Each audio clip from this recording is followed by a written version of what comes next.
Okay, hello everyone. Hey Julius. Hi everybody. Happy Thursday.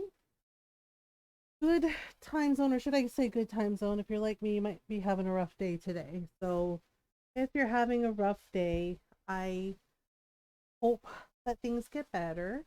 Um, sometimes we have a rough day. Thank you for the hug, Julius. Yeah, we're gonna talk about some things before we get started. Yeah, so Friday night we're gonna be playing Jedi Survivor, more Jedi Survivor, I should say. And then we'll be back Monday, probably with more Jedi Survivor. We're gonna talk about some things. Tonight we're playing Barney Lake. It's a Pulp Fiction visual novel. It is the sequel to Mothman 1966. That was a visual comic, Pulp Fiction comic book that we played on stream. It's the same studio, same company. Oh, it is? Yes, it is. Yes, it is a direct sequel to the Mossman game. Yeah, so they gave me a game code for it. We're gonna be checking it out. This one has, a vampire story in it. And it's set after the events of Mothman 1966. So, it's interesting. Uh, which is interesting. So we're gonna check that out. Um, do we see the goat child again? I don't know. We're gonna find out. we're gonna find out if we do. Yeah. So I'm feeling a little tired today. I'm feeling a little off. Um, it's been kind of a gloomy gray day today, so I think part of it is my seasonal affective disorder when it's like cloudy and like rainy kind of day. I feel very like low energy. And I'm feeling a little anxious today, a little sad and anxious today. And so I think part of it is my seasonal affective disorder, and I think part of it is like a mix of my depression and anxiety. So I'm doing the best I can. We'll get through it. It might be a shorter stream. I don't know yet. We'll see how I feel. Um, yeah, because last night we checked out Farm Slider, which is really cute. Then we did some Animal Crossing, and I do want to play more Farm Slider, and I do want to play more of like the jigsaw puzzle game. So, I can't play on the computer because the sun shines right on the screen. I'm sorry, Julius. I'm sorry. Yeah, so we're gonna talk about some things. One of the things is okay. It's not great news. So there's a TV show that Ron and I watched together. It's Kung Fu. It's a Kung Fu remake. It had 3 seasons. Ron and I both love the show. I especially love the show because it's a really diverse cast. It's Asian actors, full Asian cast, right? Full Asian cast, and and Asian actors in the lead roles, and not villains, not the butt of a joke, heroes, playing playing heroes, playing real people. And yeah, and is a diverse cast, all Asians from everywhere, like including one of my favorite characters was a Filipino actor. No, the show got canceled. It was on a TV station here called the CW. The show got canceled after 3 seasons. Yeah, during, of course, it happened during Asian American AAPI. Yeah, AAPI Heritage Month. It got canceled. Because, and I quote, the CW said, yeah, because they got bought by some other company. It's total bullshit. So it's just like, oh, hi Velveeta man, how are you?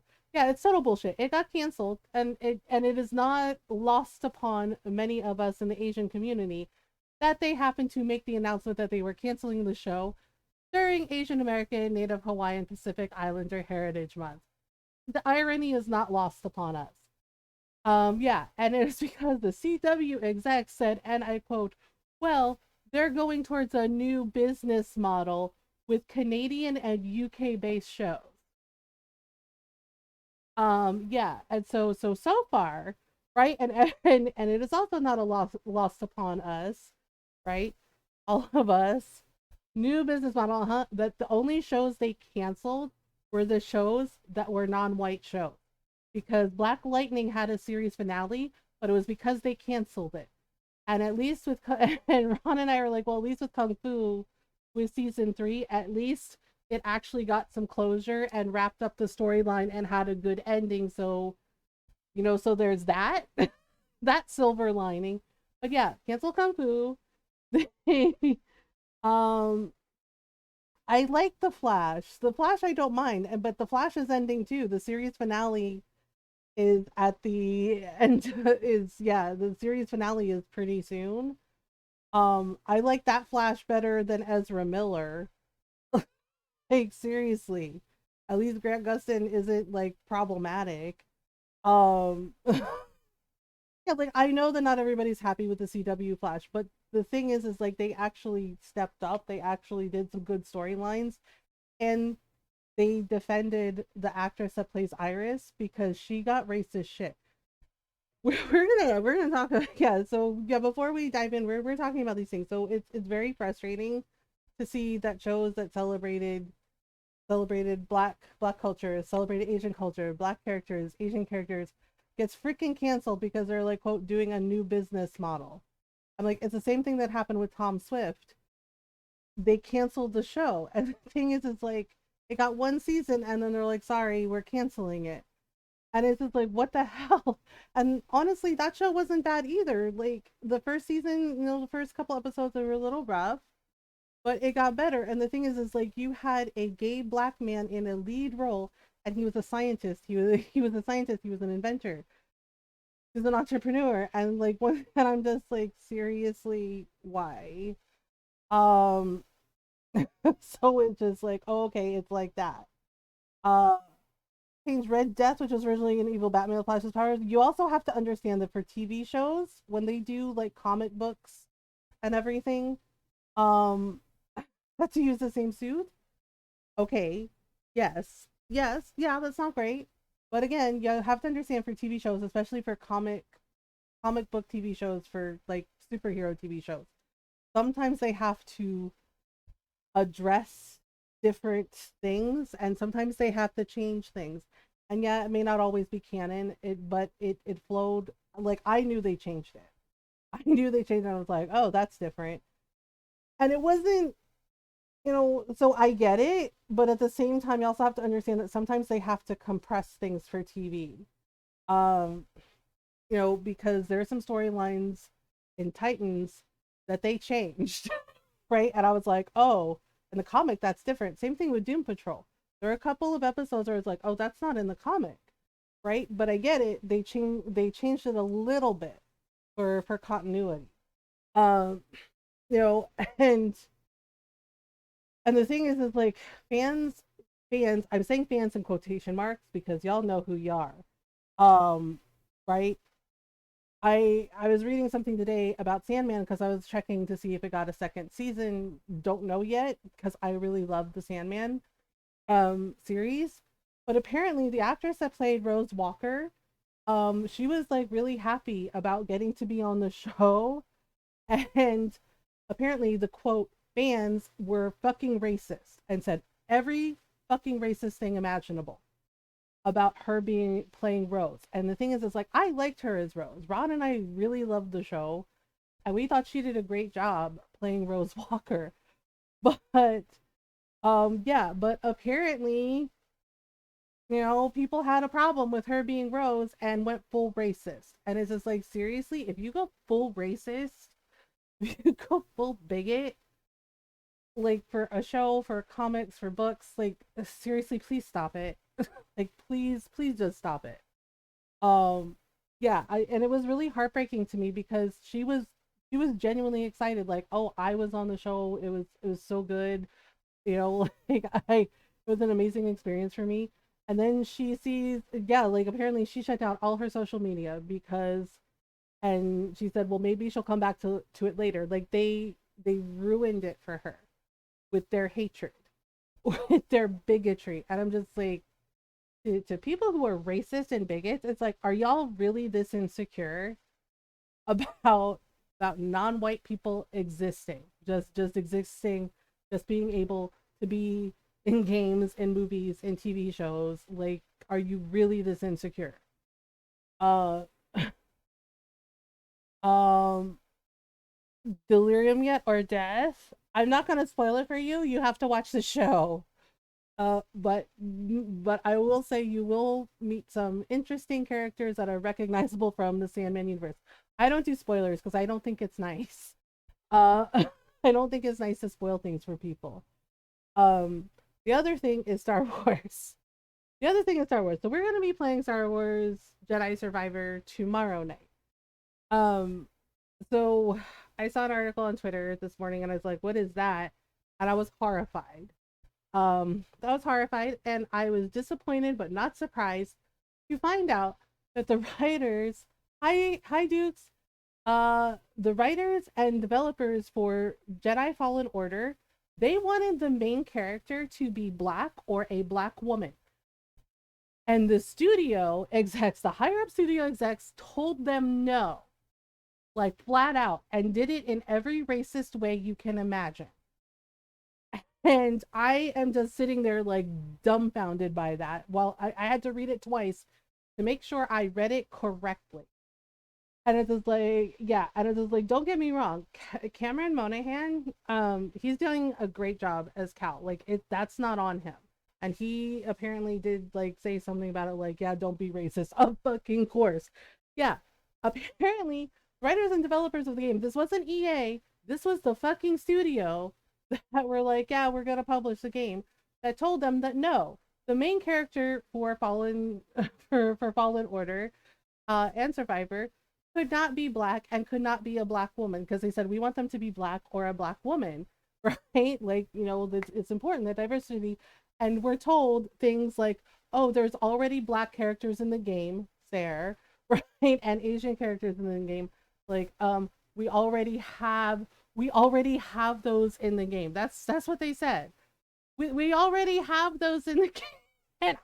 And that they had already had black main characters in Star Wars, like Ahsoka.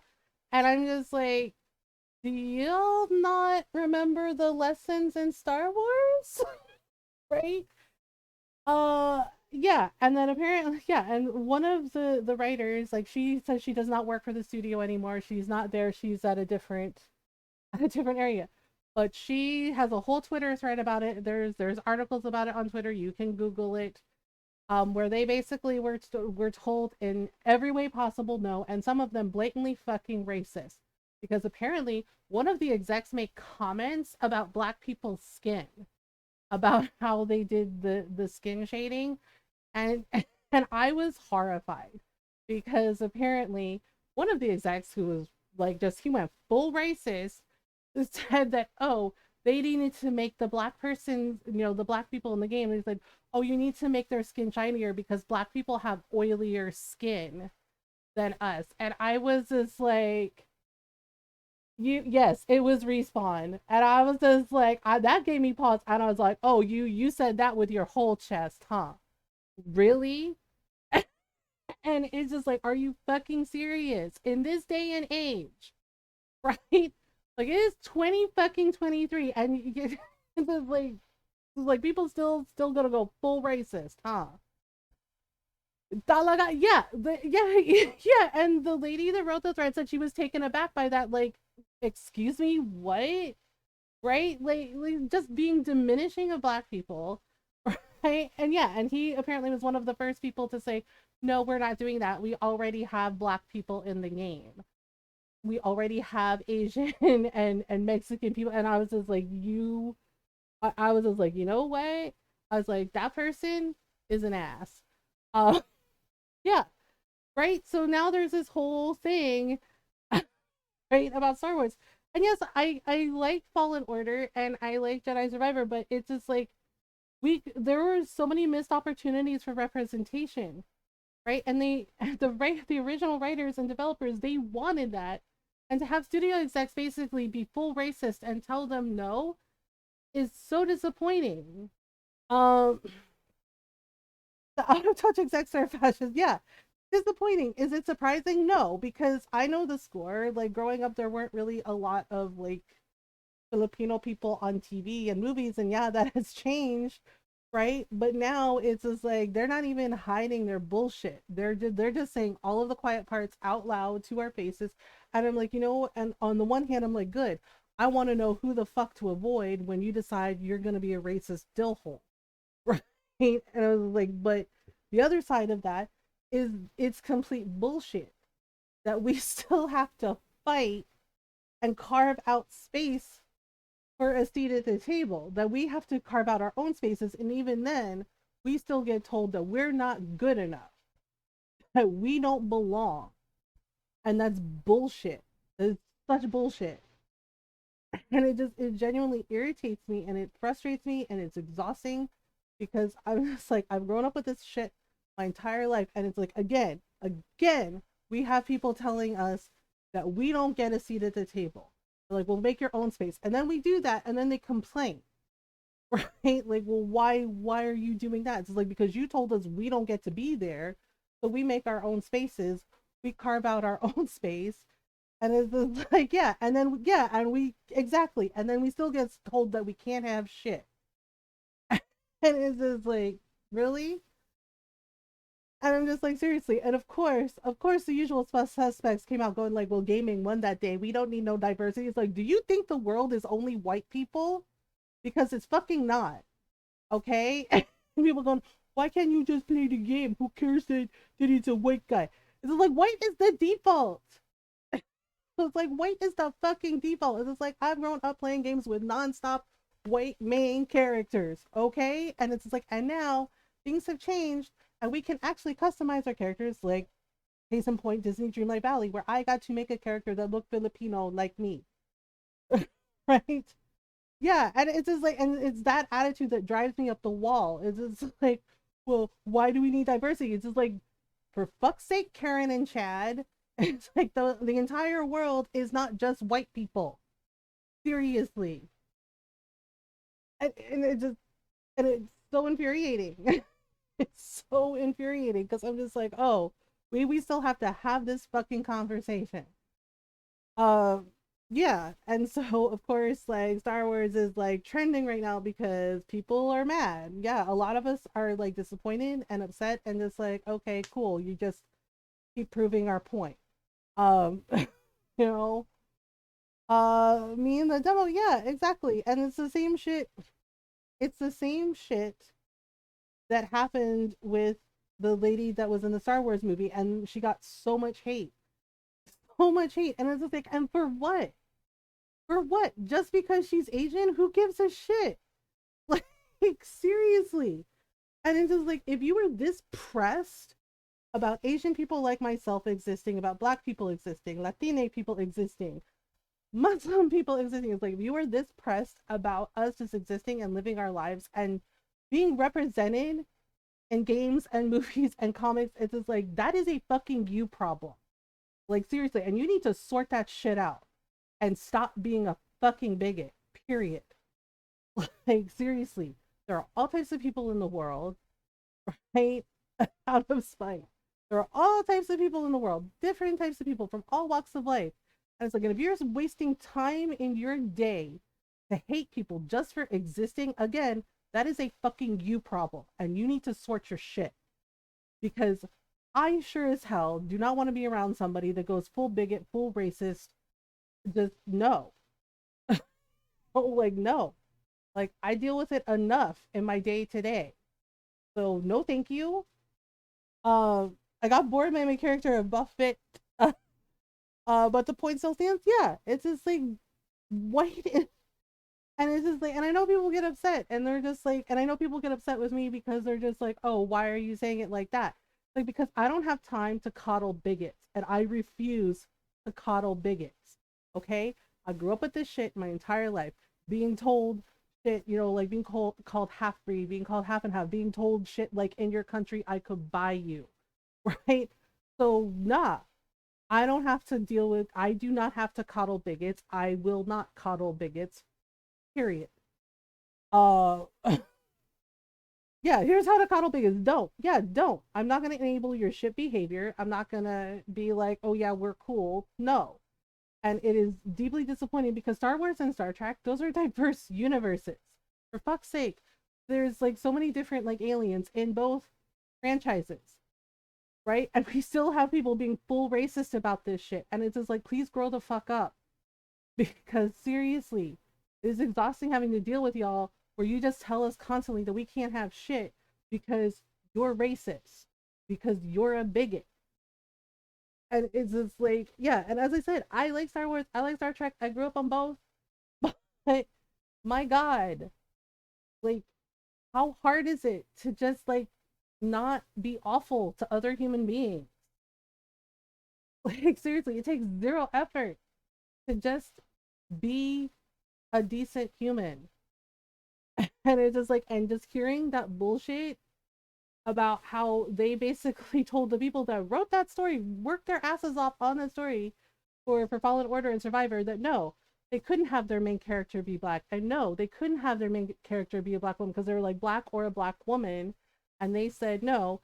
And the fact and the way, and it's not just that they said no, is the way they said no in every racist way possible. And it's just like, seriously, to the studio execs who did that, shame on you. You should seriously be ashamed of yourselves because that is such shit to tell everybody that nah, black people don't get to have a space. You know, non-white, you know, Asian. If you're not white, you don't get to have a space.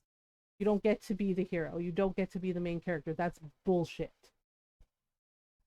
So seriously, if you're a bigot, think about why you think it's okay and do better.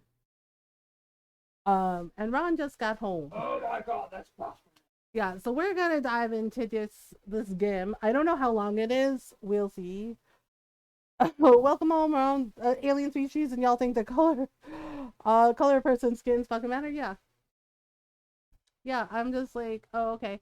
And again, like the actor playing Cal Kestis, Cameron Monaghan, this is not on him, you know, and because he did a really good job as Cal, but it's the studio's fault because yeah, because they pulled this shit. And it's just like, yeah, and now their Twitter is a mess too because they're like, look, you know, decisions were made, and it's just like there's no excuse for your racism. Period. It's like there's nothing you can say that can make it better. Um Yeah, he just got hired. Exactly. He got hired to do a job and he did that job. Um and the thing is like they're working on Fallen Order 2. Like there's a sequel, there's going to be a sequel to Fallen Order. They're working on the sequel right now. And I'm just like, well, let's see how y'all do. All right. So, oh, yep, see, vampire. Vampire on the cover. Oh no. Okay, let me check the settings for the sound. After 2 electric boogaloo. I don't know. Okay, the master volume's a little... Okay, that's fine. But the music is a little loud. Let me adjust it. Okay. Message speed is fine. Message speed is fine. Okay, so we don't have the... I think there's like some mini games in here and they're like the last one and they're not necessarily great, but we'll see. All right, Jimmy, Chapter 1, Summer 1954. Oh, okay. All right, here we go. Ah, yeah, see, you can tell the artwork is like the first game. Pulp Fiction, yes. How was work, Ron? Oh, yeah? Hey.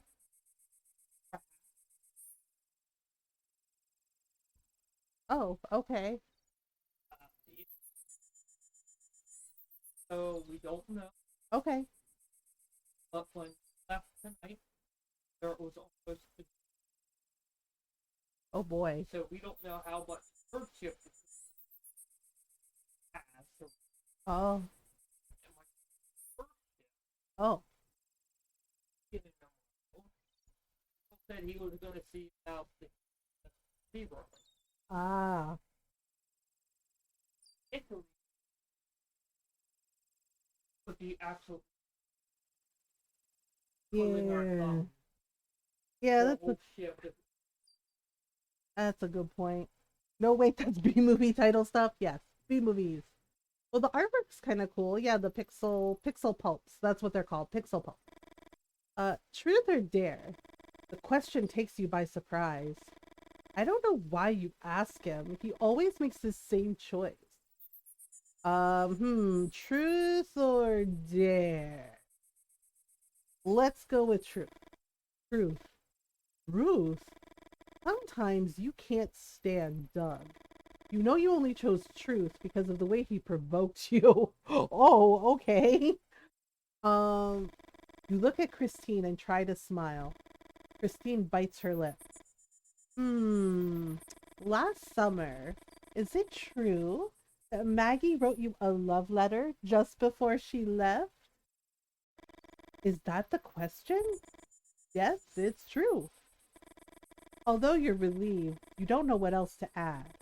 You look at Doug and notice his expression. Is he still in love with Maggie? I know, right? Just full petty. He's going back to her family this summer. Are you going to say anything to her? That's another question, isn't it? Wow, is Christine really jealous? You walk a while in silence. Bit by bit, your smile fades. You feel like every step you don't open your mouth is another missed opportunity.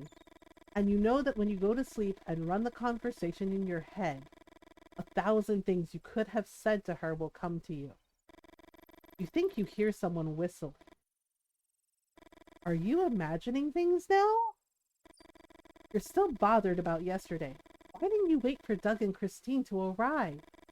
What did you want to prove? You try to think of something else. Like your mom says, what's done is done. You clear your throat. Dear listeners, yeah, fuck yeah!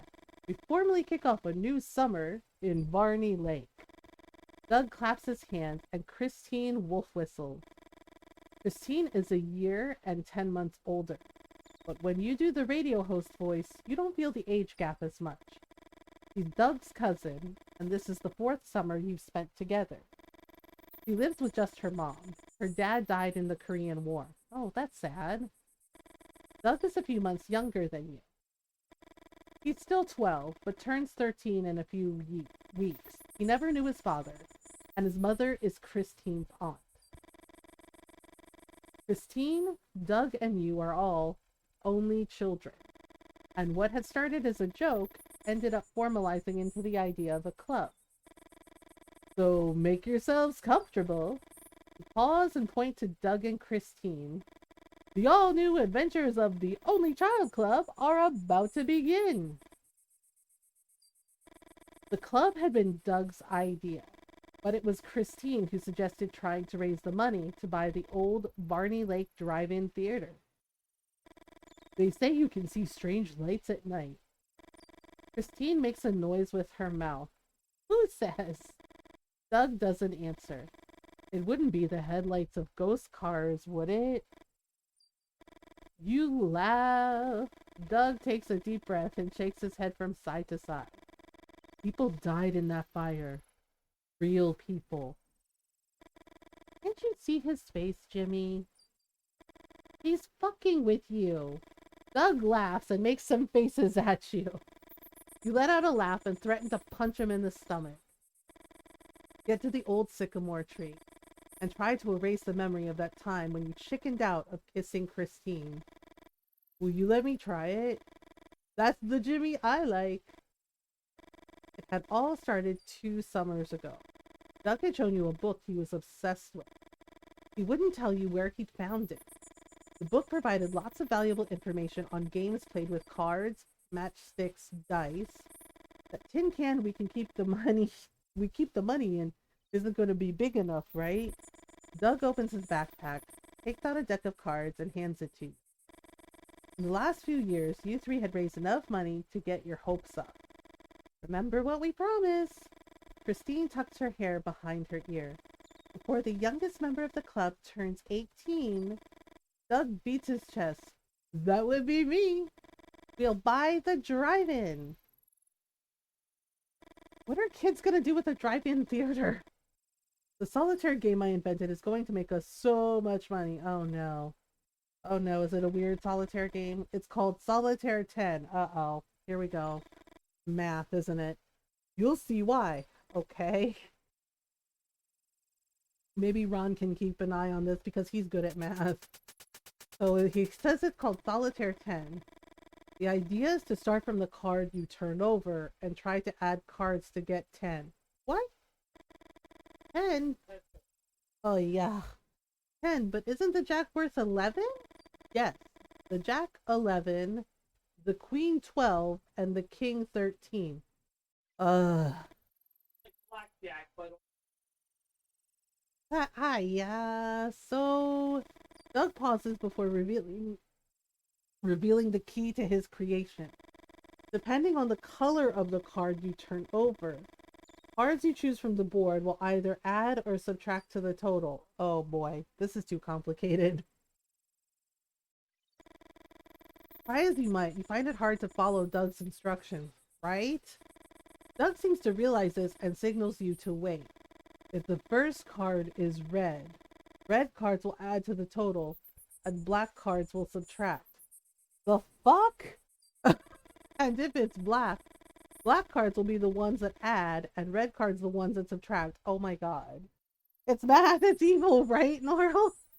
It's just like, excuse me, I have dyscalculia. I cannot see the patterns in numbers. And what happens if you can't reach 10? You turn over a new card and continue with that one. The hell? Christine remains silent. She seems to be about to say something, but in the end, she doesn't. And get this, Doug can't hide his excitement. If you reach 10 using all of the 10 cards available, you shout Super 10 and win outright. That's dumb. Doug taps you on the shoulder. Oh boy. What happens if math is evil? You make a Super 10 and I give you a dare. Again, that's dumb. Well, just get started. What? You run out of cards to turn over and can't make 10. You count the cards in the pot and that's your final score. Okay, how do I do this shit? What do I pick to get 10? I don't understand this card game. What's wrong with regular solitaire? God, I don't know how to play this game.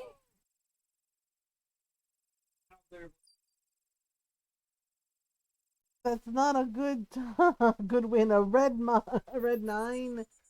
I mean, yeah, I'm like, I guess add card to total. Okay, and then okay, so that gave me 11. So what do I do? Do I just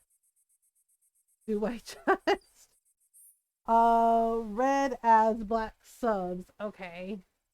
Oh god, no. Um why do I have to get to 10? 11 minus 5 is 6, right? So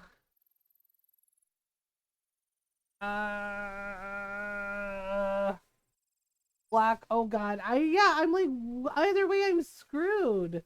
What do I pick? 11 minus 4 is 7. Okay, that's 7.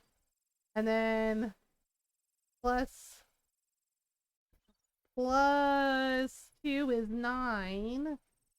This is so overly complicated. I can't think that far in advance. I kind of want to punch Doug. Is that bad? I kind of want to punch Doug. What the frick? This is impossible. Now I'm at 9. Uh, add card to total. Oh wait, I did it. End turn. Add some to the pot. But why? Wait a minute. Wait just a minute. What the? This game does not make sense. Oh crap. Alright, this doesn't make sense.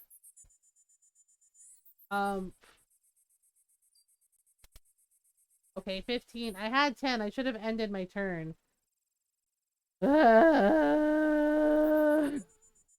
This is weird.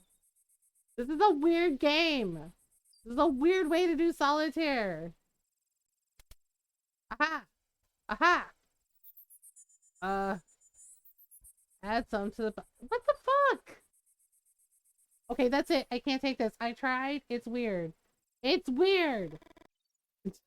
You can't focus on the game. About your score. Not that impressive, huh? I don't give a shit. It's a weird way to play solitaire. Play solitaire like a normal person. Like, I'm sorry, but I cannot math. Cousin? Now what?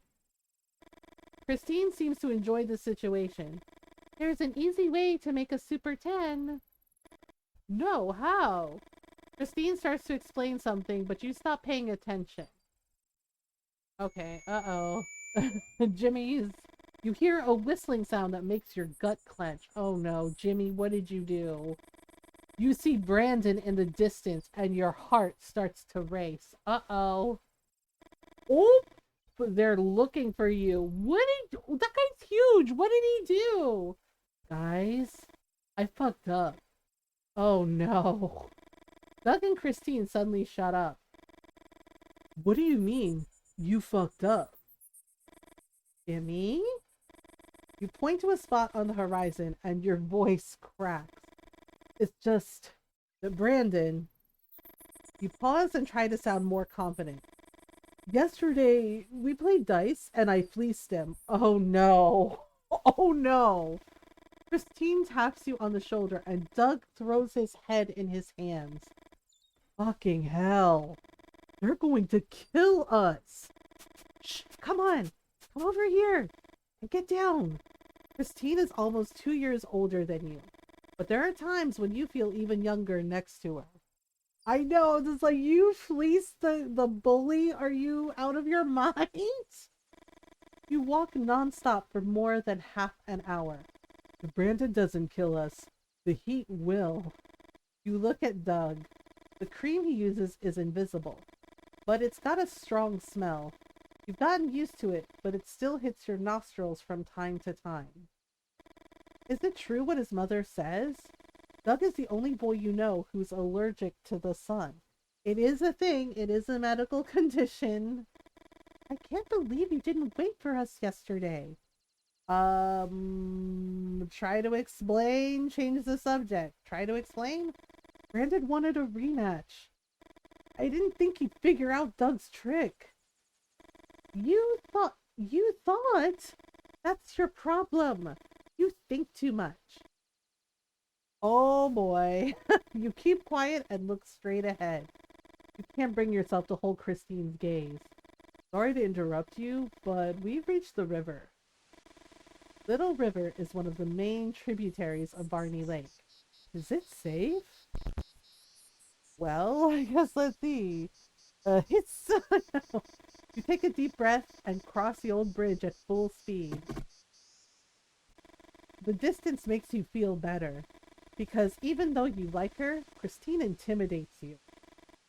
Come on, Doug! Don't be a pussy! Ow! Spoken like a true friend, I guess. Your friend's razzing you. Doug looks at Christine, and Christine points to the bridge. Your turn! Doug starts to cross. A board moves, and he lets out a scream. Christine laughs. It's beautiful, but it makes you feel hollow. And that hollowness reminds you that Christine's been dating a boy from her hometown for several years, and that when the summer is over, she'll be back with him. Called survival.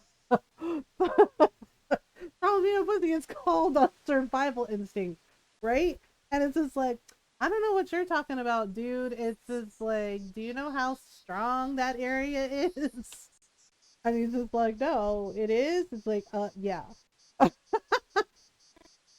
Like, okay, so you made it across. Over there, see? Yes. What is it? No freaking idea. Should we go see? Christine nods and Doug shrugs. You've never been to this part of Barney Lake before. Okay. How far have we walked already? Not far enough yet. Brandon is... Christine seems to be looking for the right word. Bitter. A son of a bitch, you think? Wow. You walk faster to try to keep some thoughts out of your head. Christine follows close behind you and Doug. Wow. A new headquarters for the club? Gets my vote. Is it abandoned? Let's go and see. Let's not. This is how it always starts. Y'all run to the entrance of the mill with a surprising energy. This is how it starts. Let's check out the abandoned shed. What's down in the basement? No, don't do that. Let's not, right? Like, oh my god. Like, do you want to die? That's how you die in horror movies. Although the door is open, the stench of confinement is intense. There's a guy in there. You see? Aha, talaga. You see? This is how it starts. The sun. Uh-oh. For a few seconds, no one says anything. Doug seems to remember something and starts going through his backpack. My mom bought this allergy cream for me. The sun. Uh-oh. Something about the man's desperation moves you. You grab Doug's hand and shake your head. It's either a cannibal cult there or an eldritch abomination, right? You think of your grandfather. The day he died, you had read him a letter from your grandmother. When you finished and you thought he had fallen asleep, you got up carefully and walked to the door. But he was not asleep. Whispering, he asked you to close all the curtains. It was 3 o'clock in the afternoon. Half an hour later, you found him dead in his bed, and you could swear he was smiling. He doesn't need any cream, Doug. Okay, he just wants a little darkness. Okay, seriously, no one's questioning this? The sun is coming in through 2 different windows, one high up, the other full of broken glass. Children, why are you not questioning this? I guess cover the windows. You think about asking Doug and Christine. Stand in front of the lowest window, but it's full of glass and looks dangerous. As for the higher window, there's no way to cover it without using some kind of tool. Right? Search through the rubble. Move old plow. Lean it against the window with broken glass. You ask Doug and Christine for help, and you lift the old plow. Watch out for the glass. You move it closer to the window and gently rest it to block the light coming in from outside. Right? The snoot and the pointy ears. I'm like, yeah, do y'all not notice he looks a little different? Like, maybe like a vampire? Excellent. Search through the rubble. Grab a blanket. You lift the blanket and shake it a little. Grab a long reed. In a corner of the mill, you find some long reeds. Grab one. Cover the window. Use reed and blanket with high window. Blah, blah, blah. Something occurs to you. It's the same technique your mom uses to remove cobwebs from high ceilings. Only she uses a broom and an old rag. You put the blanket over the reed and lean the reed against the wall. You try to block the light coming through the window without success. You need another reed to stretch the blanket and cover more surface area. Search rubble. Grab another long reed. You grab another reed. Cover the window. You second reed with high window. I don't know. I don't think he's like Drow Luke and the vampire dies in no time. You lean the second reed against the wall and tuck it under the blanket. Moving the 2 reeds carefully, you stretch the blanket to block all the light coming through the high window. Oh gosh. Oh boy. Doug's canteen bounces off one of the walls and lands on the rubble with a thud. Oh dear, you're not even sure you saw the old man lashing out. And you wonder if your brain isn't filling in the blank. Oh boy. You help the old man up. Who is he? And why is he dressed like that? Really? You turn your head towards the door. Uh-oh. Uh-oh. The old man raises his hand, his gaze fixed upon the animal. Uh-oh. Oh no. Well, at least he's not eating people? I must feed, yep. Oh boy. None of you move a muscle. You think of Brandon laughing about how he and his brothers used to kill rabbits. You have to point the flashlight at them. They freeze like idiots. You approach slowly and a good hit does the rest. But what followed was no hit at all. Venison is tasty, it is, but I still feel kind of bad for the deer. Uh, oh dear. Yeah, but everybody, oh dear. Oh dear! Uh, the body of the deer lay limp at the feet of the vampire. Oh no, the poor rabbits, right? It's noon, and the same sun you blocked from the old mill shines with all its intensity over Varney Lake. Dun dun dun! Oh dear. Lou. Okay, so chapter 2, autumn 1981. Oh, Lou was in the first game. He was the writer, the researcher. Uh, so that was the guy that was in the Mothman novel. I can only imagine the fear you must have felt. Jimmy remains silent, staring at some point behind your head. Oh, so Jimmy as a grown-up. After his detailed account about that first encounter with the vampire, he seems somewhat changed, but you can't really say how. You look towards the door. Will she come as she promised? Jimmy sighs and looks down. Vincent is already pre-drained of blood. Damn, Jimmy looks like he's had a time. He looks real grizzled. What's he thinking about? He doesn't know about it, but you got your hands on the reports about his involvement in the Vietnam War through an acquaintance. Oh, that's why. Poor Jimmy. Would you include any of that in your new book? Ask again if they were afraid. Change the subject. Huh? You repeat the question one more time. No, not afraid. I don't really know. We were kids. You wait for him to say something else, but he seems lost in thought again. Another copy? Jimmy shakes his head, and you don't insist. Oh, I think that right there, that person right there in the background, I think that's the goat kid. From the first game. You think of your editor, of the words he said to you the last time you met. Your career wouldn't survive another failure. Jimmy settles back in his chair. You want to know what I'm afraid of, Lou? Oh boy. Goat boy, yeah. Did you ever forget a name? The director of a movie? Or the author of a book? Uh-oh. When something like that happens to you, the mind becomes obsessed. Goes into a loop, trying to remember that name even when you don't care anymore. Oh boy, the answer can appear at any moment. While you're watching TV, while you're washing the dishes, that's stubbornness.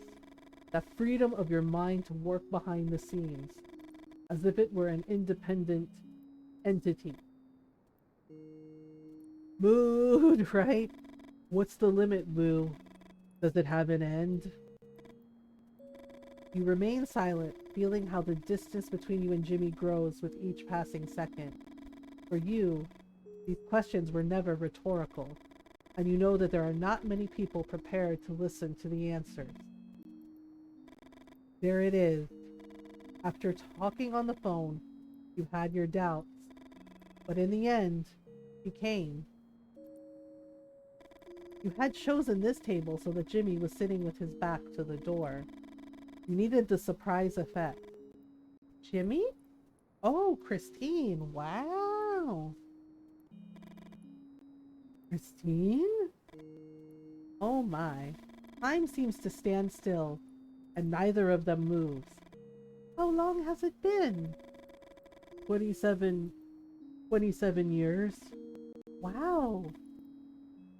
She's pretty, yeah, she's a very pretty lady. You notice the way Jimmy seems to stumble over his words. Aw, you know that love is nothing more than an adaptive trick to perpetuate the species.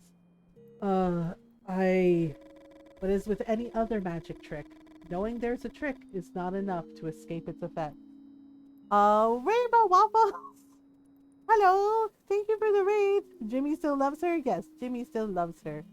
Thank you for the raid. How are you? How was your stream? And yes, everyone, do you want to say hi to Rainbow?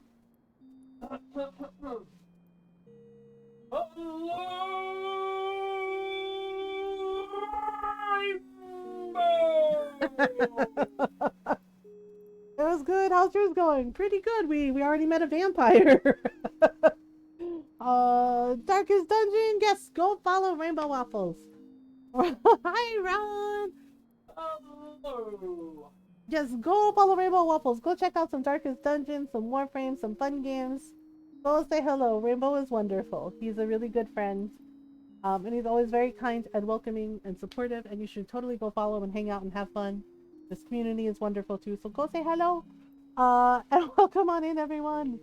I hope you're doing well. If you're new, hi, hello. I'm Mothergamer, and I'm a variety streamer, and I like to play story games.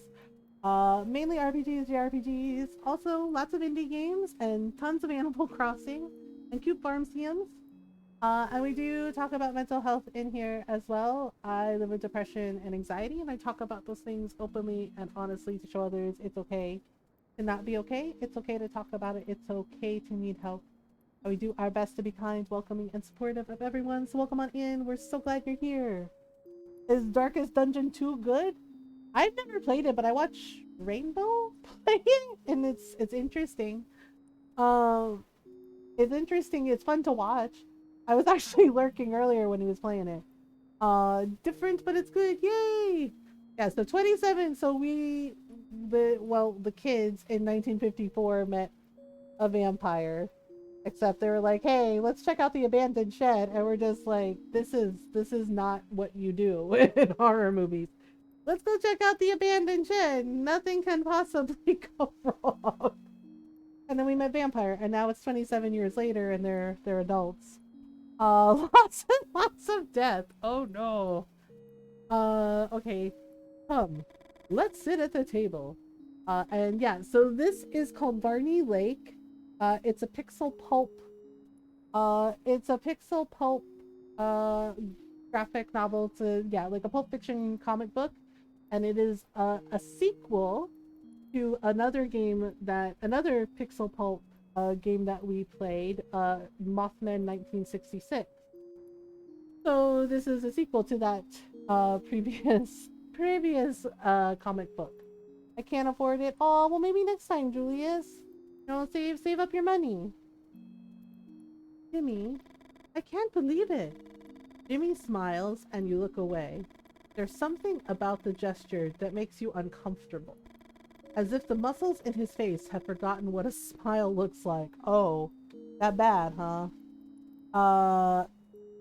I could buy Fear and Hunger, though it's a hard RPG with a similarly punishing game. Well, up to you. I'm a little late. I'm sorry. Don't worry about it. We've just started. Okay. You tell Christine what you were talking about with Jimmy. Oh boy. That day in the summer of 1954 when you met the vampire. Did you tell them about Doug? My cousin. Jimmy nods and starts drumming his fingers on the table. Why is he drumming his fingers on the table? Be right back. Dinner fetch. You didn't eat dinner, young lady. Go eat dinner, kitten. Girl's like, uh-oh. He's like, I'm getting scolded. What do you mean, why is he drumming his fingers on the table? He survived the Vietnam War, Lou. Also, things happened. Although you assume it's a nervous gesture, Jimmy's fingers seem to be asking something of Christine. That summer was... I'm sorry. I thought I was ready. Something bad must have happened to Doug. You lean forward and take a deep breath. You know you can't miss this opportunity. You tell them what you can about your new book. At first, you find it hard to articulate some ideas. You're not selling a project to a publisher.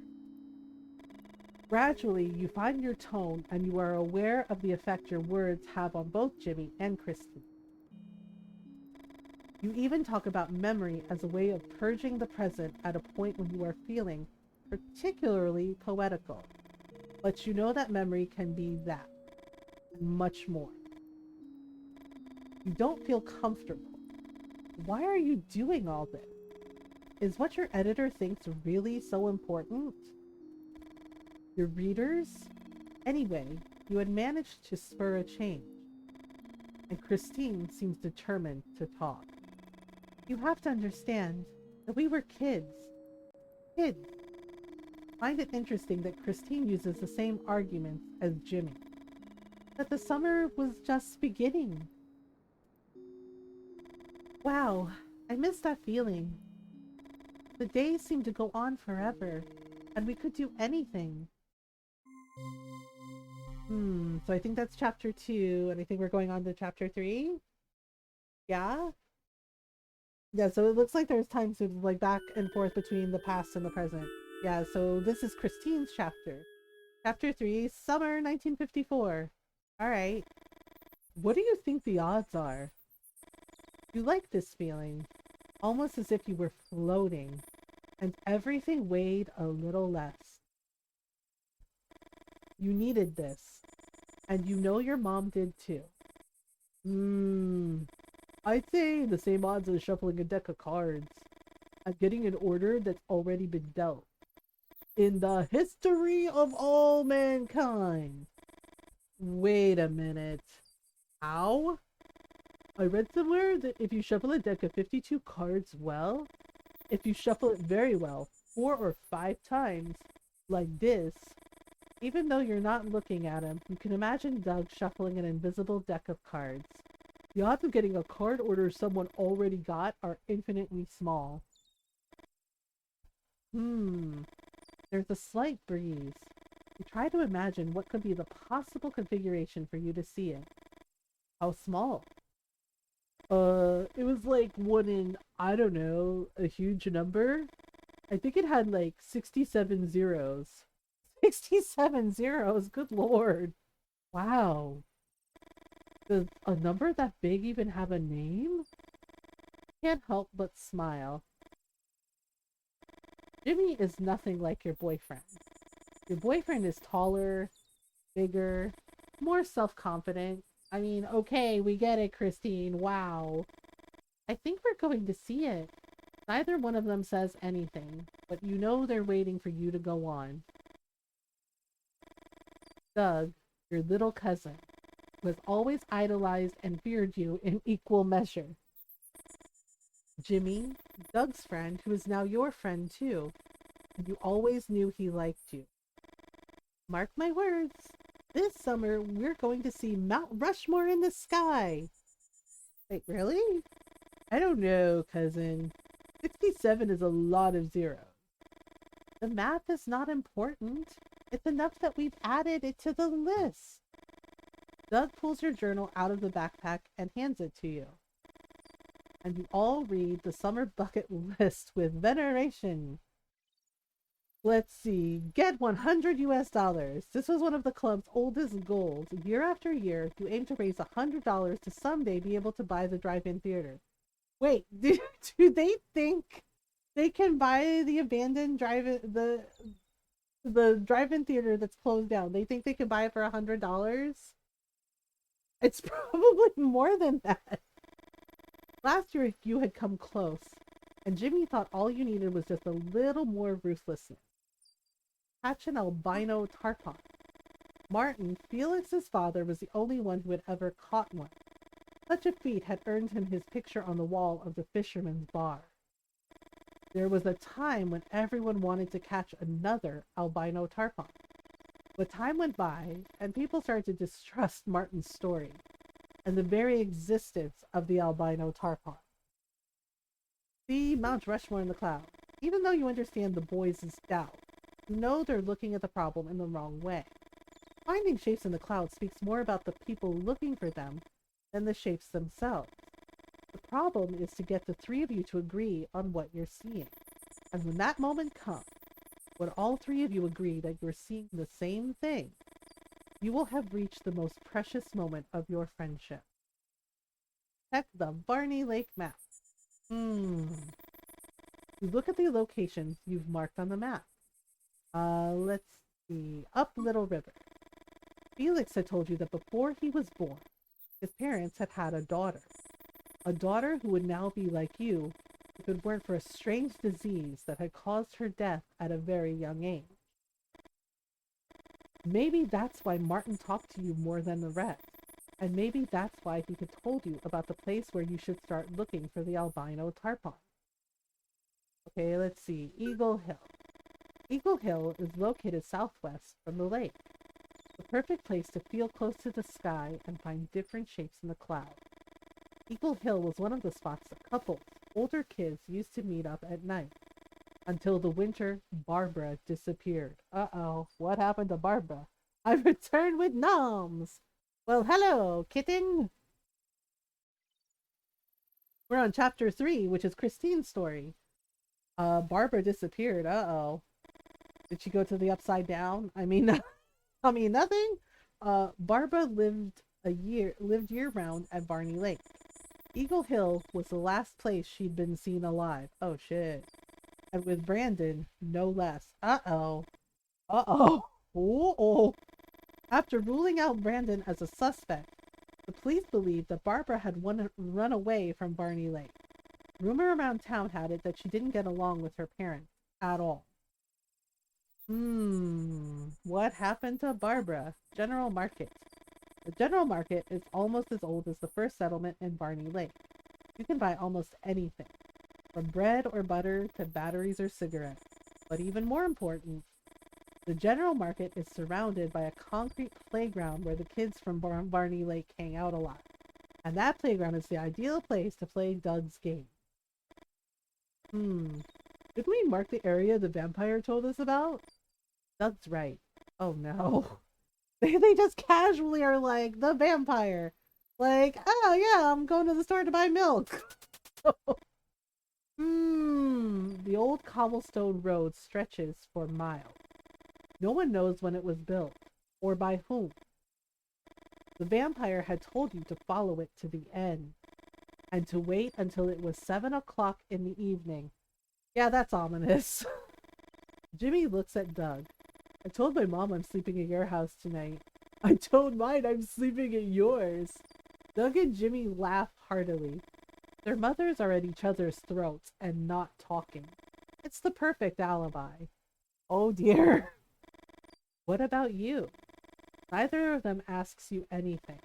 You know they do it out of respect. Your mom is usually so drunk at night that you don't have to make up an excuse to go out. Jeez, that sucks. Poor kid. Well then. You take a deep breath and get up. Summer is just beginning, and Barney Lake seems full of possibilities. So what should we do? We can go to the General Market, we can go fishing, we can go to Eagle Hill, or we can stay and see Doug's surprise. Should we go fishing? I feel like we should go fishing. How many fish does the old geezer want? You'd like to say something, but you choose to keep quiet. Old geezer? Martin had lost his daughter. Christine? 9. Jimmy lets out a whistle. If we bring him 9 fish, will he tell us where to catch the albino tarpon?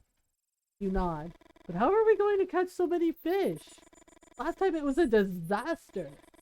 Doug's right. But what he doesn't take into account is that Martin gave you some tricks he learned over a lifetime of fishing. I just burned my mouth. Oh no, Nora. Fish. How do we fish? Lift rod. Okay, you try to remember his word. Don't laugh. But Martin says that to fish we have to open our senses. Okay. Do you know what synthesia is? Lasagna? Yes. Synesthesia is... I have no idea. It's a fancy word. Synesthesia is the ability to perceive something with a different sense than the one stimulated. Okay. Seeing a color when you hear a musical note, for example. Oh, yeah. Okay. Martin says that to be a good fisherman, you have to develop synesthesia. when you catch something and try to pull it out of the water, there's going to be resistance. The fish is going to try to get loose. Synesthesia, thank you. I'm like, I've never seen that word before and I feel silly. But when she said seeing music as color, I'm like, oh, I know what she's talking about. Really, kitten? I didn't know that about you. The fish is trying to get loose, and what you have to do is imagine those movements in a specific color. Green for a weak movement, okay. Yellow for a normal one, and red for a sudden one. As long as we respond with movements that compensate for the fish's attempts to escape, we're going to tire it out.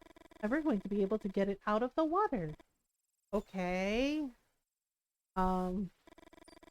Jimmy looks confused. Has it as well? I can see auras around people. Oh, neat. Jimmy looks confused. After a few seconds, Doug starts laughing. How'd you say my games are complicated? They are, Doug. Nobody plays solitaire that way.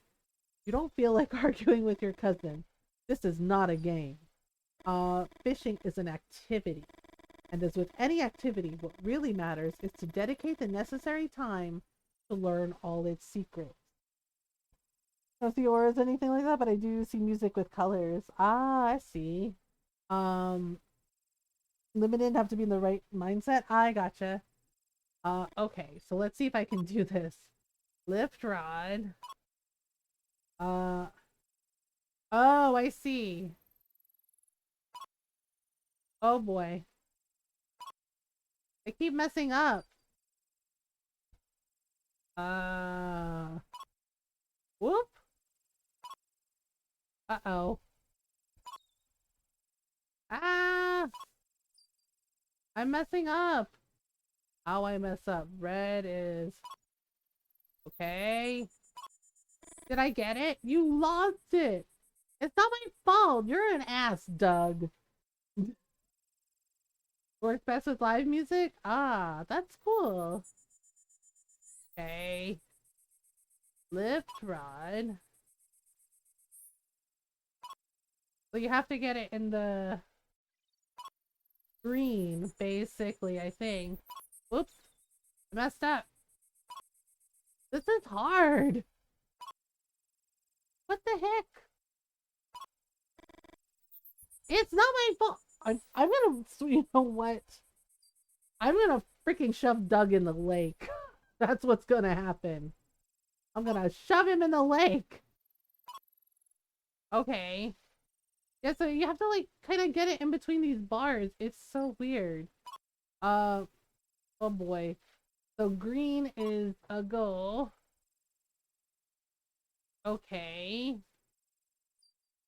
Now what? I lift up my rod more? Okay.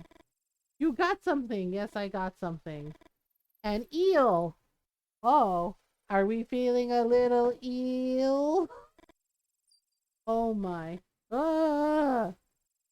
We have to catch 9, right? That was 1. For some reason, Jazz is red to me. Oh. Okay, so that was 1, right? That was 1 fish. We have to catch 8 more, right? So, lift rod. Okay, this one's down at the bottom. Okay. Hey, come on. Rod. Uh-oh. I don't think are we supposed to push the red? Have to get it in the... Oh.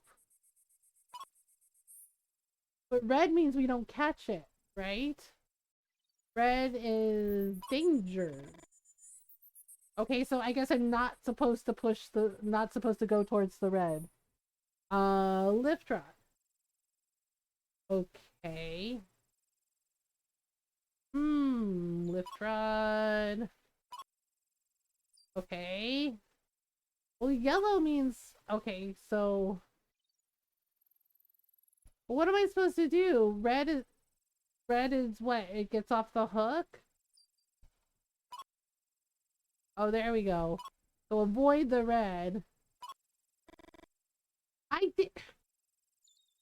This game now makes no sense. Like, I caught 1 fish, and now... So the yellow and red, what am I supposed to do? Am I supposed to ignore it? And Am I supposed to ignore it? Okay, so I can't get this fish. So green is fine. Uh-oh. I don't think I'm gonna get this fish. I don't think I'm gonna get this fish. Uh, yeah, so I have to avoid the red. And the yellow, I don't think it matters. What the hell? Makes no damn sense. Okay, seriously? Now you're just fucking with me. Oh, alright.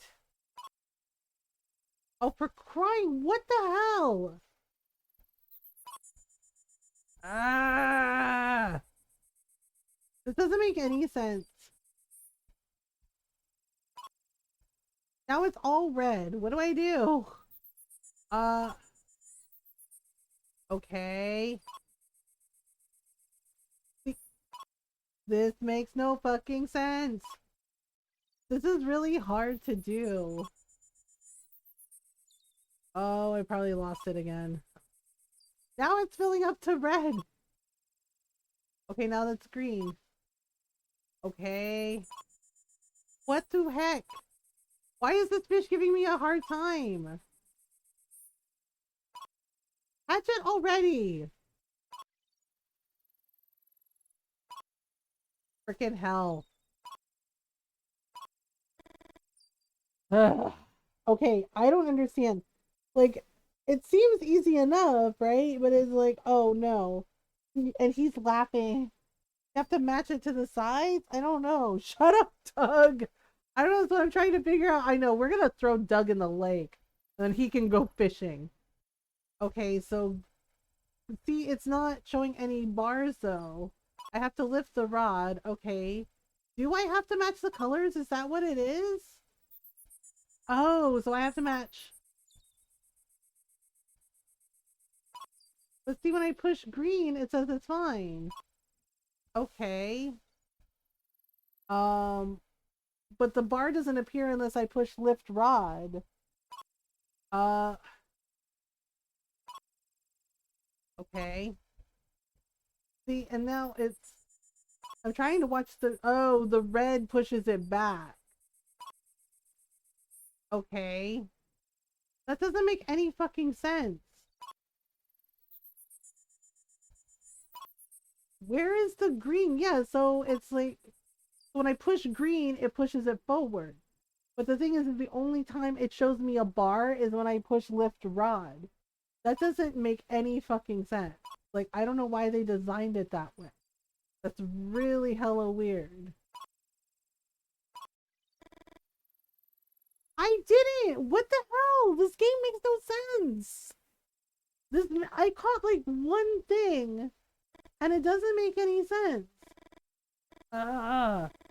Even though you know that you have to wait for a bite before you lift the rod, you can't always control your eagerness. Oh, that I have to wait for a bite? This is bullshit. So when does it appear? Right? Like, I'm not supposed to lift the rod unless a color appears? That makes no sense. So how long am I going to be standing here? Yeah, like, it's a weird minigame. It's like the card game is weird too. Okay. Alright. Why did it go? Unbelievable. Okay, I obviously lost it.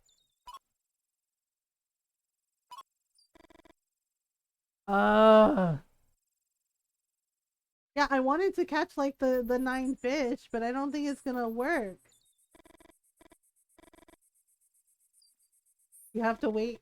The thing is like it doesn't tell you when you get a bite. It's odd. Right? So I'm trying to like not push any buttons and see if anything happens. Uh right, like this makes no sense. I'm supposed to stand here and wait for a bite, right? But it says lift rod. And I'm like, okay, that's like my only option. So what do I do? It's like bobbing up and down and it's not giving me any colors. Okay. So do I... Okay, so now what? I wait some more? Okay, so green? Alright. Then yellow. Nope. So green again? Okay, and then green again. Okay, but see...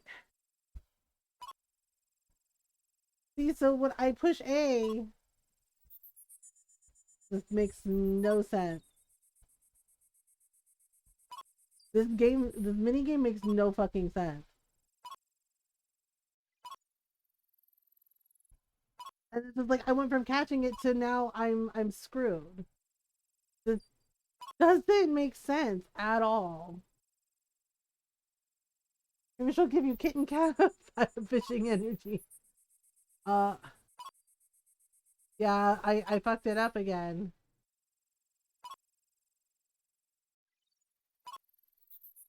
Okay. Yep, I fucked it up.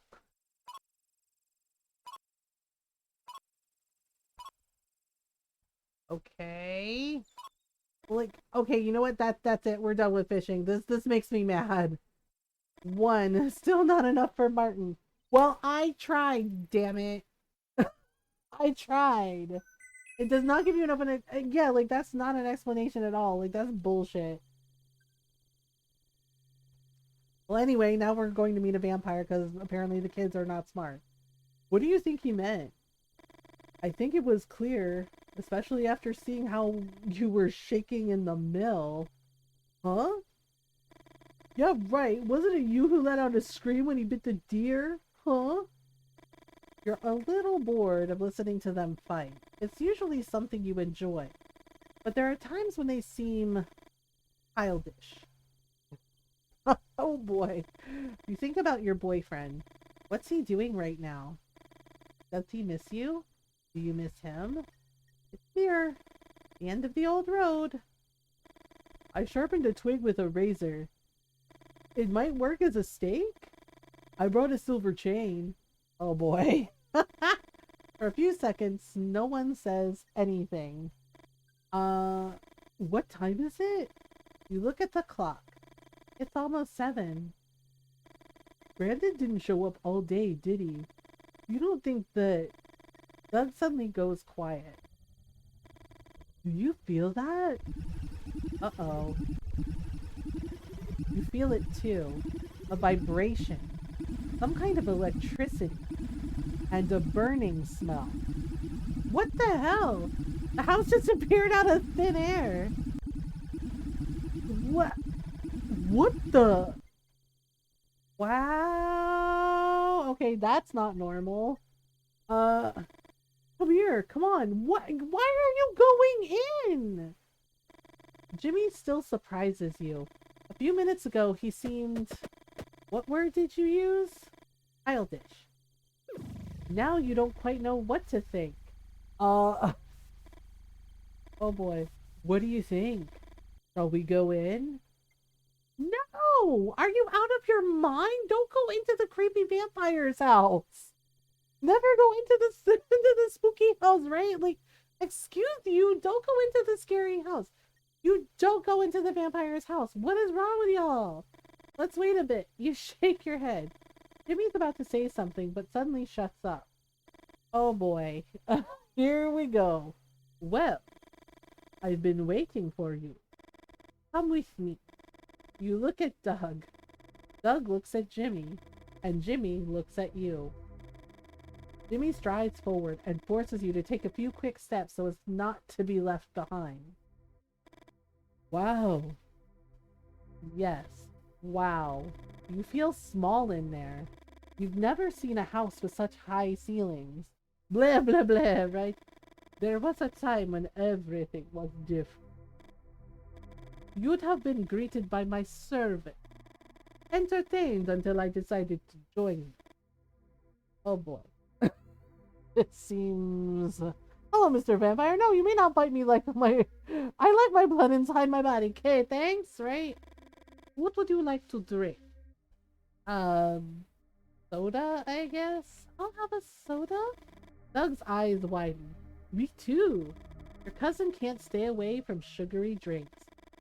What about a Bloody Mary? Oh dear God, Jimmy, this is not the time to make jokes. An awkward silence follows Jimmy's joke. Same as them then. Maybe there's some in the pantry. I'll be back in a minute. Oh boy. We are in trouble. Bad joke, Jimmy. I know, it's like, oh, okay, Jimmy, you got jokes. As soon as the door to the huge dining room closes, the three of you jump out of your chairs. Oh no. How old is this furniture? Who are all these people? Did you see the little bats on the chairs? Oh boy. None of you can contain your amazement. After all, you were in a vampire's house. Bloody Mary's alcoholic, so no Bloody Mary for me, y'all. You can make them virgin. Bloody Mary? Doug lets out a hiss and you can't help but laugh. I'm sure he's been thinking up vampire jokes all afternoon. Jimmy doesn't say anything, and your laughter doesn't last long. The silence is oppressive. You wonder if the walls of the dining room have ever heard the sound of people laughing. You unconsciously fondle your bracelet, and you're thankful it's silver. You know that's a myth, right? The door opens, and none of you say anything. You are lucky. I found carbonated beverages in one of the pantries. Oh boy. This is bad. Silver don't work. Yeah, like that's not... Doug and Jimmy uncork their bottles, and they don't like what they hear. A faint hissing sound, like a balloon quietly deflating. Did you see the bottling date? You try to speak softly so the vampire won't hear you. One of my maids always said, soda never expires. Okay, did he hear you? How? He's a freaking vampire! Do vampires have superhuman hearing? Yes.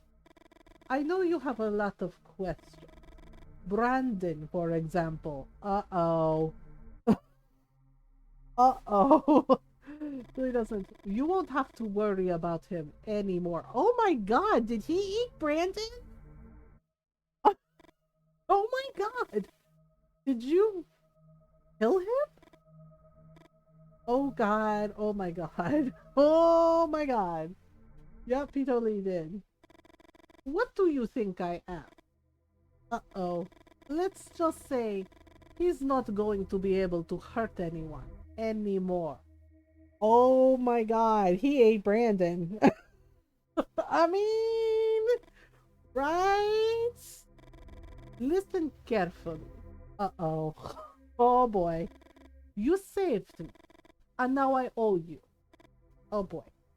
Nope, nope, nope, nope, nope, nope, nope. What about the drive-in theater? The question takes you by surprise. Is the vampire also able to read your minds? Again, yes! Or is there a simpler explanation? Yum yum, mean kids! We like horror movies. What is Doug doing? Why is he even telling him stuff? Give me a minute. I have something to show you. No, run far, run fast, kids. Something to show us? How many of the dozens of horror movies you've seen include a line just like that one? Oh dear, you wait for the door to close. Oh boy. And you don't have to say anything. You try to hold back your laughter and breathe through your nose. Oh gosh. Yup. Yup, he's ominous. Yup. Run far, run fast, kids.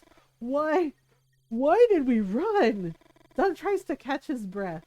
What do you mean, why? That old guy's a freak. And we don't want to die in his haunted house. You look at Jimmy and smile. Jimmy smiles back. Right? It's just a second. And when you realize, you look down and pull your arm away. Uh-oh. I'm like, seriously, like, did he freaking eat Brandon? He did, didn't he? And then he's like, I have something to show you. It's like, chapter 4. Oh, this is Lou's chapter. Autumn 1981. You listen to them talking and you think about the best way to arrange the material for the book. Oh boy. On the one hand, you have the activities they did during the day. All the things that strengthened them as a group and made the story more human. On the other hand, the first night at the Vampire, a dinner that didn't turn out as the vampire had probably expected.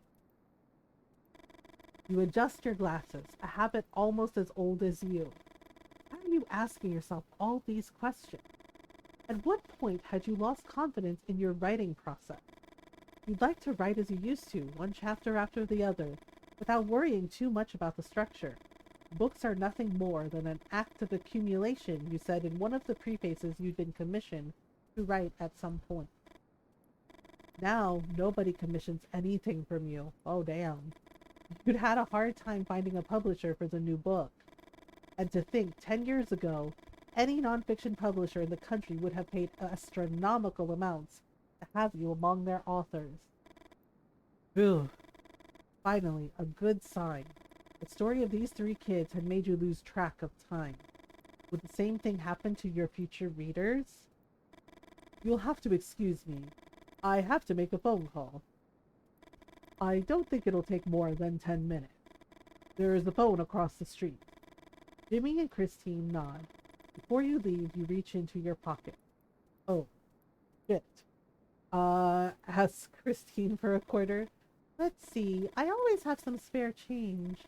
In case something happens with my son. Oh, Christine's a mom? It's only a second, but you notice the expression on Christine's face the moment she mentioned her son. It doesn't take a professional to notice the tension that still exists between these two. Thank you, Christine. I'll be back in 5 minutes. 10 at the most. You know they won't miss you too much. Jimmy and Christine have a lot to talk about. It's raining outside, and you think about the concept of the pathetic fallacy. Was nature mourning the commercial success that your last books didn't achieve?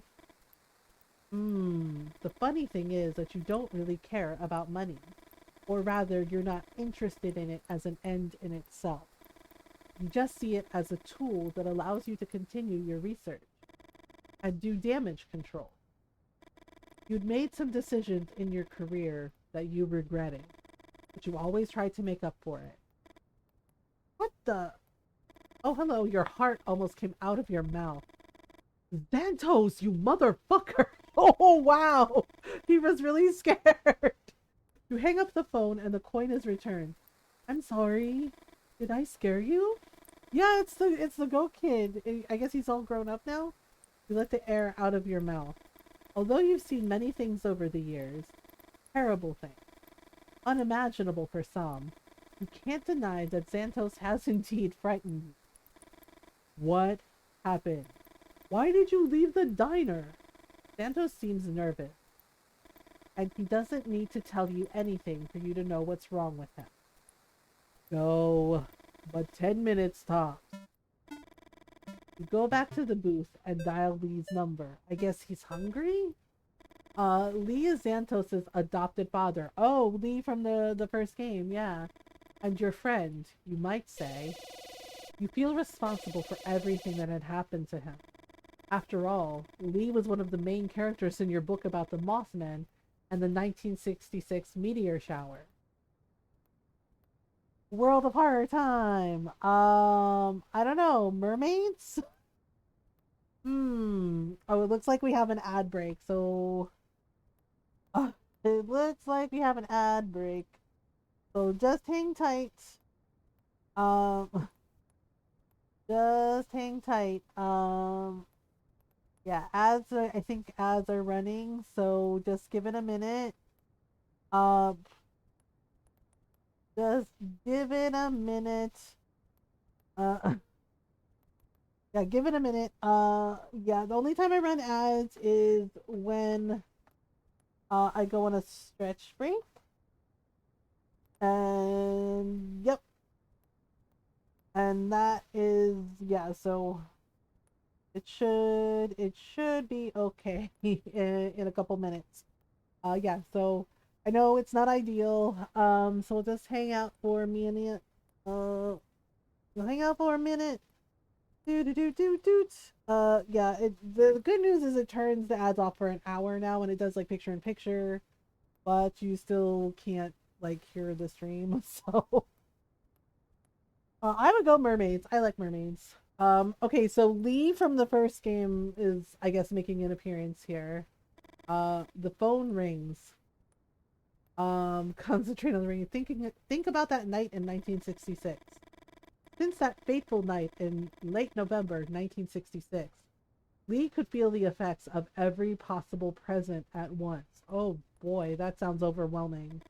It's hard for you to imagine something like that, to feel each and every possible present as if they had happened. Wow, that's wild. That's so weird. What impact would this have on a person? It was not a superpower, that much is clear. It was a curse. Oh dear. Lee's relationship with Victoria, whom he had married 3 months before their daughter was born, had deteriorated in recent years. Oh dear, feeling all those presents where Victoria had lied to him, insulted him, cheated on him, belittled him, or worse, had been too much for Lee. Geez, that really sucks. So he felt every possible present moment, like a form of time travel, but it's twisted. That's really effed up. And that was why he had moved to the other end of the country, and only you have his number. Damn. Lou? Oh gosh, how many presents will there be where it's not you on the other end of the phone, but someone else? Could these presents be quantified and numerated for analysis? Oh boy, you shake your head, trying to concentrate on the conversation, and to stop thinking about all the possible ramifications that every act, no matter how small, may have. Did you think I'd forgotten? Lee laughed and starts telling you about the last stories he read. Lee is a fan of crime fiction. You had given him several dozen issues of the Ellery Queen mystery magazine, and you call him religiously for him to tell you what happened in the stories he liked the most.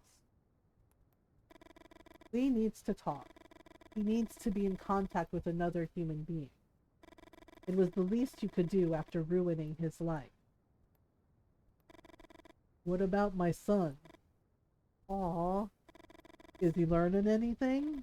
You notice his voice breaks when he mentions Xanto. You tell him he is, that he's helping you observe the people you're interviewing. As if he had been summoned, you see Xantos walking across the street. Cover the phone with your hand and call him. You say Jimmy's name and make a gesture for Xantos to watch him. Xantos nods, and you go back to talking to Lee. I don't want to take anything for granted this time. Lee doesn't respond, but you think you know what he's thinking. Lou? Thank you. Before you can say anything, he hangs up. You hold your head and take a deep breath. You had screwed him up, and he thanks you. Wow. You think about the new book, biography of a very special vampire. Will they be okay when they find out? When they know the whole truth? Christine has a family, but Jimmy, you know how much he suffered. It's impossible to foresee how he might react. But isn't there a possible present for any outcome? No. No.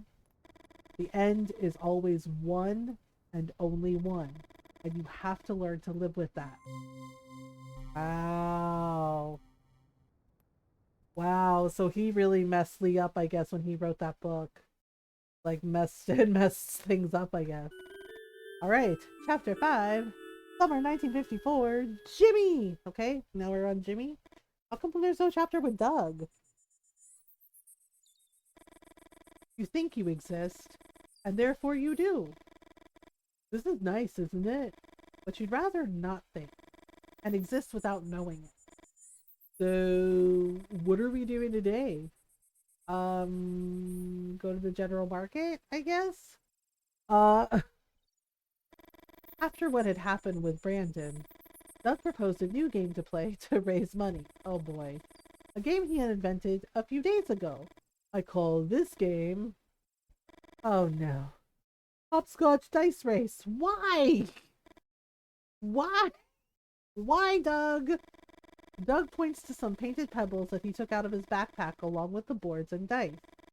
The first thing you have to do is put one of these pebbles on your board.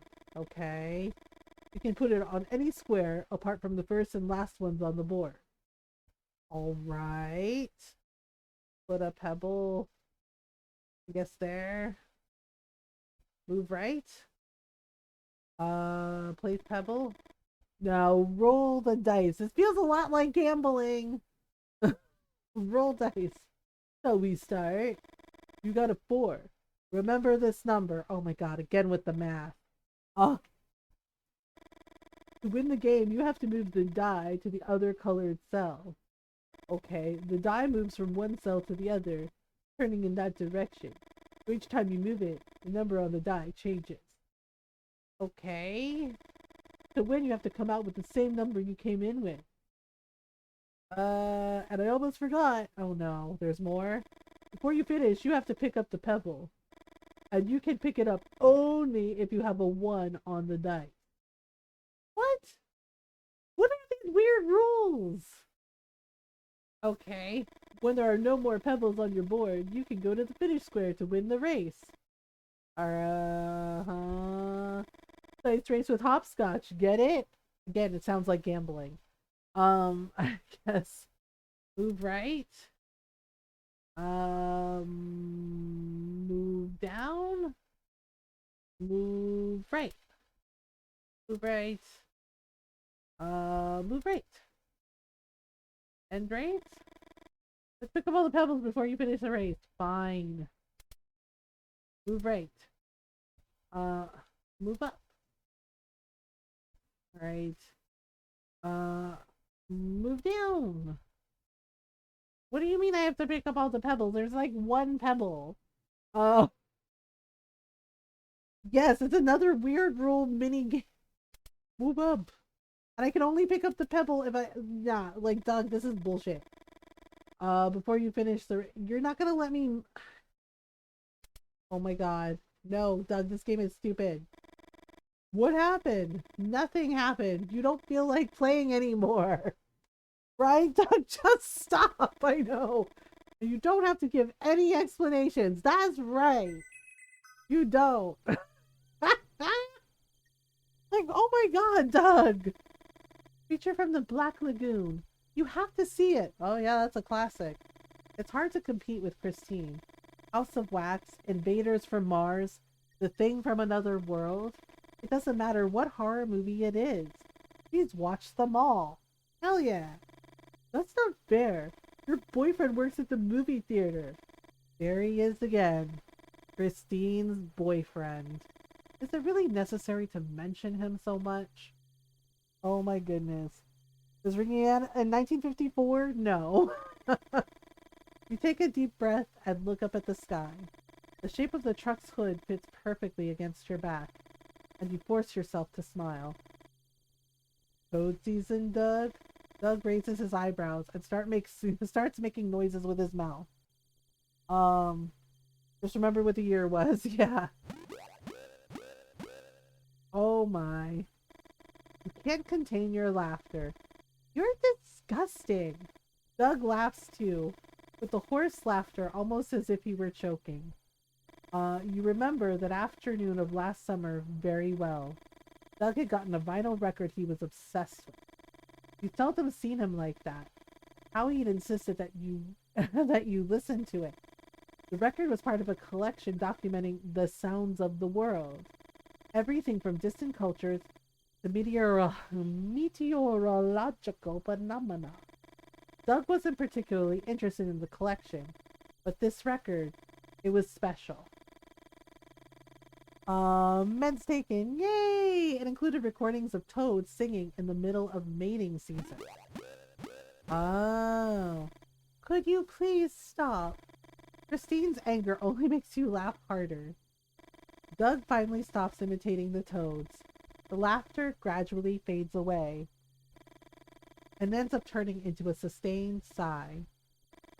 You look at your friend and think about what he confessed to you that afternoon. It was sad, but neither of you had older siblings or a father figure to lean on. Uh-oh, is that the vampire? Oh shit. That vinyl record with its songs of toads during mating season was the closest thing Doug had to a Playboy. I mean, what's that? Uh-oh, on that branch. Uh-oh. Uh-oh. You see? Uh, a bat? Where? The bat soars into the air with a loud screech. Come here! No! We know it's you! Oh no. Oh no! Oh no! How long have you been there? You're not following us, are you? I told you. I am indebted to you. Okay, see? He's a freak. Wait a minute. Brandon stopped bothering us, right? So? Are we good?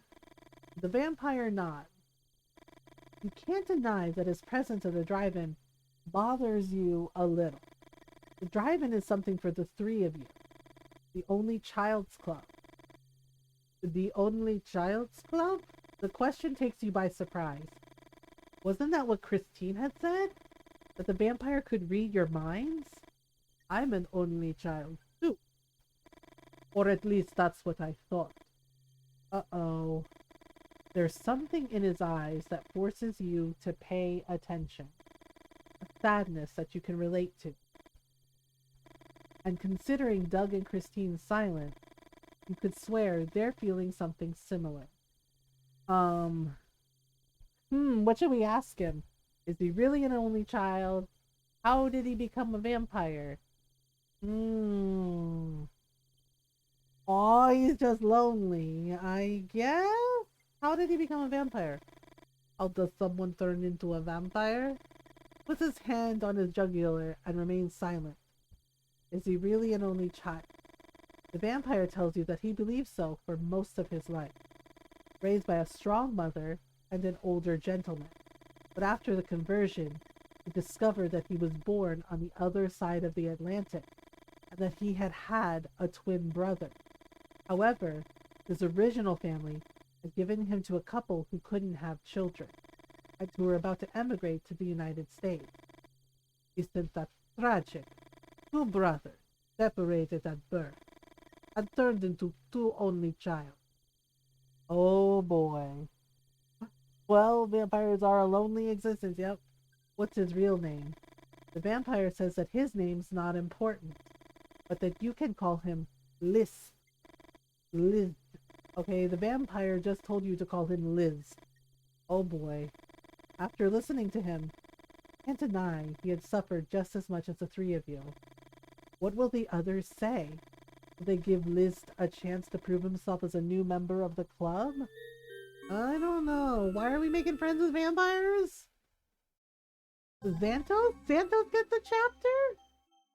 Autumn 1981. Okay, we'll do the Xantos chapter after my break. Yeah, so we've been streaming for about 2 hours, so I need to take a stretch break. The true name clause, yes, the true name clause. Fae folklore is like you don't tell your true name because then if the person knows your true name, they have power over you. Yeah. So I've been streaming for about 2 hours, so I need to take a stretch break and I need to grab some water. So if you need to take a stretch break, now's a good time to do that. Get some food, get some snacks, get some water. It's time to take your meds, you know the drill. Make sure you take care of you. I'll be right back and we'll do the next chapter.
Alright, I'm back.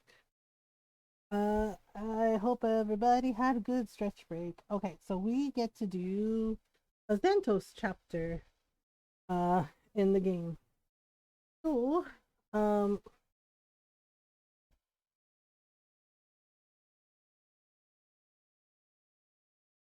don't use your real name. Yes, that's the rule. Also, don't if you meet a fae, don't ever have iron on you, iron or steel.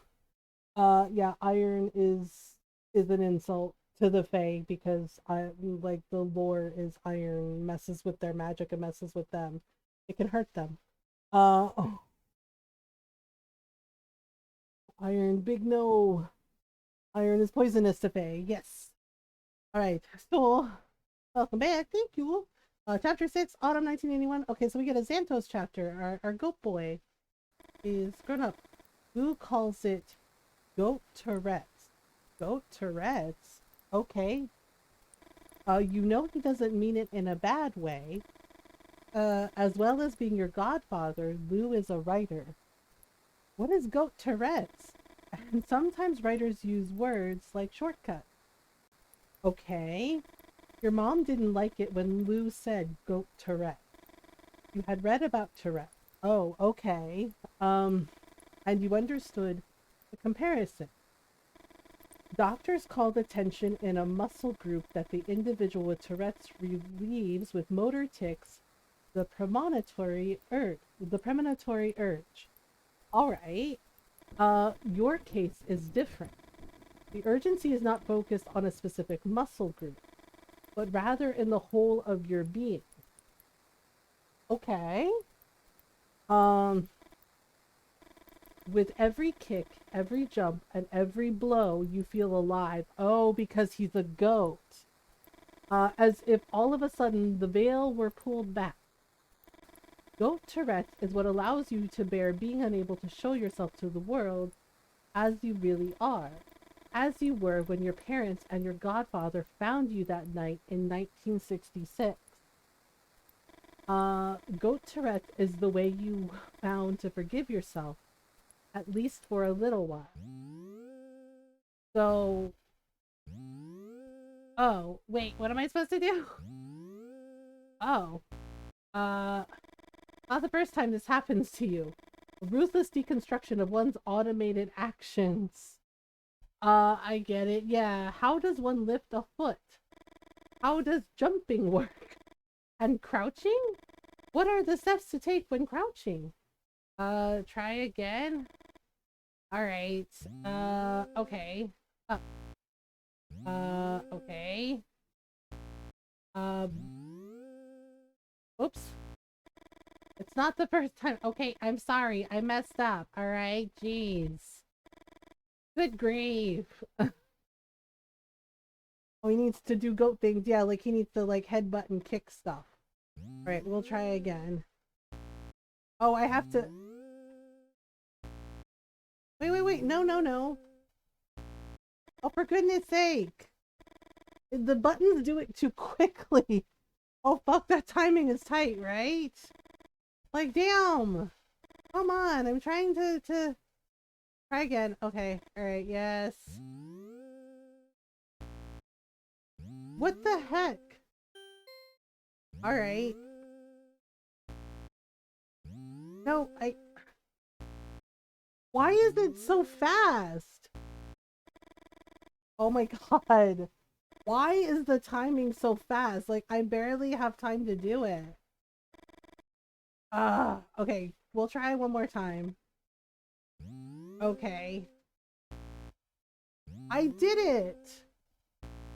What the hell? Are you... Like, I'm trying, and it's just... You know what? Nah. Like, I don't like... So I don't mind the mini games, but like when you have it like that, you have to at least, like recognize human error. So no. You try to think of something else. Let the part of your mind you can't control take care of the motor functions of your body again. You wonder if Lou made the right choice in selecting you for the job. Xanthos, private detective. Um, I have them. I must do them. Yeah, what my one of my younger brothers, he has Tourette's, and he's like that too. Like he has to do certain things. And yeah, and it's just it's just one of those things you got to do. You hope to one day have your own sign on the door of an office downtown, but that's still a long way off. Nod to Lou and walk back into the Nyak Cafe. So Xantos is training to be a private detective. Good for him. You're just starting. And for now, your tasks are pretty simple. Lou asks you to watch Jimmy and Christine during the interview, and to follow Jimmy after the meeting. Your godfather had told you that, after telling them the truth, anything could happen, and that you had to be very careful with the consequences of their action. And you? Wasn't that what you were? A consequence of their actions? Good point. Um, I like the close up of his eyes. That's really detailed artwork. Okay, chapter 7. Christine! Alright, we're back in 1954. Uh, oh, it's raining. The raindrops pound the roof, and you have to speak loudly to be able to hear each other. It's really coming down out there. Why does he feel the need to talk all the time? When you have nothing to say, you just stay quiet. It's really coming down out there? And why describe what everyone can already see? Oh boy. You stretch a bit. Do we go back then? Both of them nod. Jimmy seems like he's going to say something else, but ultimately changes his mind. Another of his astute observations? Your legs dangle from the platform. A gentle breeze caresses your arms, and you sigh. You wonder what you'll remember of all this 10 years from now. And in 20? In 25? Let me think a little. Wait, is Doug playing chess with the vampire? You look at your cousin.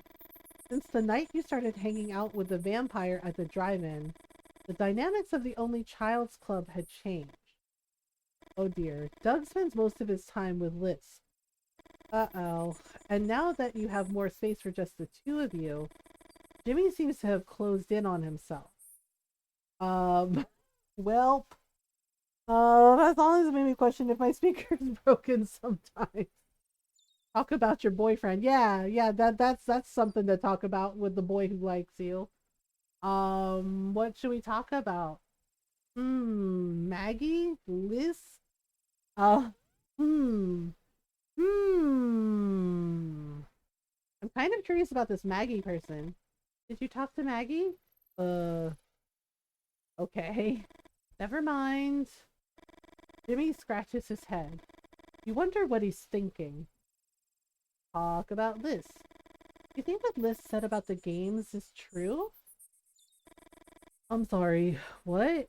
Oh, for fuck's sake. Jimmy raises his shoulders. He looks like he wants to say something, but regrets it. I don't know if it's true, but I think it makes sense. I always wondered about the origins of certain board games. To think they're an advanced society's experiment to study us. It seems more credible than the idea that a random person could have designed something like chess.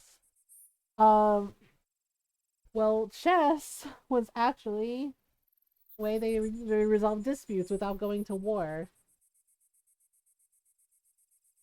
Wait, there are chess originally was designed for kings, leaders, to settle disputes without going to war by playing a game of chess. Strategy, tactics. Talk about Doug. I like my cousin's games, but I don't know. I always feel there's something missing. You regret what you said as soon as the words leave your mouth. Out of everything you could have said about Doug, why choose that? Something like what? Give an example. The 10 solitaire, for example. Solitaire? There's a trick to make a Super 10 with zero effort. Jimmy opens his eyes wide. The first, oh, yeah, the first thing you have to do is add up the cards of each color on the board.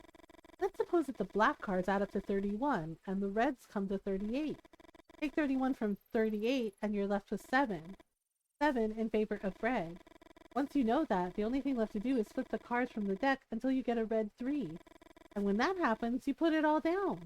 The red 3 plus the 38 red cards on the table add up to 41. 41 minus the 31 of all the black ones, 10. Wow. Why did you tell Jimmy about the trick? Didn't you have talked to Doug first? Given him a chance to improve the solitaire? Ah, math, I know, right?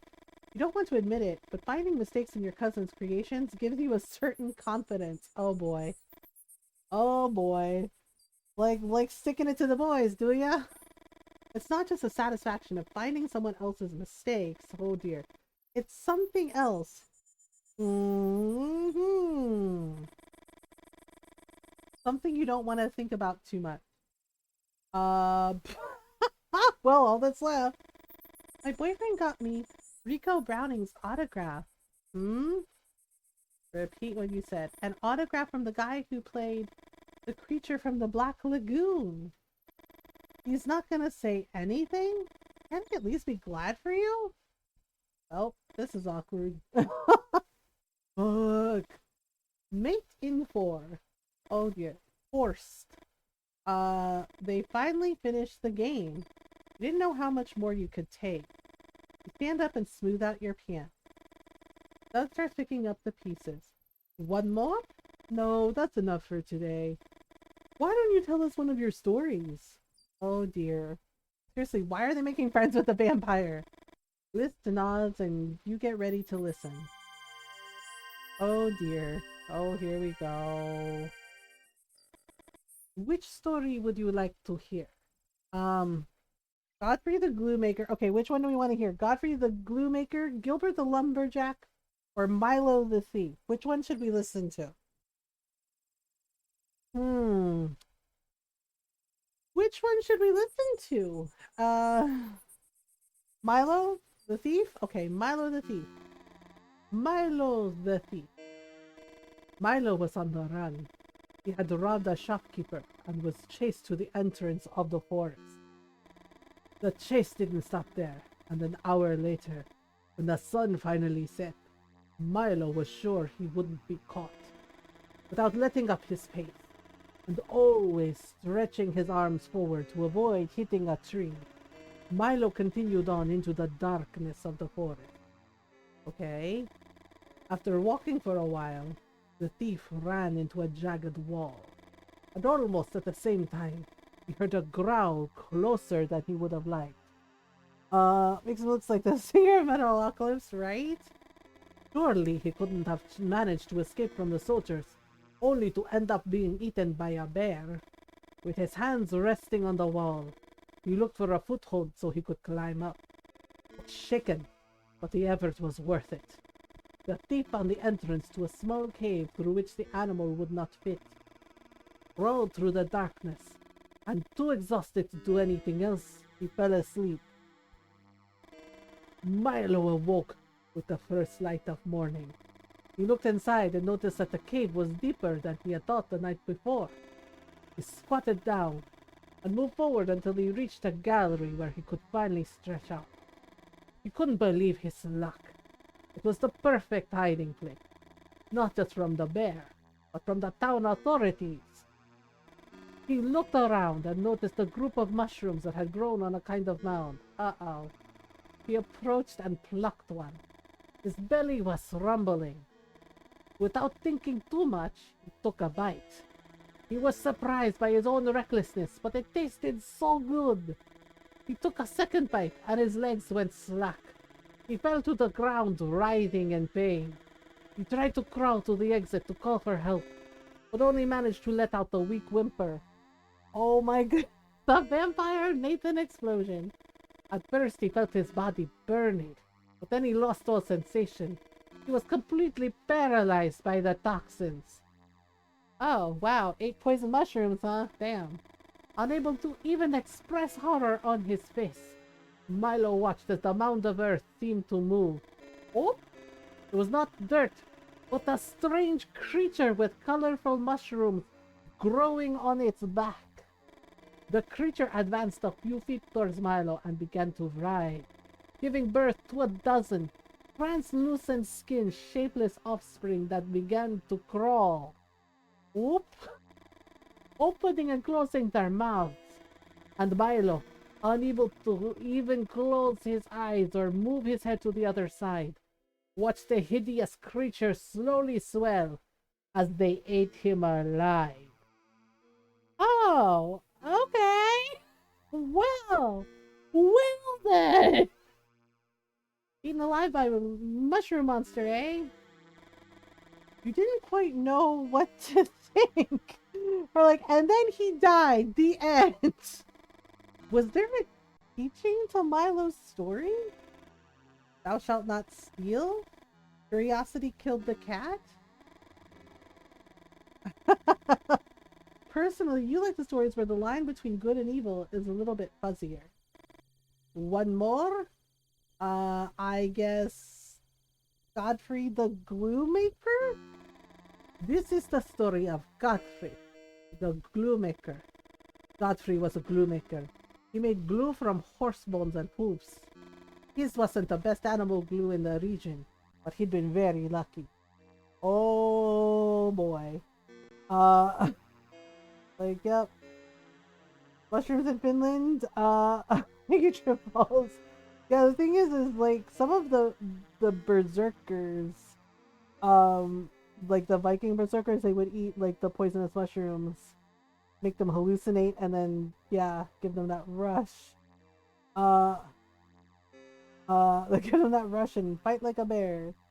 Who is it? Björn in the anime Vinland Saga, like he does that, and it's just like holy crap. Okay, he sold the glue to a famous bookbinder in town. Alright, however, while he had built a very lucrative business, Godfrey had not been able to find love. He was a romantic, a true believer in the concept of the other half. Oh dear. One afternoon, crouched over the dead body of a young foal he had bought from a widow, he had an idea. After shaking the dirt off it, the animal had fallen off a cliff and crushed its owner. Cut off the horse's tail with a big pair of scissors. Stood up and approached the mirror. He raised the horse's tail behind his head, and he liked what he saw. Okay. It was a new Godfrey, younger, healthier even, with long silky hair. It didn't take much to make up his mind. Didn't he make animal glue for a living? A few weeks later, and with renewed confidence, Godfrey met the beautiful Isolda, a young woman who ended up being his wife and whom he loved fervently. One day, while Godfrey was in his workshop working on a hanging carcass, Isolda approached him from behind. She was smiling from ear to ear, and she had great news to give her husband. But the moment she touched his back, something strange happened. Godfrey's shoulders dislocated with a wet crack, and both arms suddenly shot back as if powered by strong pistons. Okay? The hit landed on her chest. Godfrey turned around and saw Isolda on the floor, her eyes wide open. He ran to her and to his horror, found that she was dead. He burst into tears, his face resting on Isolda's chest. Godfrey cried for a long time, unable to move. Wait, he killed his wife? And his tears moistened the end of the horse's tail he had glued to his head almost a year ago. Wow? You look at Doug. Doug looks at you and nods. Another story? Well, I guess that story was weird. So wait. He killed his wife? I mean, it sounds like it was an accident, but what are these stories, sir? What are these stories, sir? Like, why are they weird? Gilbert the Lumberjack is the last one, I guess.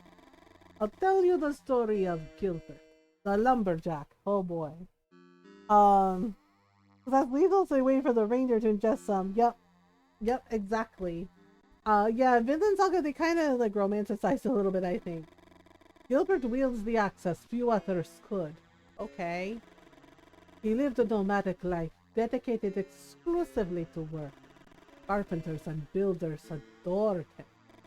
One day, while chopping at a very thick oak tree, Gilbert heard a groan. He pressed his ear to the trunk. Oh boy. Could the tree be complaining? Um, Mushrooms are potent, yep. He removed the axe from the trunk and swung it again. There was no doubt. There was the groan again. Confused, he dropped the axe and paused to think for a few minutes. Gilbert didn't particularly like his job, but it was the only thing he knew how to do. He had estimated that if he kept doing it for 5 more years, he could retire and live in one of the small towns he had passed by. Determined to follow through with his plans, he picked up the axe and ignored the groans of the oak tree. But from that day on, Gilbert began to hear the sobs of all the trees he felled. Oh boy. Oaks, pines, firs, beeches. They all suffered under the lumberjack's axe. Although it wasn't easy for him, Gilbert learned to ignore the whining. It was the only way he could keep working. 5 years later, Gilbert retired. The dry or something in it, I don't know. He settled in the village and soon after he met Estrid, whom he married. Estrid was slender and frail looking. Gilbert loved her deeply. I'm sensing a theme. Before long, the young woman contracted an illness and left her bedridden. She lay on her bed all day long, and Gilbert brought her tea and sang to her. Esther grew weaker every day. But one afternoon, an attack of withering pain foretold her end. The woman kept writhing, crying and moaning loudly. Meanwhile, Gilbert was in the courtyard of the house. And although he could hear her, he kept carving without even blinking, the figures of 2 lovers melting in a kiss on a sprig of oak. Hi, Naki! Thank you for the raid! How are you? Hi, raiders! Hello! We're hearing horrifying stories from a vampire. Oh my goodness. Hello, Naki! How was your stream? It's so nice to see you! Oh, welcome on in, everyone. I hope you're doing well. Norval, can you do a shout out? Oh, you're playing Tears of the Kingdom? How is it? Yay! Yeah, everyone go follow Naki. Go say hello. Go hang out. Go make some new friends. Them's cute emotes. Yeah, Naki has really cute emotes. It's so good. Oh, I'm so glad you like it. Yay, that's awesome. And yeah, go follow Naki, everyone. Lovely person and streamer. And yes, very, very cute emotes. Go say hello. Go hang out with her and her lovely community. Go say hello. It's so nice to see you. Thank you so much for the raid. Welcome on in, everyone. I hope you're doing well. If you're new, hi, hello. I'm Mothergamer and I'm a variety streamer and I like to play story games. Lots of story games, JRPGs, RPGs. Also, you know, indie games and lots of Animal Crossing. So we do talk about mental health in here as well. I live with depression and anxiety, and I talk about those things openly and honestly to show others it's okay to not be okay. It's okay to talk about it. It's okay to need help, and we do our best to be kind, welcoming, and supportive of everyone. So welcome on in. We're glad you're here. 4.5 hours on it. Only just finished starting her, so I'm in for a long haul. Oh my god, I love that. That sounds so good. I'm so glad you had a good stream. I'm glad you're enjoying it. Making another sandwich. What kind of sandwich? Yeah, we're playing an indie pixel pulp novel, pulp fiction novel called Barney Lake, and we're hearing horrifying stories from the vampire. The kids made friends with the vampire. Why? I don't know. Children make poor decisions. Salami and ham? Salami and ham, that sounds delicious. You try to imagine Estrid's last hours, yeah. And you feel sick. Do you want another story? Nope. No thank you. No more. I think pick up the kids from school soon, but have a good stream. Have a good day, Naki. Thank you so much for the raid. I appreciate you. I hope you have a good rest of your day. It's getting late. Doug asks for one more and looks at Jimmy. Christina's right. Doug starts croaking like a toad. Oh, for goodness sake, Doug. And you pretend not to hear him. For goodness sake, Doug. Why, Doug? Why? Why does Doug? Alright, so now we're on chapter 8, autumn 1981. So now we're back to the present. Well, their present with Lou. Okay, so here we are. Liz enjoyed telling these stories. There was something about the way he moved his hands, the way he projected his voice, and his shadow. It looked like, I don't know, like he could control the darkness around him. Christine shifts in her chair. But his most striking feature were his eyes. Yeah, there was something about the way he looked at you that took you to the very heart of his stories. Is it you? The couple look at you in silence. They expect you to say something. Uh-oh. When was the last time something like this happened? Yes, if that's me. The old couple smile, and something snaps inside you. You tell them you are not that person. You're not the author of... Please, I'm busy. You hear the old man tut as they walk away. He's holding a copy of a book you obviously recognize. Risen by Falling Stars, with the subtitle your editor added and you never really liked. The secret story of the Cryptids War. You even remember the text on the dust jacket. Risen by Falling Stars by Lou Hill features exclusive first-person reports on the last battle of the Cryptid Wars in 1966. Oh, right? Risen by Falling Stars had sold more than 100,000 copies. Christine coughs and you apologize. Smiles of the old couple stick with you. Where were those smiles when you released your last book and couldn't sell the minimum required by the publisher? Where were we? Cryptid Wars sounds badass, right? Oh my.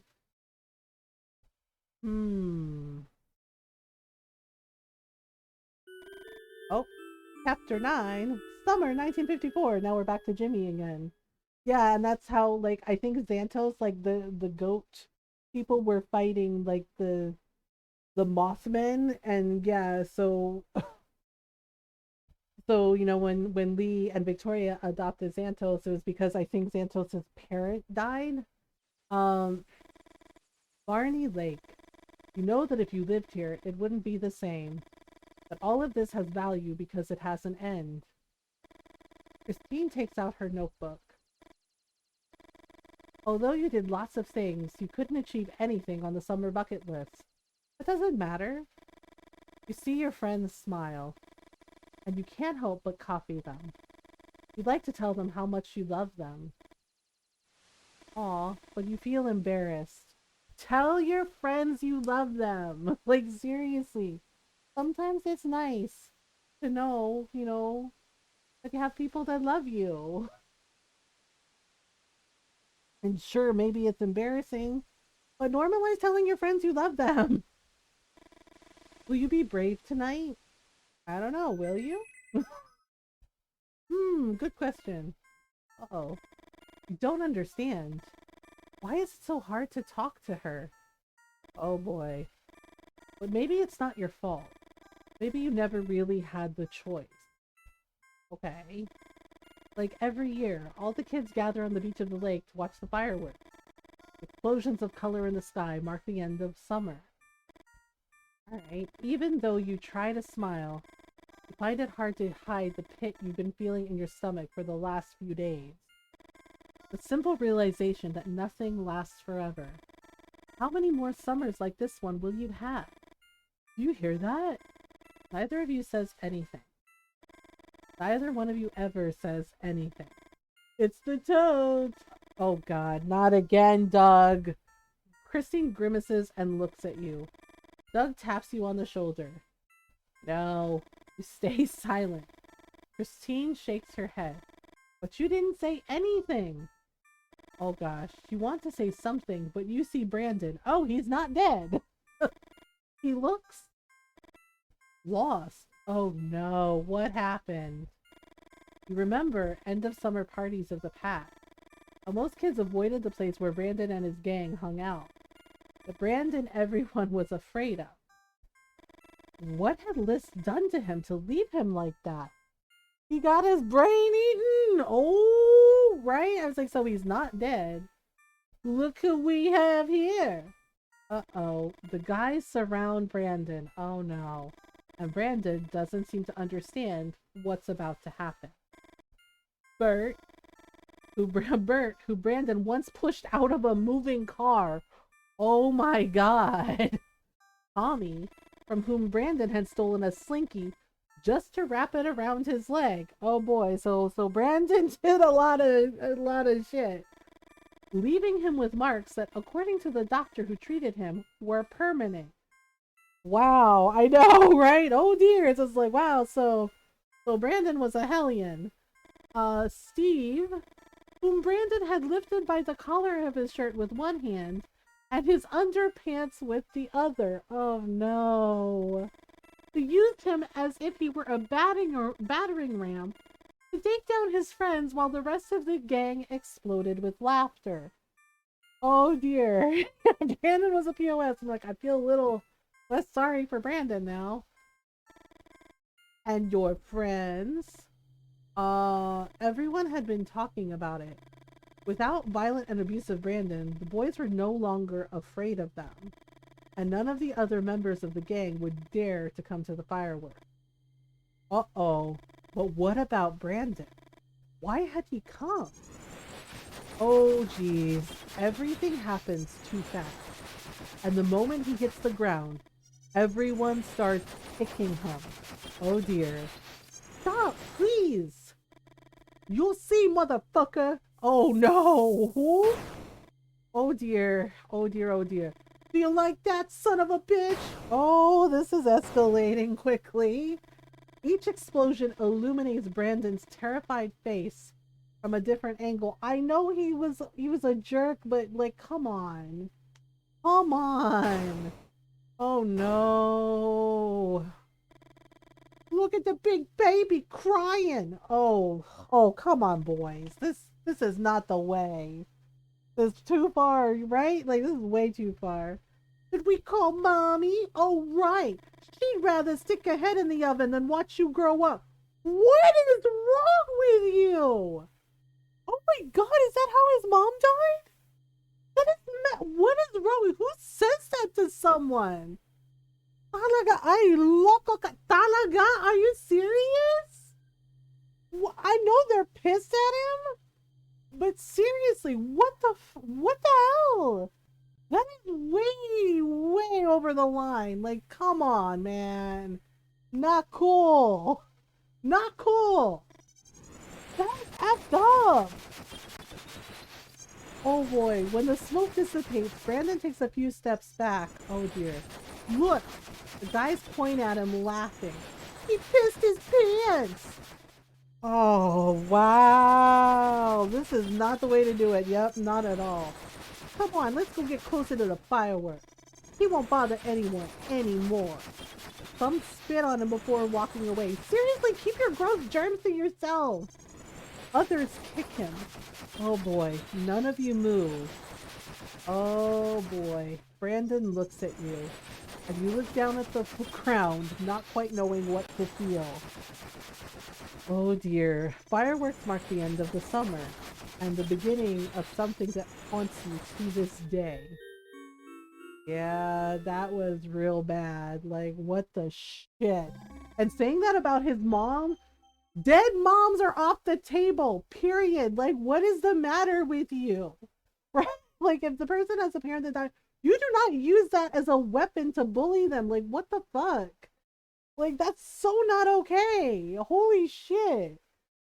Yikes, man. Alright, chapter 10. Like, damn, that is so wrong. Autumn 1981. Okay, we're back to those. Why, Christine? Why didn't we do anything? Oh, he feels bad. We were young. I mean, we couldn't possibly imagine what was going to happen. I don't know. What's the excuse? What's the reason? What's the reason? I mean, those kids look bigger than them and older, so I mean, sometimes kids don't always make the best decisions. They're kids. They hold nothing back. I guess we were young. What else could we do? What else? Other than watching, you mean? Other than nothing at all? Oh boy. I mean, like Fear 2, yeah, yeah. Kids are brutal. Like speaking from experience as a kid that got bullied, kids are brutal as shit. Like, holy shit. Doug, Christine, that vengeful son of a bitch, Brandon killed him. Killed him! Wait, Brandon killed him? If we'd intervened that night at the beach, if we'd stopped them. No, it's not fair. There was nothing you could have done. Or at least nothing that could have changed your cousin's destiny. Wait, Brandon killed Doug? Are you serious? Lou clears his throat. Oh, shit. Or Brandon could have had those boys turn on you too. Wait, I know, I'm like, what the fuck? And the noise brings you back to the present. There's no easy way to put it. I'm just gonna say it. Okay. Doug, your cousin, your friend, who everyone thought was dead in the months following that summer of 1954, he's alive. What? Excuse me? He's not dead? Oh, plot twist. They're like, he's alive. So Doug didn't die. They're like, we thought he died. And Lou's like, he's not dead. He's alive. Excuse me? What? Yeah. And I can prove it. What? How is he not dead? Oh my god. Is he a vampire? Is that what's going on? But Brandon, your head starts spinning. Just listen to me. It won't take long. This newspaper is from December 9th, 1954.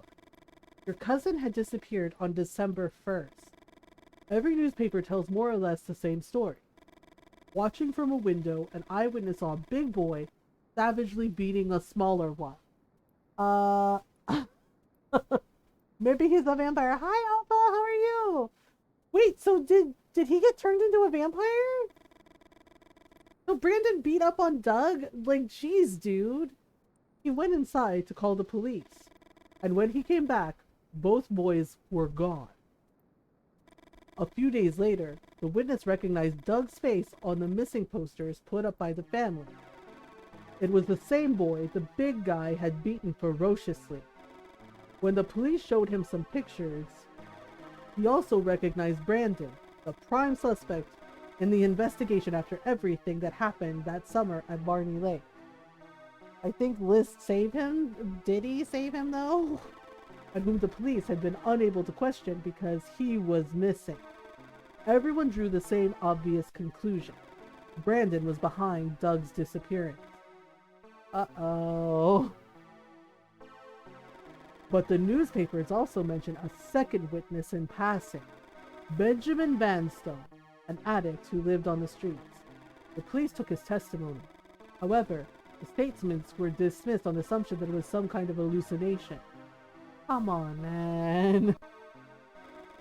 Vanstone had stated that a winged figure appeared above the big boy. Oh, yeah, P.A. Brandon. Oh, yeah, he ate him. And that with one swipe, it had cut off his head. Oh, my God. Well, we know what happened to Brandon now. Dang. Dang. The smaller boy was dying. The figure held him in their arm and stuck its fangs into his neck. Oh, there it is. There it is. Brandon gone. I was like, well, geez, that escalated quickly. Like, yeah. Driving around in ATVs, crashing 18-wheeler by accident, digitally, of course. Oh my. He made Doug a vampy to save him. Yup. Oh dear. At that point, Vanstone got scared, hid in an alley, and didn't come out for a few hours. I mean, that's what you should do when a scary vampire shows up. A few days later, he showed up to testify. He couldn't stand the nightmares anymore. Whoa. Nobody believed him. You understand what this means, right? Yeah. Yeah. That's so weird.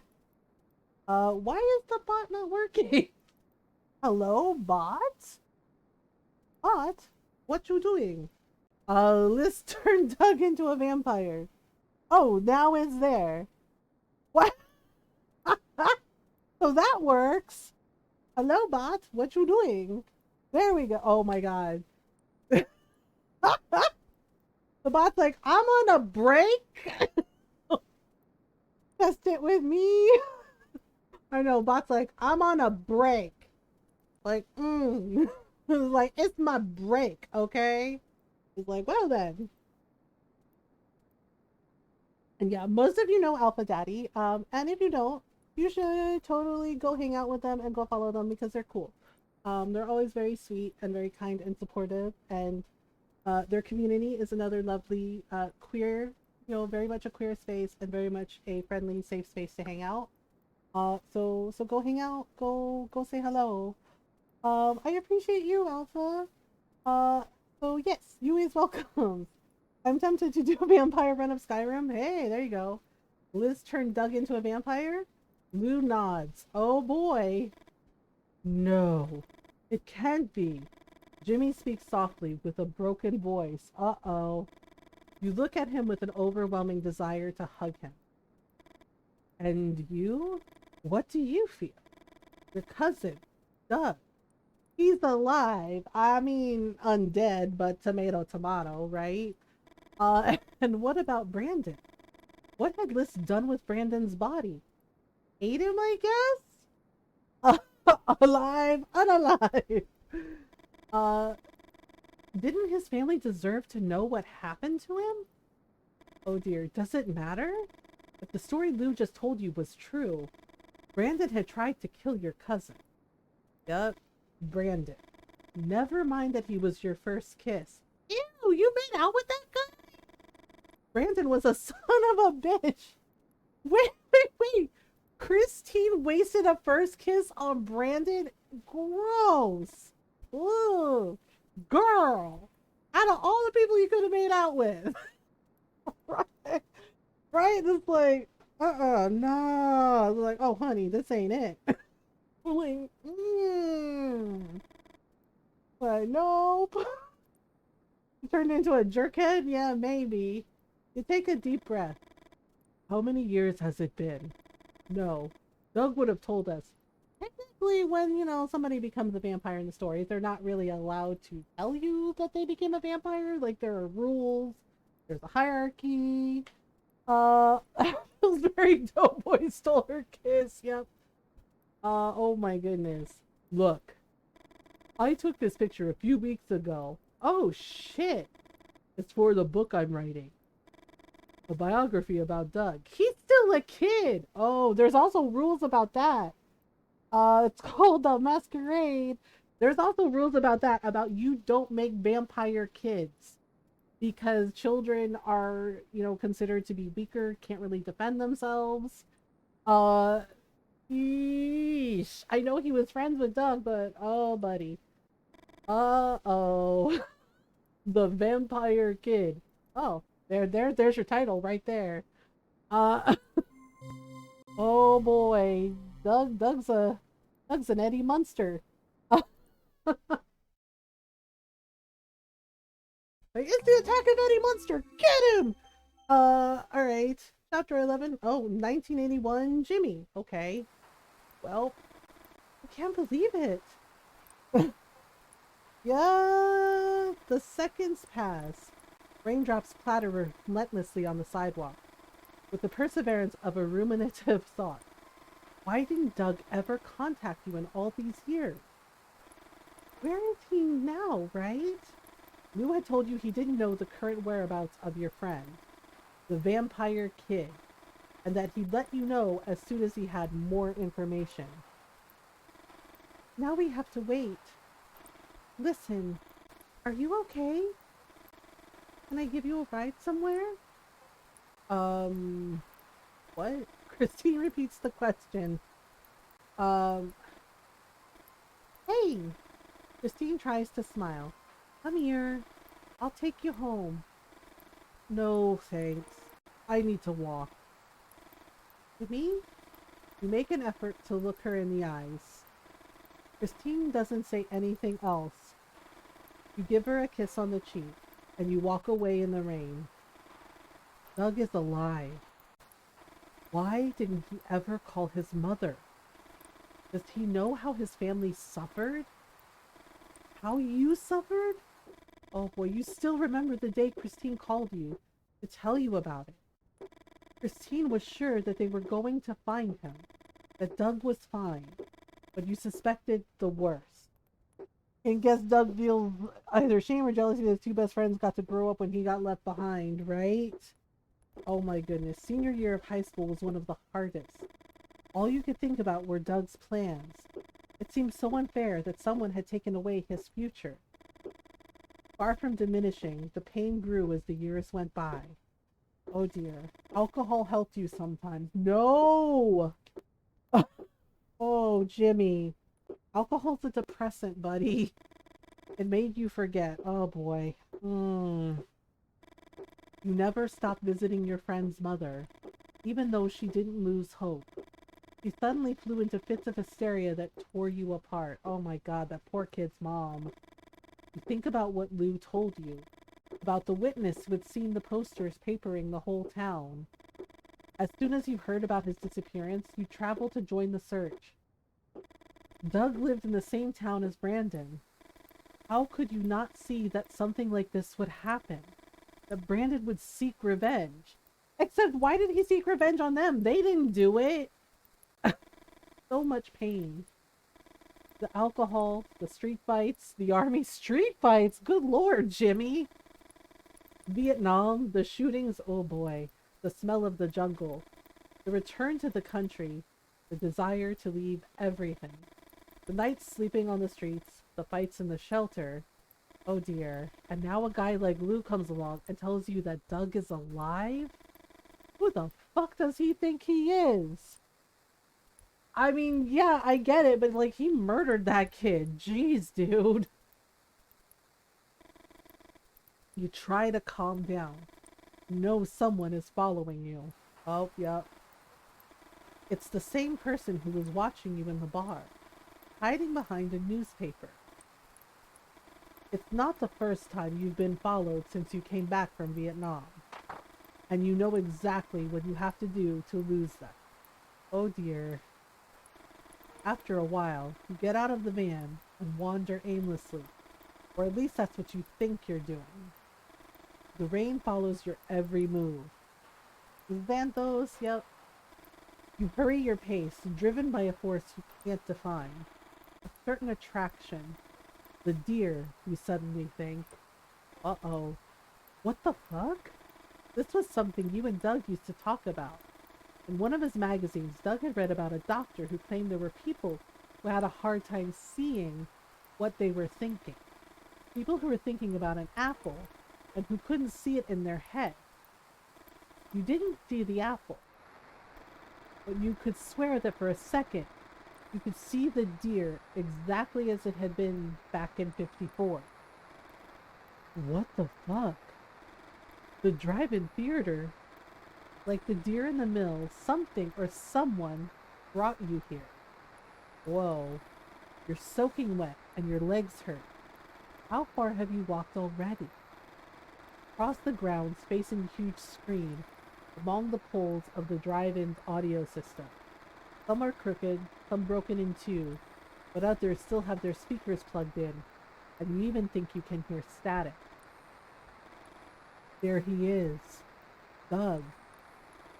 Your friend who had died, and now is alive, undead. Doug!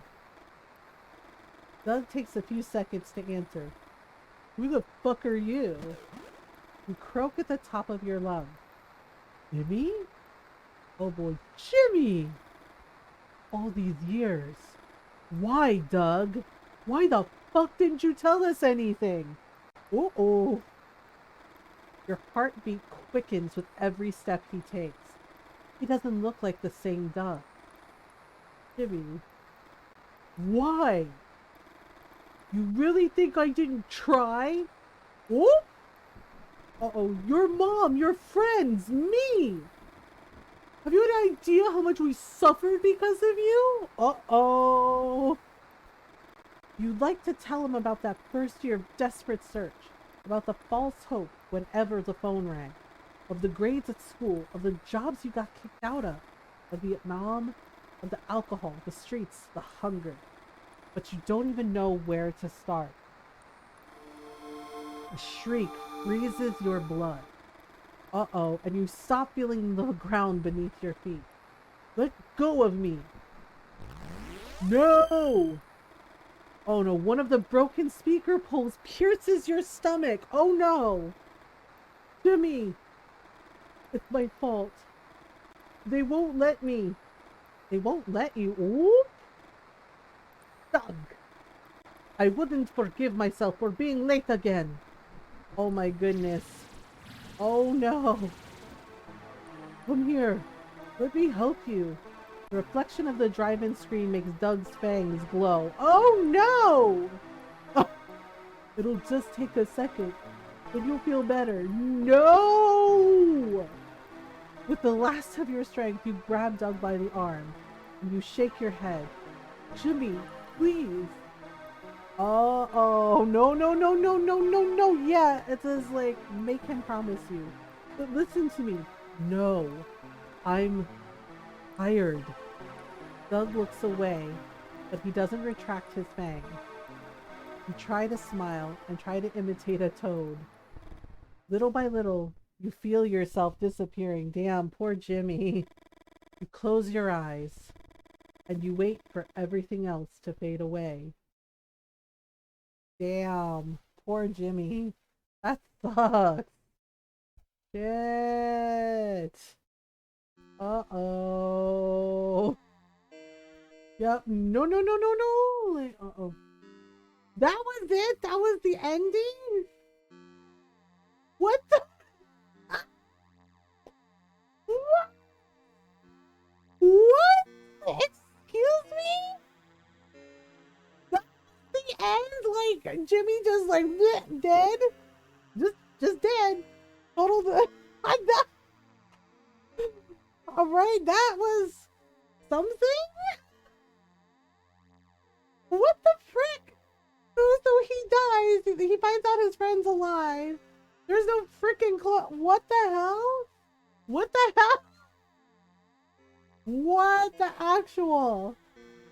Excuse? Excuse me? Oh, okay, there is more after. Did you get? I don't know. John Carpenter's movie? Wait, they're vampires. So Doug still made him a vampire? Are you serious? What about Christine? What? Excuse me? I don't know. I guess that's the ending. Secret scenes? That's secret scene 1. What? So Jimmy became a vampire. Like that's the deal. I'm so confused by that. I don't know if that's the bad ending or not.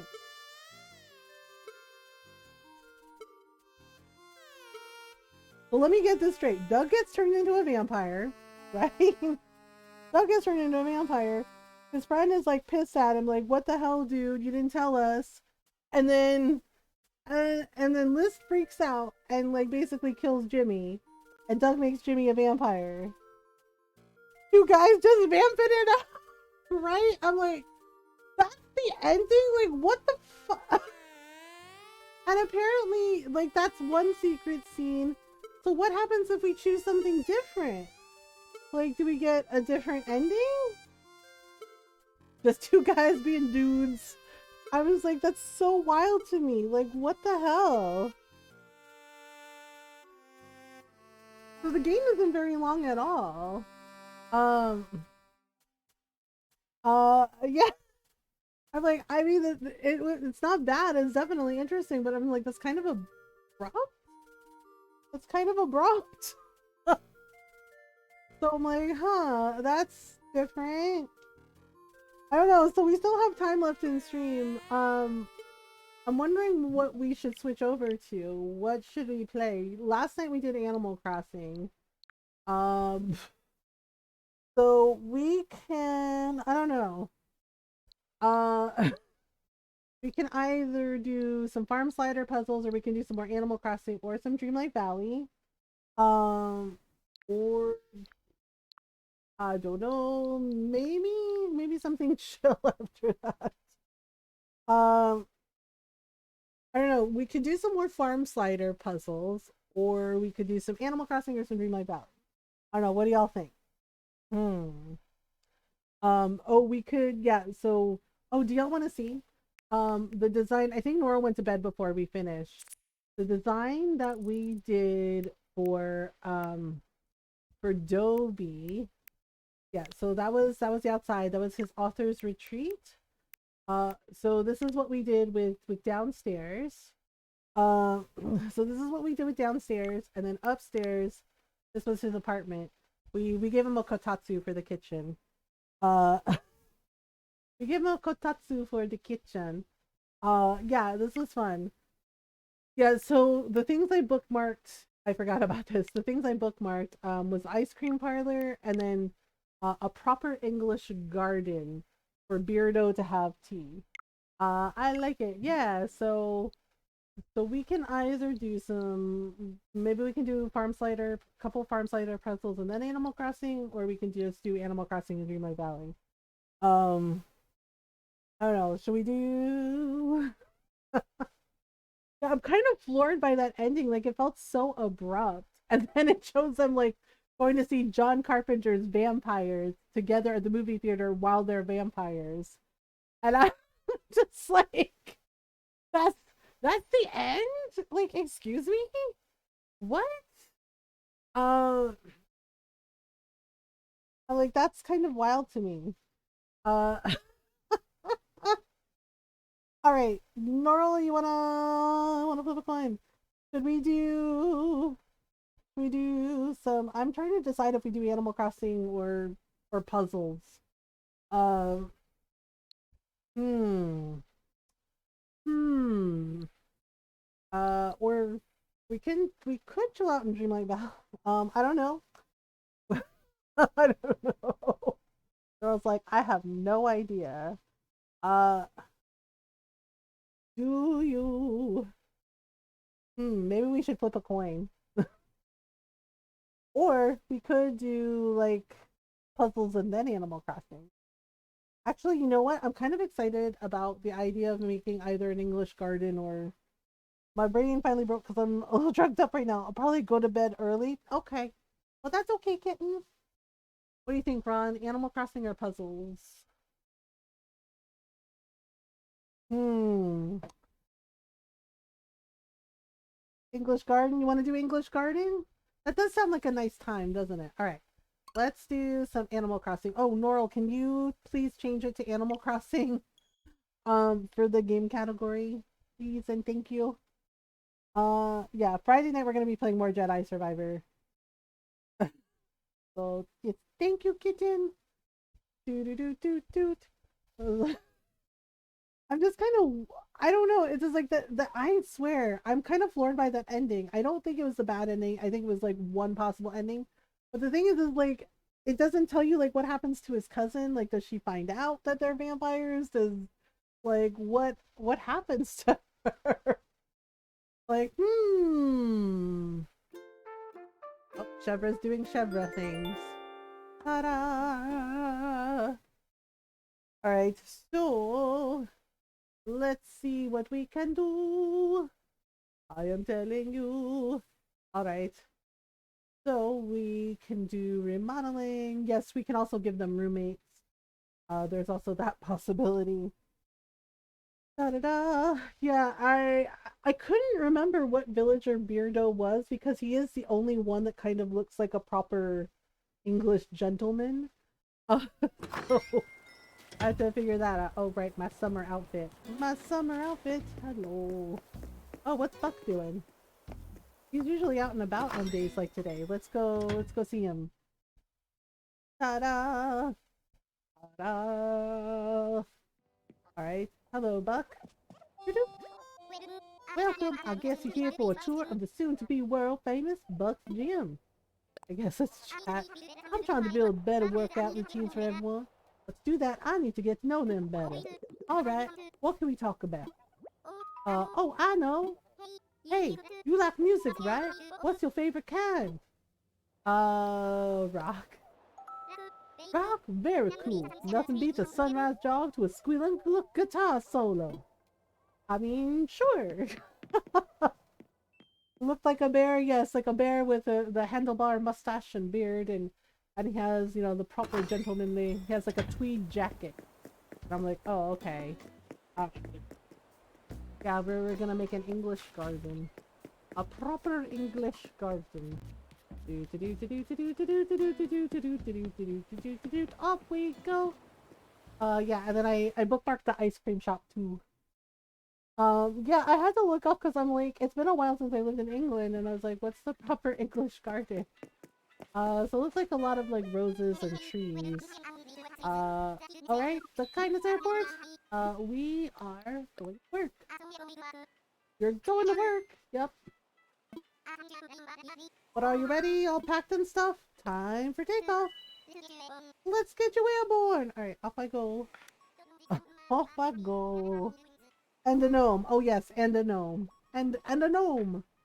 And then the gnomes could be like, you don't know me. What would dodos do? Definitely not go extinct.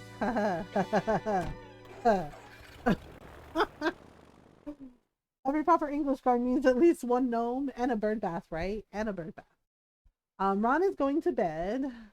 Probably one of the walls. Oh yeah, or like a gazebo. Ron is going to bed, so we gotta sing Soft Kitty tomorrow. That vampire ending was very abrupt. Alright. Oh, Laurel. Yep. Oh, kitty, warm kitty, little ball of fur. Happy kitty, sleepy kitty, purr, purr, purr.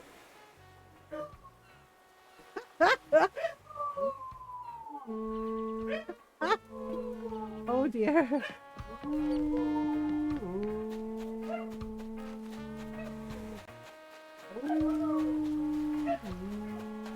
Really? Good boy, Jake.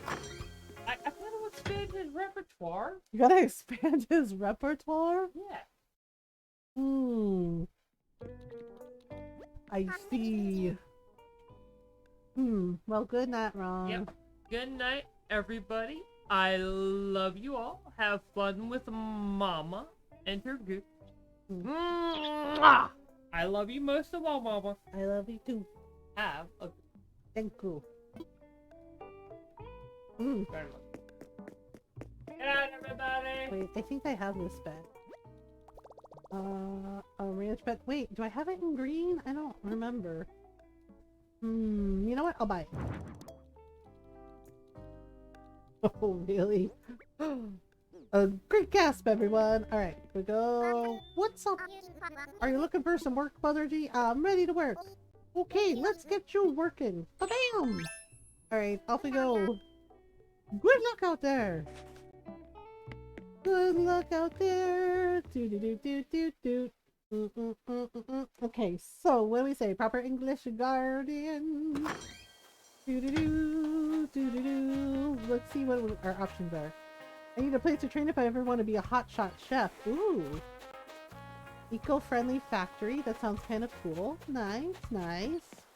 We got her favorite drink. What's her favorite drink?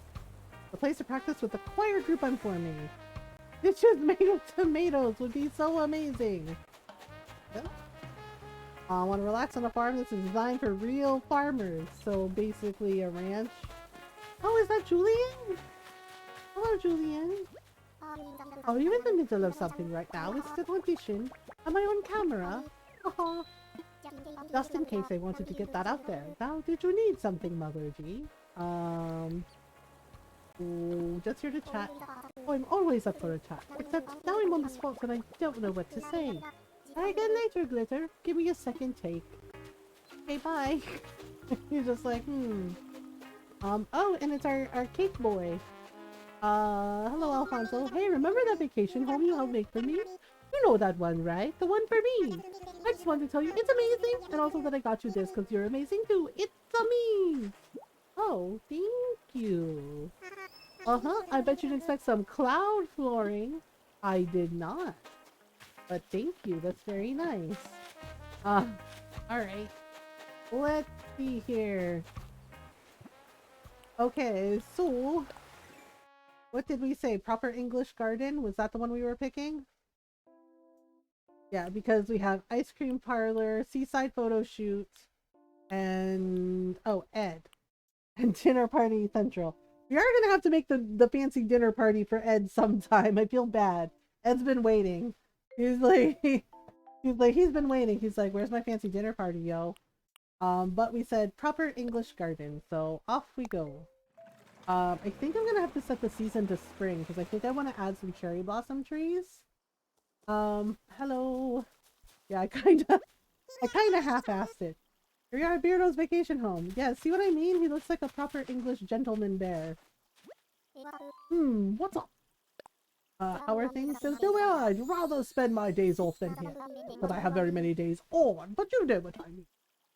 Okay, actually, what's up? How's your home? Fantastic. Why do you ask? Let's talk on the link. Good timing. I was just thinking about ways I could add some more je ne sais quoi to this place. That's French for I don't know what. No, really, I forgot what it means. He's like, no, really? I forgot what it means. It's like, that's exactly what je ne sais quoi is. I don't know what. Oh my god, the villagers. Anyway, you really up for that? Leave it all to me. I'll do that. Good luck, Whiskers. Whiskers, aren't you a bear? Whiskers. It's like, aren't you a bear? Should we change his outfit? I don't think we should. I don't think we should. Okay. Time, weather, seasoning? Seasoning. We can change the season. It's on summer, but I want spring because I want some cherry blossom. Yeah, I do. I want some cherry blossom trees. Alright. Spring. Yeah, I picked this spot because there's a lot of room to work with. Okay, Beardo, you gotta go over here, buddy. He's like, what? Why? Okay, so we're gonna figure out this English garden. Iron benches, yep, that makes sense. So what would look like, okay, so he has garden. Cypress plants, okay. Evergreen ash.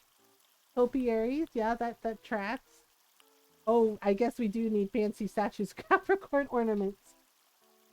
You know, I still don't know what my zodiac sign is. Like, what the hell a sea goat is. I'm a Capricorn, right? Right? Like, that's my zodiac sign. And you're the dragon. I'm a Capricorn. But, you know, when I looked it up before when I was a kid, they're like, Capricorn, it's like a sea goat. And I'm like, what? What the hell is a sea goat? Is it like a mermaid and a goat? I'm like, why when they were like passing out zodiac signs were like, you know what would be perfect? The people born, you know, in December. Sea goat. And I'm like, what? But what is it? Like, these are nice. Ooh, bird bath. Okay. Do we have any? Oh, really? Fairy dresses? Oh, well, speak of the garden gnomes, like Noro mentioned, there's a garden gnome. Okay, well, first things first, we gotta change this house. Should we make it look like a cottage, like this? Or should we make it like this? Like a proper English thing. Blame the Babylons for the sea goat. Okay, so which house do we like? Do we like this one or do we like a cozy cottage vibe? Hmm. I mean, Beardo's kind of, I think he's a snobby villager. Literally, it's all the way back from them. Why the hell did they decide sea goats? It's kind of messed up. Right, like everybody else gets to be like, you know, a cute goat or oh my goodness. Okay, I do like this, but should we go fancy? I don't know which house to pick. Like I like this, but this one also kind of fits the vibe too. Like a small cottage. So we can do English manor kind of, or we can do like like a cottage out in the wild. Uh, a cottage out in the wild maybe. And I definitely want to do some pathing. I don't know what to pick. I'm stuck.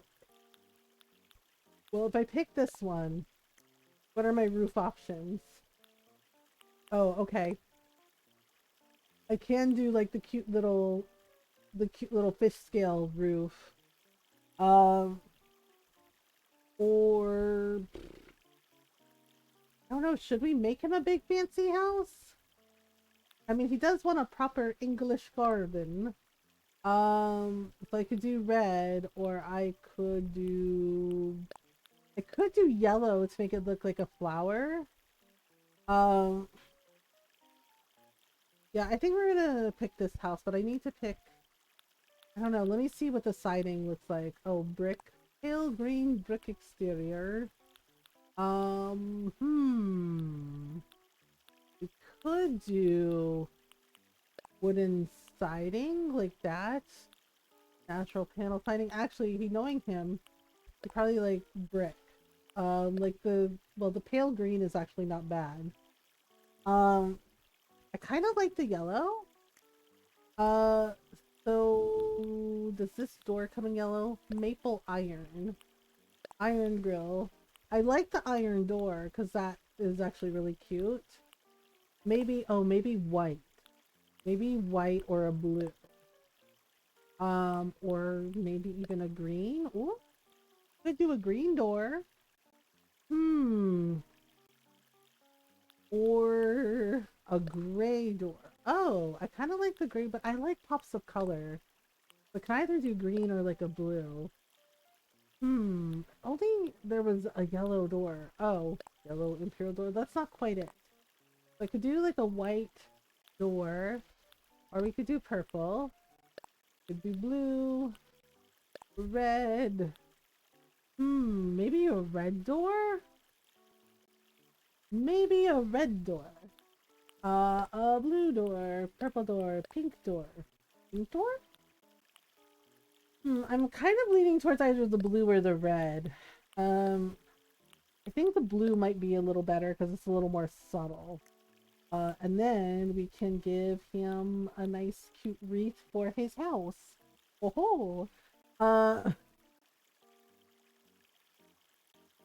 we can give him a cute. Did we give him blue roses or gold roses? Oh, if we wanted to go full fancy, we could do dark roses. Rose wreath, fancy rose wreath. Ooh, fancy rose wreath might be cute. Hyacinth wreaths. I kind of like the fancy rose. Okay. Now, okay, so now where do I put the house?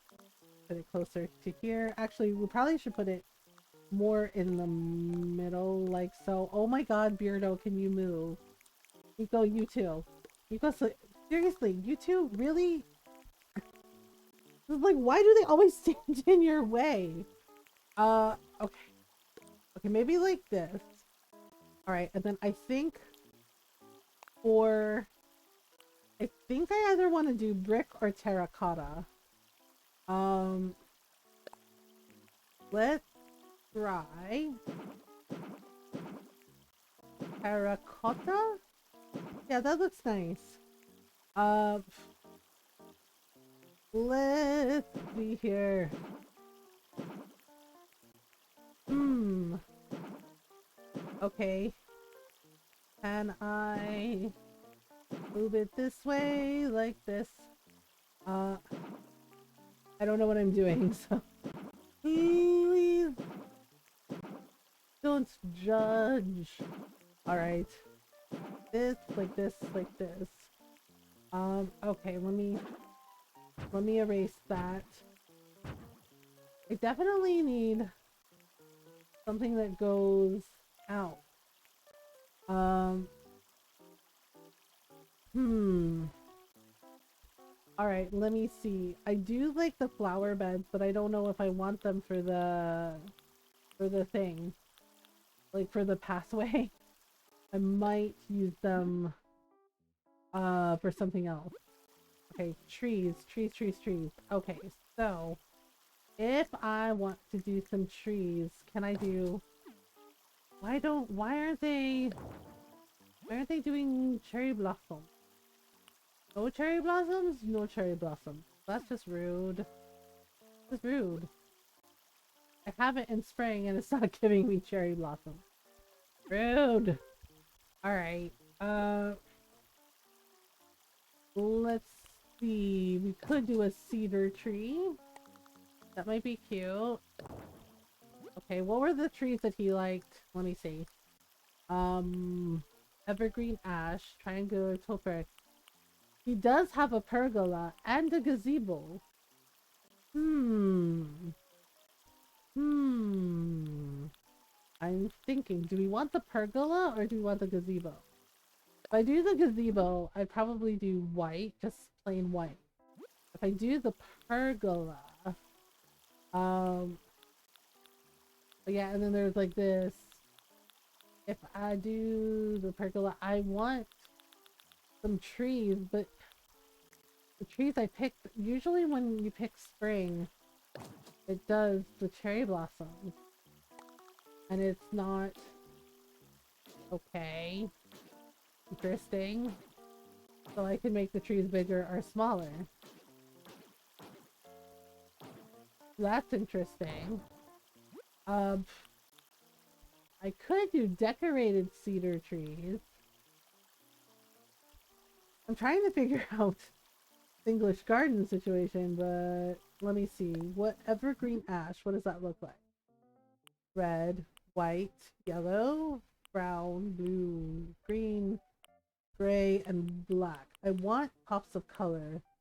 So maybe yellow? But the thing is, do I want it aligned up like this? Like down the side? Or do I want two of the trees just like side by side? Um, oh, and I need a fence. I need a proper fence. Let's see, can I do a proper fence? Let's see. What kind of fence would we... Oh, we could do a lattice fence, like a small one or a large one. Or we could do like a brick fence. Maybe we can make a white, black, blue, pink, light blue, yellow. Oh, we could do yellow to match the house. Like this. Right? Just like the front, have the front fence be like this. Right? Actually, let me remove one because I think I'm gonna need some room for something that I want to do. Um,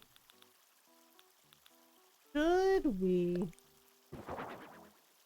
should we have should we have the little goats at the side like this? Just proper English garden. I know, does that look too weird having our Capricorn statue at the end of the path. I kind of like it. Um,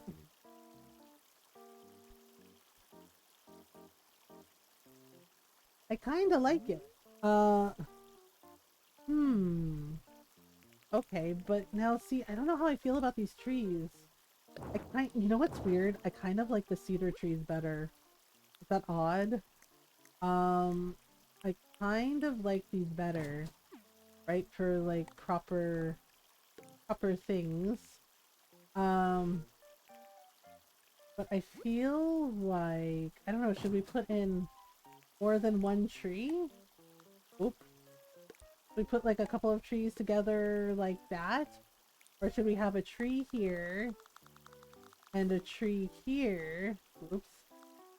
Like this, right by the water. And then maybe have a pergola. I like it. The tree or the gate? I don't know if I should have a tree on each side or have them bunched together.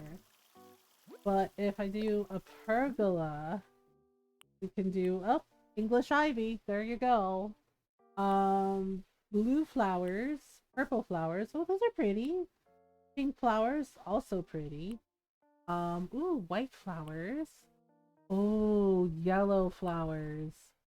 Orange flowers. Oh man, they're all good. Which do I pick? The statues. Yeah, I'm trying to decide if I want to put the pergola in. But the trees, I'm like, do I put one over on each side or I just bunch them together like this? I don't know. The statues, or do we just give him the topiary garden of his dreams? Round topiary? Do they come in shapes? Round topiary. Triangular topiary.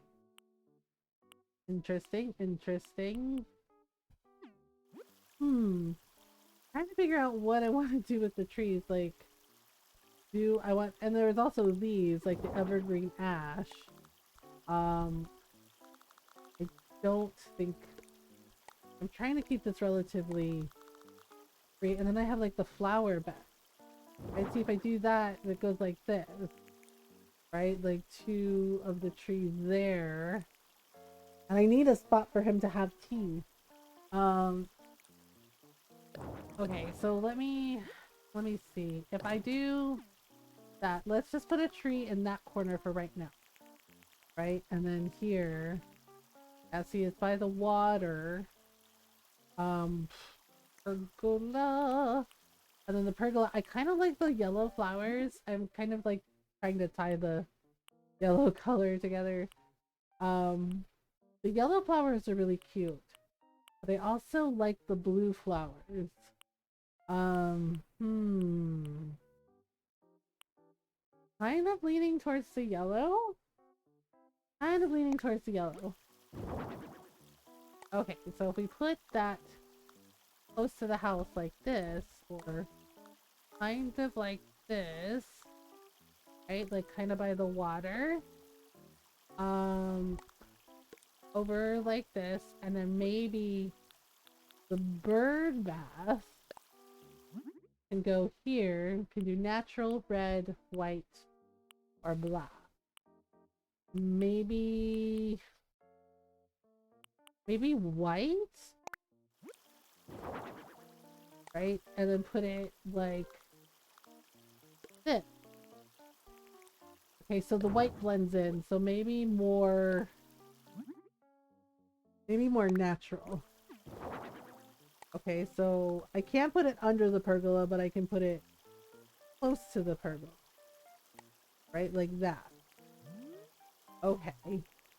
And then, can I fit another tree in there? I don't know.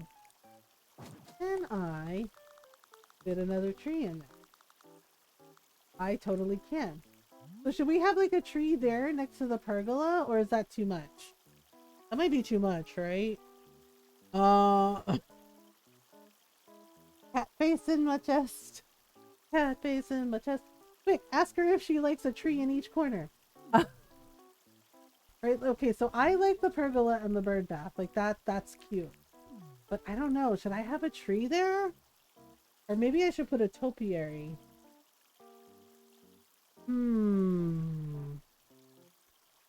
Thinking. I'm thinking. I don't know. It might be too much. Plus, how is he going to get to the water to water his garden? Maybe I should put it over here. Maybe I should put it over here, like two trees. Um, like 2 trees like this. And then what else? What else you got? A green leaf pile. Okay. Yes, he has a hose reel here, and a well, and a fountain. Ooh, a fountain. How big is this fountain? Uh, how big is this fountain? It looks pretty big. Gray, brown, black, white. Go with gray. Wow, that's huge. I think I have this fountain on my island. Oh no, should we? Ah, trying to come up with a proper garden. Alright, let me... I mean, we need trees, right? We need some trees. We need some... I do like the shape of these topiaries. Light green, green, brown, pale green. Let's go with light green. Alright, so if I put... Can I put a topiary here? No. Maybe here. Whoops. Maybe here.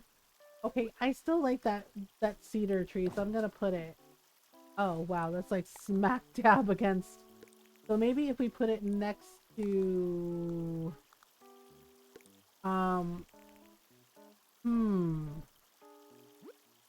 he likes the flower beds too, but I'm not really sure.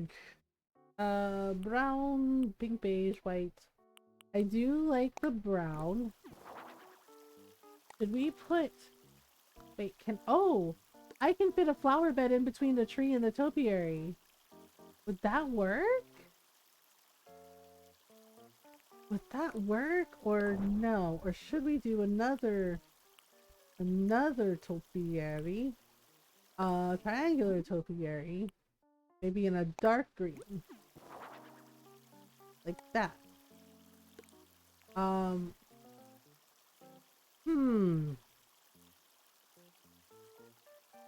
This is... I like it. The flower bed? Okay. Let me put it back. Flower bed. Okay, flower bed here. Whoops. And I gotta figure out this topiary situation. Because I want him to have some trees. Right? Because you can't have a proper English garden without any trees. And then I think I need to put... like some of his gardening stuff here. Oh, he has a greenhouse box. Maybe that should go outside? That's go outside? What? You want a greenhouse box? Like this? Oh no. Or maybe like this. Like, maybe have like a gardening workbench. I like dark green. Yeah, dark green is pretty nice. Yeah, you know what? I think I might change that to dark green because it kind of blends in with the lighter, with the grass. Yeah, so there's light green and then like, yeah, regular green. Yeah, that shows up better. That shows up better. Okay. So, now I gotta think of what else I want to put in. Now I gotta think of what else. So, I do like the greenhouse box, but that might be more for inside. Oh, he has a lawnmower. Maybe we should give him like a shed or something. Potted starter plants. Getting some ideas for what I want. Oh, the garden gnome. Right. I gotta figure out where to put that too. We have sprightly gnomes, sleepy gnome. Oh, that's cute. So sprightly, sleepy, surprised. Oh my. Reliable. Okay. Hungry gnome. How do we know he's hungry? Laid back, passionate. A rebel gnome. Oh my. Oh my. I kind of like the sleepy gnome because I like the colors. The color scheme with the purple and the yellow. Um, so let's see. Maybe. Okay, so maybe we should give him like a little workspace garden area. Yeah, because I do want to use the garden bench, like the iron garden bench. Um, and then maybe like the cute little table so you can have like some tea outside. Uh, but let me see here. Let me use this hose reel, right? So we will do, not sure what color I want. Uh, okay, so there's silver, and there's yellow, red, green, blue, black. Maybe yellow? Either yellow or silver. Let's try silver. And we'll just, okay, so we'll put that there by the water, right? So you can just have a spot. Um, I know he has like a lawnmower here. But I don't know if I want to use that just yet. I don't know if I'm gonna use the fountains either. Okay, so gotta figure out the topiaries. So topiary and a cedar tree there, and then we need, I think we need some more flower beds for him maybe. Um okay, try let's try this topiary that I saw. Let's do a dark green for that too. Uh maybe maybe like this, right, like next to the house. Or I could put it against the edge like that. And then over here I kind of want to put maybe some of the cypress plant. Actually, I might use the cypress plant for inside. Um okay, so he has some green leaves and he has, might give him an outdoor workbench. I'm not sure yet though. So let's see here. If we do this one. Okay, so we could do the red with the brick, or we could do yellow, right? So we could put that here, maybe like two here like this, right? And then, not sure yet what I want to do. We also have like other trees. Ooh, you know what I could do? I could give him some really pretty flower bushes. That actually might be really cute. Just like giving him either some camellias or some hydrangeas. Or plumerias. Yeah, that could work. Giving him some floral bushes. Uh,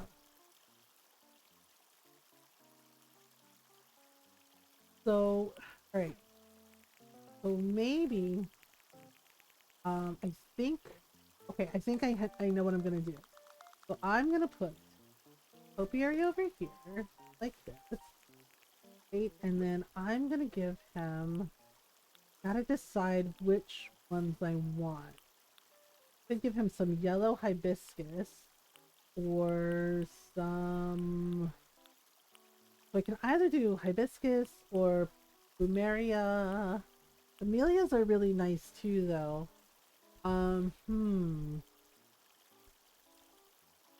Hard to pick. Let's see. Could also do hydrangeas, like pink hydrangeas or blue hydrangeas. There's also azaleas, which are also really pretty. Um, ooh, red camellias, red hibiscus, white plumeria. Oh, if I gave him red hibiscus bushes, he could make himself some hibiscus tea, like in the coffee talk game that we played. I kind of like that idea. Red hibiscus. Okay, so let's give you just, a nice pop of color, right? So we'll put, whoops, like just like this, like just together like this, and then I'm gonna put another topiary on the end here, like that. Yeah, maybe a little closer together. Um, so actually, let's space that out a little better. Just a little bit so there's room. Yeah, that looks nice. That's cute. Okay, so then don't know if I have anything that I wish I had something that could look like kind of like a garden maze, but I don't know if that'll work. Um, let's see. Can we do whoop or trees? I don't think so. No, that's not enough space. Okay. I mean, yeah, that like blocks out the thing. Okay. So I need something. Um, I do like this tree, but I feel like maybe I should just do two topiaries there. Right, like this cute little thing, and then maybe do a tree off to the side. That right? Or okay, no, scrap that. Scrap that. All right, so put this where I found it, or so help me. Uh, so maybe like that, and just like have the topiary, and then need.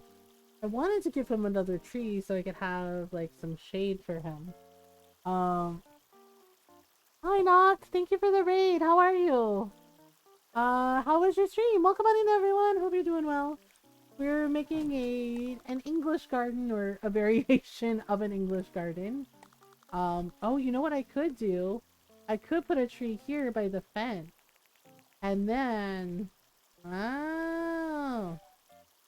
Hi Robert, how are you? Welcome on in everyone. I hope you're doing well. Welcome on in everybody. I hope you're doing well. Hi, I'm Mothergamer and I'm a variety streamer. I like to play story games. Lots of story games, RPGs, JRPGs, indie games, and lots of Animal Crossing like we're doing right now. Lots of happy home paradise designs. So we do talk about mental health in here as well. I live with depression and anxiety. And I talk about those things openly and honestly to show others it's okay to not be okay. It's okay to talk about it. It's okay to need help. And we do our best to be kind, welcoming, and supportive of everyone. So welcome on in. We're glad you're here. Hi, Beck. Uh, it goes well. We just played a very interesting indie pulp fiction comic book game called Barney Lake, and now we're trying to make a proper English garden for one of the villagers for Beardo. This is what we have so far. I'm playing around with different things. I thought I wanted that tree there, but now I don't know. But now I don't know. I hope you're doing well, Nock. Thank you so much for the raid. I hope you had a good stream. I hope you're well. Yeah, so the pergola can stay, and I like this. But, okay, so I think what I do want the Iron Garden bench. But I think I wanted a different color. Maybe in white? To, like, go with the house a little bit. Like a cute little garden bench here. Um... Did I hear Pulp Fiction? Yes. Yes, Golden. Yes, Beck. You heard Pulp Fiction. Yeah, we played an interesting Pulp Fiction comic book novel. And thank you for the follow. Welcome on in. Okay, let me see. I'm gonna see how it looks with the tree. Okay, if we put the tree here, and we put this here. Okay, you know what? I don't hate it. It's actually not so bad. It's not so bad. And I thought I was my brain, my dream brain, yeah. It's been a long day back. I apologize. I corrected myself as soon as I heard it, and I was like, well, that's out there now. I mean, it's better than calling you fish, Beck, right? Yes, I am sorry, Beck. Yeah, my brain just went, it's fine. Actually, you know what? I wonder, can I think I might like that better. Yeah, like a topiary there, and a topiary here, right? And then we need a proper table is what we need. Becca's is like, okay, fair. Uh, I do want to use the fountain, but I'm not really sure how I would incorporate it because there's only so much room. Uh, there's only so much room. Oh, did he want this bistro table instead? Well, too bad. You're getting a garden table. He's like, it's fine. He's like, it's fine. Okay, so we got this, right? So we're gonna put this here, right? Just a cute little table. Um, and then let's see. I think I have a tea set for him. A proper cuppa. Okay, he has this and he has this tea set. Well, that's not all gonna fit on there, so we're gonna give him a regular like cup of tea. Uh, he's like just a regular cup of tea, and it's just like, okay, fine, we'll give you the tea set. He's like, I really need it. Okay, so blue, green, okay, yellow. Oh, yellow's kind of cute. And it gives us tea with lemon in it. Red, light blue, okay. Pink. Pink is also fancy. I do like that it gives you different types of tea with the different colors. Like that's really nice. I kind of like the yellow.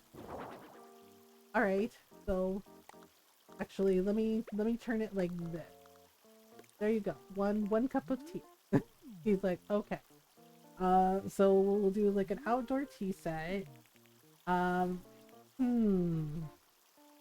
I don't know what else to put. This is very open. Uh, we need a little something next to that bench, but I'm not sure what. Oh, we could do a fountain, maybe? Okay, white, yellow. I don't like the, well, it's not so bad. Uh, white could probably go, or actually it should probably go in the middle like this, but then we'd need flowers everywhere. Okay, so no. Okay, so he has these other things. There's also this very grand fountain. I could put it here. Like by the, but that's kind of big.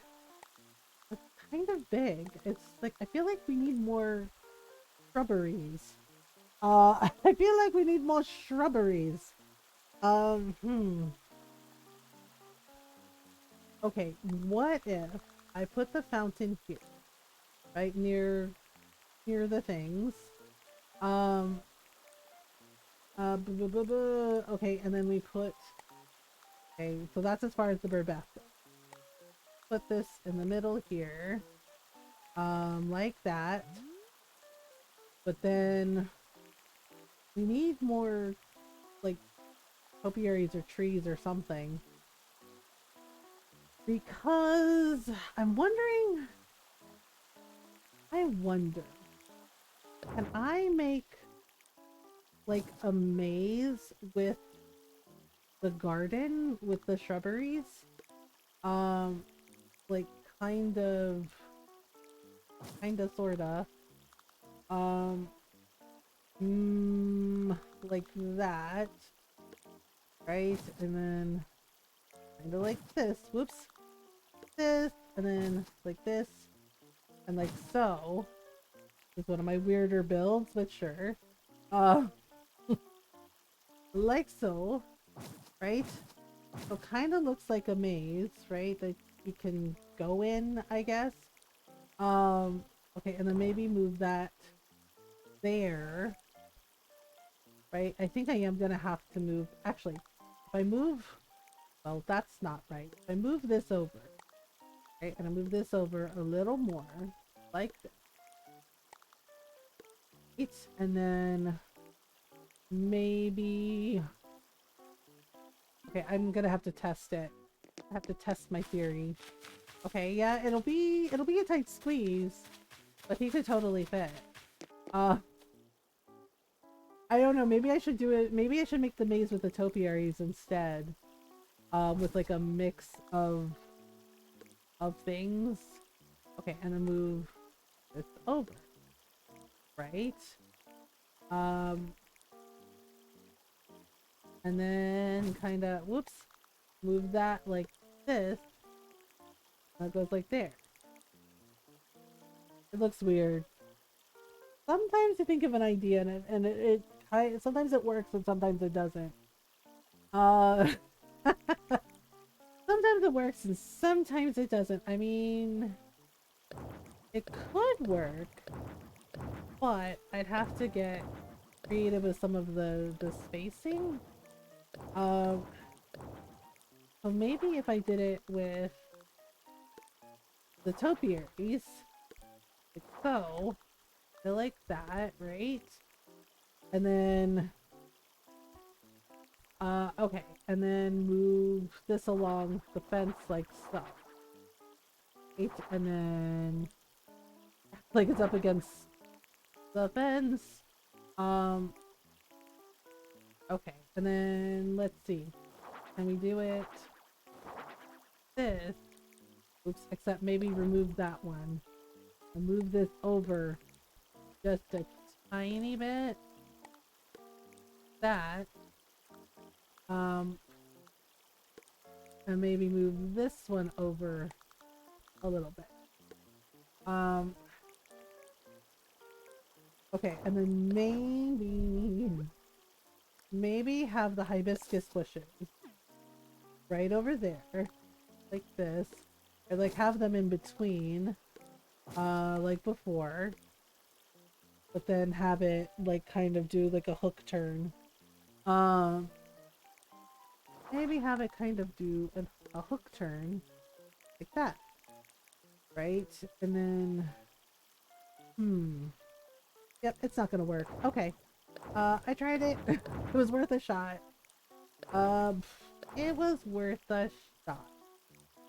But what I could do is put some hibiscus along the fence here, which could work, and then put that other topiary over here, like just a cute little corner, a cute little corner for some flowers. No, I'm wondering if maybe I should put the bird bath over here instead, right?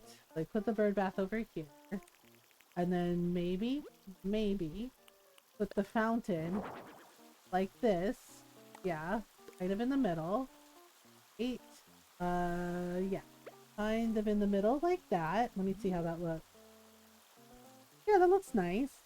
Right, kind of have a cute little fountain kind of in the middle, right? And then we need a garden gnome. And then we need a garden gnome. So let's see. I think I would like to pick you, little gnome.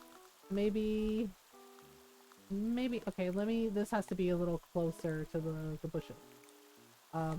Actually, you know what? Let me put the bird back where I found it. Because I actually like it in that spot. I'm gonna move this a little closer so there's more there's more space, and then put the garden gnome here, right? Um,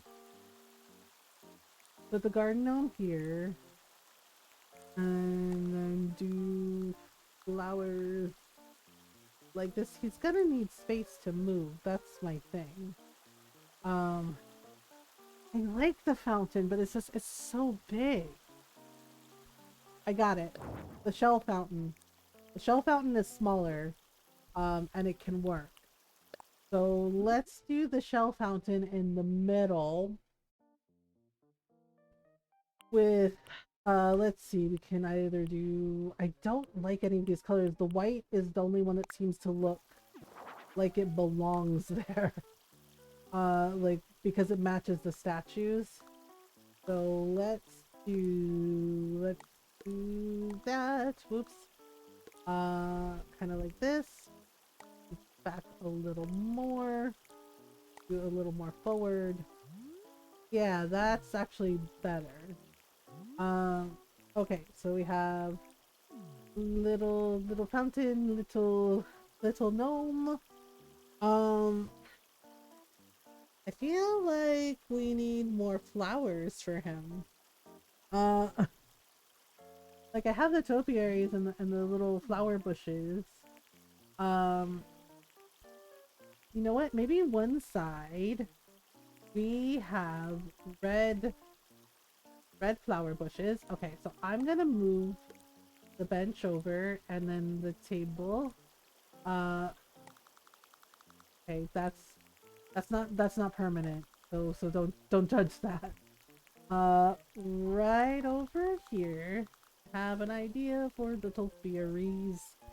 Yeah, so he has some flowers there, right? And then maybe we give him some.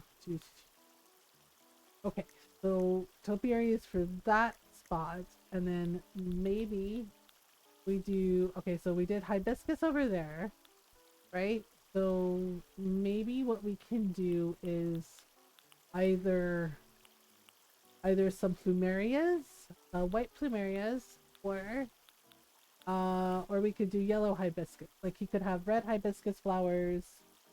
Hi Frosted. Hi, I'm good. How are you? We're trying to make a proper English garden. This is what I got so far. for Beardo. I don't think we need to change his outfit, do we? We need to change his outfit.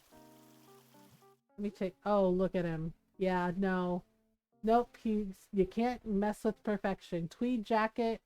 He's got the mustache. He's got the little curly mutton chops. Yeah, he's perfect. He looks like a proper... He's like, that's right. He's like, I'm a perfectly proper English bear. Uh, he's like, no. He's like, no need to change my outfit. It's like, yeah, tweed jacket says it all. Doing alright so far. Looks good. Been caught up with Xiaomeng and his language videos. Oh. Yeah, I was trying to, I think we're gonna do, let's do one side has the red hibiscus and another side has yellow hibiscus. It can work, right? And then what we can do is we can put a topiary here. Yes, yes. Like, yes, yes? Yes, yes. Put a topiary here. Wait, I need to move that closer to the tree, don't I? Yeah, like sitting. We're making space. Making space. We're making space. I don't know if that's too close to the tree, but it's too late now. It's too late now. We're making room. Alright. It might be too close. I don't know. I don't know. Let me, okay, you know what? Let's do a feel for it with one here and one here. Oh yeah, see, I'm not gonna be able to do it. Boo! Because now there's not enough space. Well, I mean, Funny thing, when I popped in yesterday, I had hiccups, and the pun fit too perfectly. Oh my goodness. Okay, well, maybe this one will just have these. And then, yeah, so it'll be a little bit of an odd number, but we can make it work. Um, we can make it work. Probably. Okay, and then just park it there, park it there. Nope, I don't like it. Damn it. I want it to match. Well, maybe I should just have it match, but I wanted two different topiaries because, but maybe that's the wrong call. Maybe we need the smaller one. Like this, right? So it matches nicely. And like this. And then, even though it's an uneven number, okay. You know what? Screw it. There we go. Yeah, it's an odd number. I know it's an odd number, but nah, what can you do? Okay, bedtime? Okay, bedtime. What? Okay, before you go, kitten, what do you think so far of the garden? Does it look good? Good, bad, indifferent, undead? Uh, uh, and good night, kitten. I love your face. Have a good rest. Uh, yeah, see, so maybe I should make it 4 and 4. Now I'm second guessing myself. As gnome, is kitten approved? Yay! Maybe if we do it like this. No, but see, then it messes up. I hate the grid system sometimes in this game because it makes it like impossible to do the things you want to do sometimes. They're just like, yeah, because I have 3 and 3 and I wanted 3 and 3 here and I can't quite do it because the corner is weird. So it'll be 3 and 3 on one side and 2 on the other side. You know what? You know what's more ostentatious than 1 shell fountain? 2 shell fountains. It's just like, oh. He's like, he's nodding yes. Like, oh yes, that's spot on. Like, okay, live your best life, I guess. Like, But I don't know if I should put flowers on the path or not. Like, I put a flower bed here, and and you know, and we have like the pergola, and we have like his pretty flower bushes. But I don't know if I should decorate the path or not. I kind of want to leave it the way it is. Okay, this needs to be out a little more. There we go. And oops, oh crap, it's crooked. Okay, there we go. No, golden ratio. It. Nope, that's too close to the bushes now. Son of a biscuit. Maybe out like this. Okay, I think, yeah, that's better.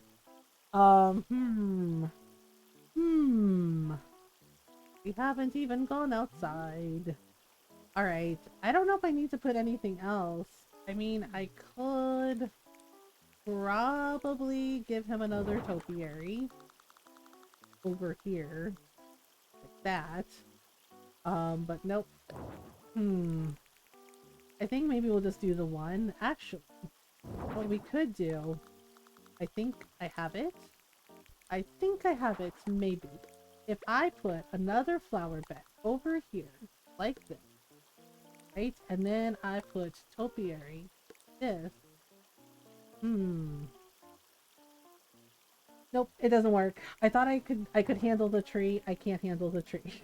I'm like, nope, you know what? This is where we're at. Like this is where we're at. Maybe I should put the tree over on that corner. Because I wanted to have some trees, or at least some form of tree. Why are you nodding, sir? Okay. I can put, oh, you know what? I can put the tree next to the gnome. That's perfect.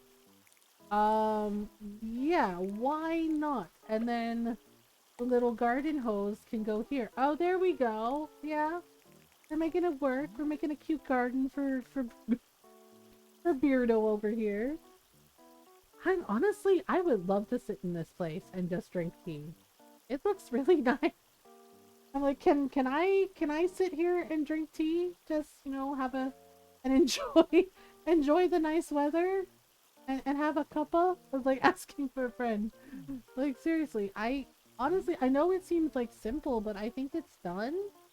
Um, yeah, like, you know, it looks really nice. So that's outside. We still have to do inside. And I know he wants like a proper English garden. So I'm wondering if I should make him like a little side room for like his plants and his flowers. Like maybe this could be for his flower bed. I feel like I want to add another flower bed though. Like I think I do want to add one here like against the house, but not put in another topiary. Like that. Like I think that looks nice. Okay, I might move the table over just a, okay, really? Just a tiny bit? Just a tiny bit to give it a little more space. Okay, and there's his tea set. Right, yeah, that looks so much better. Um, okay. That looks so, you know what? I like it. I like it a lot. This is really super cute. Okay. So let's see here. Okay, let me see. All right, this is a little uneven. Let me pull this back just a teeny bit. All right. Okay. Yeah, there we go. It's a little more even now. I don't think I'm gonna do anything to the path. I think I'm gonna leave it the way it is. All right. So we need to take a picture of outside. He's just like, oh really? Outside? Like outside? Um, hmm. So can I move him to sit on the bench? I might do it with him in the picture. Like I might. Um, okay. Can I sit him on here? There we go. I know, he's like, what the hell? And I was like, because this is one of the few times where I actually want him in the picture. Uh, right, him in the picture and no one else. Um, because I think it sells the whole, like, hey, having tea kind of thing. I need to move this over. Or down? Okay, down. Okay. I might need to do an aerial view with Beardo. Uh, because otherwise it's not going to show everything. Um, okay, like this. Yeah, see, it cuts out the hibiscus bushes. Okay, aerial view it is. Alright, so one, two. Okay, wait a minute. Hang on. Oop, that's not right. Uh, zoom in a little bit. Okay, a little bit. Alright. One, two, three. There we go. Perfect. Okay, good job, buddy. He's just like, oh, okay. Yeah, I don't think I'm gonna do anything with the path. I think this looks fine the way it is. So we're gonna go inside and fix inside. Give him a proper home. Yeah, probably like garden themes. Yeah, and of course, we can never have too much tea. Uh, so let's make him, I might make him like a special like garden area, and then upstairs we'll do like a bedroom and bathroom for him. I don't know what kind of wallpaper he has. Depending on what he picked. Uh, retro flower print wallpaper. Actually, that's not bad. Okay, ivy wall. Okay, alright, I see. What else? A lattice wall. Alright. A green delicate blooms wall. I kind of, so the retro flower print wall, I do like it, but I might use that for like his bedroom. Um, thank you for the follow. Welcome on in. Or yeah, because this feels like more like a downstairs kind of thing. I like the lattice wall too. But considering, he wants like an English garden, I think this might be better for downstairs. Maybe I can use this as an accent wall for like the kitchen. Maybe. Or for, yeah, because I'm probably gonna put the kitchen here, and I might do like a laundry room here. And then over here, I'll probably do like a little workshop area for like his garden. Um, yeah, so this might be better for the kitchen. I think it's just like this this particular wall is very bright. Like I don't dislike it. It is very, very cute, but it's a little too bright. Um, so and I like this. This one's cute, but I wonder what other wallpaper I have. Like if I have anything else that's kind of garden gardeny. Oh yeah, I have it. I have this in red, and yeah, so I do have some other really cute floral choices.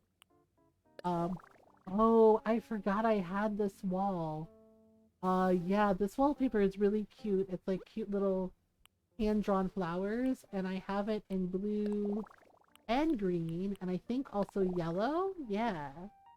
So that's really cute too. Um, yeah, so trying to pick like some proper gardening things for him. I also have some animated wallpaper. Uh, where is it? Well, there's the ivy wall, of course. But there's also, uh, what is it? Oh, there's this wall, the misty garden wall, and it's animated, and yeah, and it shows like a nice, like gentle rain. Like that's really cute too. Um, so that might be something adorable. Um, for his garden. Um, yeah, and then I could use, let's say, I could use this wall as the accent wall for his kitchen, right? For his kitchen and washroom. Yeah, honestly, I really like that wall. That's really cute. Really cute. Let me see what he has in the way of wallpaper. Ah, herringbone flooring. That's actually my personal favorite. That's like a nice dark wood. Of arched brick flooring, daisy meadow, wildflower meadow. That's cute too. Hmm. You like the dark herringbone flooring. Like that's adorable. Okay, before before we continue, I need to take a quick stretch break. Yeah, it's been 2 hours since my last stretch break, so I'm gonna take a quick stretch break. It is a classy look, the wisteria. Oh, the herringbone. Yeah, herringbone's like a really nice. I tend to like dark woods and like, herringbone because it looks really nice. It like gives a nice pop. Yeah, we actually have like really nice dark wood floors in our hallway. Um, like in our hallway and our kitchen, and it's nice. Yeah, same. Yeah, it's like we know what we like. Yeah, so I'm gonna take a quick stretch break. If you need to take a stretch break, now's a good time to do that. Get some water, get some snacks. Do what you need to do to take care of you, and we'll keep working on stuff. I'm still not sure about the rainy day wallpaper. I do like it, but I might play around some more with the options. All right, I'll be right back, everyone.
Alright, I am back. Thank you so much for waiting. I hope y'all had a good stretch break. Okay, so I'm rethinking the okay, the herringbone wallpaper is absolutely gonna stay. The wallpaper. I do have herringbone wallpaper. The flooring, I mean, is gonna stay. But I'm not really sure about the wallpaper. Like I like. Okay, you know what? That's actually not bad either. But I don't like that there's no windows. Um, like I actually use this for a gardening shop, a florist shop, one of the villagers. I do like the green delicate blooms wall, and then that gives us a window. But I want to change. I think I want to give it an accent wall. Kind of looks more like a kitchen. I do like this, but it's so dark. Um. Oh, I forgot about this wallpaper. I love this wallpaper so much. The cherry blossoms wallpaper. That's so pretty. Um. Hmm. That is a tempting. That is a tempting choice. Even though there's no windows, that is a tempting choice. Hmm. Hmm. All right. Let me see here. I completely forgot about. I have autumn wallpaper too. I do like the animated wallpaper because it's super super cute. And yeah, like the seasonal wallpaper, like the autumn wallpaper, the cherry blossom wallpaper. That's really super duper cute. Oh yeah, there's this one. That's not quite it, but that one's fun too because the you can see the snow falling. Hmm. Let's try. Okay, so those floral wallpapers I had. That I have. Let's see if we can. I do like this wallpaper. Maybe in the green. But I also like the rose wall. Ooh, the rose wall in yellow. That is, you know what? I think that's the one. I think that's the wallpaper for his downstairs kitchen and living space area. Right? But I think I want an accent wall that kind of looks more like a kitchen, kind of. Let's see. We could try yellow. Oh, that could work. That could work. The yellow wallpaper with the yellow roses. Or we could do a more subtle, like a blue, or we could do, what's this one? Oh, the Paradise Planning Wall. Oh, that's cute. How about, beige Moroccan wall. Oh, that's kind of cute too, but it's a little too busy. I want to keep it simple. Honeycomb tile. Okay, that's cute too. Hmm. Honeycomb wall. Oh, I see. You know what? I think we're gonna go with that because I think that looks nice with yeah with the wallpaper. Yeah. So let's do that. Yellow accent wall for the kitchen area, kitchen space, and then we have the yellow rose wall. And then maybe we can use the dark rose wallpaper for his bedroom. Yeah, that can work. All right. So, we're gonna give him a proper kitchen. He's like, "Oh, I get a proper kitchen?" He's like, "Yes, a proper kitchen cuz he wants a nice house." So, Beardo, the thing is, it's like I don't really know Beardo. Like I don't really know what kind of villager he is. I think he's adult. I think he's like an adultier adult, like Ike the bear is, because like Ike is one of the villagers that has a kid. Like he has a son. Um, Beardo, I don't really know a lot about him. Uh, other than he wants a proper English garden. So let's see. We're gonna do. Oh, Should we do a ranch kitchen? Change it up a little bit. But see, I like the system kitchen because it has like the stove and the sink like together, and it's really nice. Sometimes we like what we like. The ranch kitchen is very cute though. We could do, hmm, we could do like a dark brown or a natural. Uh, See, but then that means I would have to pick a different stove. A kitchen island could work. That could work. Sure. Ooh, marble. Interesting. Let me see. Let me see how big it is. How big is that? Oh, I see. I see. Okay. Oh, it's an island, so you'd have to like put it in the center. Okay. Well, I don't know. Fly me to the moon, let me dance among the stars. Okay, so I think I'm gonna do System Kitchen, but I think we're gonna do, oh god, that yellow is so bright. I think we're either gonna do a dark wood or a natural wood. Let's do a dark wood. Okay, so dark wood, bloop bloop. And we're gonna need to give him a kettle for some tea. And I like using the metal counters because those are nice, those are easy to clean. Uh those are easy to clean. Alright, we need a refrigerator. Let's see here. Oh right, and I do want to give him some plants. Like the cypress plants I thought were cute.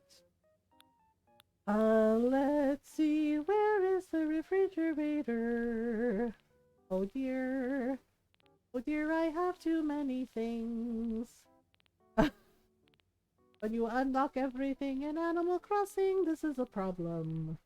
Basically, just so much stuff that you don't know what to do. Oh no! Where is the refrigerator? Oh, there we go. Alright, so we can either give him a single refrigerator or a double door refrigerator. I usually pick silver, but we might go black? Nah, silver, maybe white. Maybe if I pick the other refrigerator, it goes, okay. Red, pink, yellow. Wow, that is a very bright yellow. Brown? Really? Brown? Black, silver. You know, let's go silver. Silver is classic. Alright, so we will put here. Yep, like this. Just like this. Yeah, sometimes I give them a laundry room, sometimes I don't. Uh, it really, it really depends. I probably am gonna give him a laundry room though, with the cute little laundry room over in the corner here. Um, alright. So, he needs a kettle for some tea. He's like, I do? It's like, you do. You need a kettle for some tea. What is this? Oh, infused water. Interesting, interesting. A log garden. I know, I didn't use the swinging bench. I didn't use any of that. But I think it'll be okay. So... oh, I wonder if I should have used those garden lanterns. You know what? Nah. I like the way the outside turned out, so it's fine. Okay, we need a kettle for some tea. Let's see, what kind of kettle? We have a regular kettle, and we have a simple kettle. Red. Again with the yellow. Why that shade of yellow, though? Like, why that shade of, like, traffic cone kind of orange yellow? You know what? Since he likes gardens, let's give him this little white kettle with the pretty flowers on it. That's really cute. We'll put that there, right? And we will also give him a coffee maker, because you never know. Let's see. Oh my god. Like, I'm just saying, pastel yellow is right there. You know, sunny, you know, light sunshine yellow, right there. Okay, so green. You know what? Let's do green since, you know, gardening. He's like, okay, yeah. All right. So we got the tea kettle, we got the coffee maker. We also need, what else do we need? What else do we need? We need, oh, we need some cream and sugar. Yes, we do. Let's give him, yeah, let's just go all out florals. Because it looks like Beardo really likes florals. So we'll do that, and then, oh, afternoon tea set. That's perfect. Let's put an afternoon tea set on the corner. I do like the white. It has like cute little pink desserts, but the silver is really cute too. Gold. Very tempting. You know what? Let's do this one. Let's do the first one. Okay, and we'll put that there. Like that. Okay. So we need a kitchen mat for the kitchen, and then we're gonna put in a kitchen table and some chairs. Let's see here. If we do, okay, so there's that. What of them? We need like a proper kitchen mat. Let's try coconut mat. That's not quite it. Iron entrance mat. Ah, mom's lively kitchen mat or mom's playful kitchen. Let's do yellow because that's cute and has cute little bears on it. So let's put that right about there. Okay, whoop. Yeah. Just ta-da, one kitchen mat coming up. Alright, oh right, we need to put a clock on the wall. Like we do, we need a clock. It's like you definitely need a clock. We can do a cherry blossom clock or maybe should we do a cuckoo clock? We could do a cuckoo clock. That might be cute. Green, blue, yellow, red, white, black. I kind of like the yellow. Oh, he's really excited about that clock. He's like, you get me. He's like, you totally get me. Like, okay, perfect. Okay, let me move it over just a tiny bit. Like that. There we go. That is perfect. Yeah, and he really likes the clock, so that works. That totally works. Okay, so we can do the things. So we need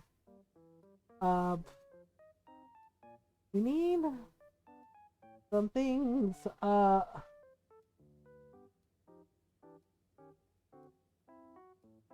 So let's see here. If we if we do, okay, so I need to look if he has any other furniture other than garden furniture. He's like, no, he's like, I'm all about that garden life. Okay, we have a natural garden table. We have a bistro table. I mean, I could have done a bistro table, but I felt like, no, it didn't work for the garden. Like, sir, really? He goes, yes. He's like, what's wrong with it? Like, we have some thoughts. Wonderful thoughts, like tiny jewels. And if you recognize that Dragon Age reference, you're welcome. Let's see here. Let's give him, I feel like he would totally have an antique table, right? Like he totally would. Antique table, a large cafe table. Oh no. Yeah, I get the impression that Beardo would totally have an antique table in a natural color. Yeah. Right like this. Actually, knowing him, it would be dark wood, wouldn't it? Brown, natural, or black. Those are my options. Okay, what other tables do we got? This is like, wow, really? It's just like, look, I like what I like, sir. Uh, I guess we could do... You know what? Yeah, let's do brown. I mean, it does kind of blend with everything. Okay, so I need to space this out. 1, 2, 3. To make sure, yeah, let me make sure he has enough room to move around. Get around his kitchen. Okay, did it. Alright. Alright, and then he's totally gonna have antique chairs because, you know, can't have antique table without the antique chairs. Let's see here. Well, okay, so do what? Brown, natural. I guess we gotta make sure it matches. Okay. This. Oops. Need to center it a little tiny bit more. And then like this. Like, okay. It's like, alright. And then of course. Oh, this is off. Of course. I swear. Heckin' grid system. Okay, there we go. There we go. Grid placement. And then we are also, of course, going to give him a cuppa for property. And I know he likes these fancy tea sets. So I did yellow for outside. So maybe in here we'll do blue. Green or blue? I do like the yellow tea set. I also have a less fancier tea set. That is, oh, that's cute too. Blue, red. Oh, the white is actually very, very cute. The white with the yellow, I kind of like that. You know what? Let's do that one. That one seems really nice. It's a matte color.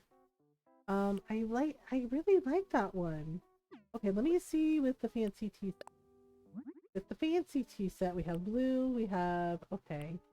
There's green. Oh, and the tray changes color too. I do like the yellow, but I already used it for outside. So, yeah. Red, light blue, pink. I kind of like the light blue. Maybe we can use the yellow for inside too. Maybe it has two of the same set. I don't know. Okay, let's do it. Let's do light blue.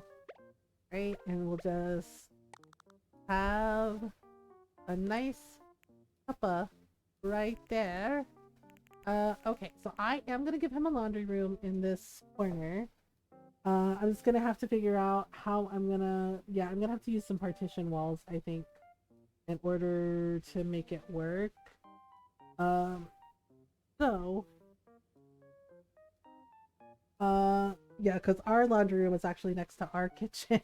There's like a little hallway going, and you know, it's like right there. Let's see. So we need something that looks like a washing machine. Yeah? Yeah. So let's see. Let's see. Let's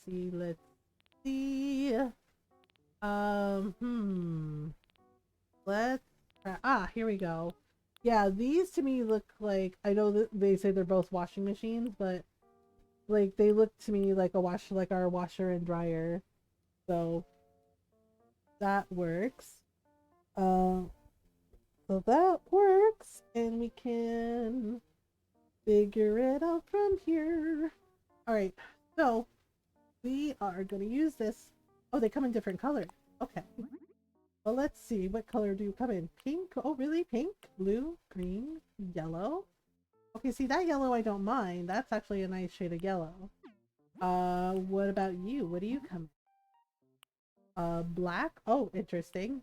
Blue? Red? Oh, there's that yellow again. And pink.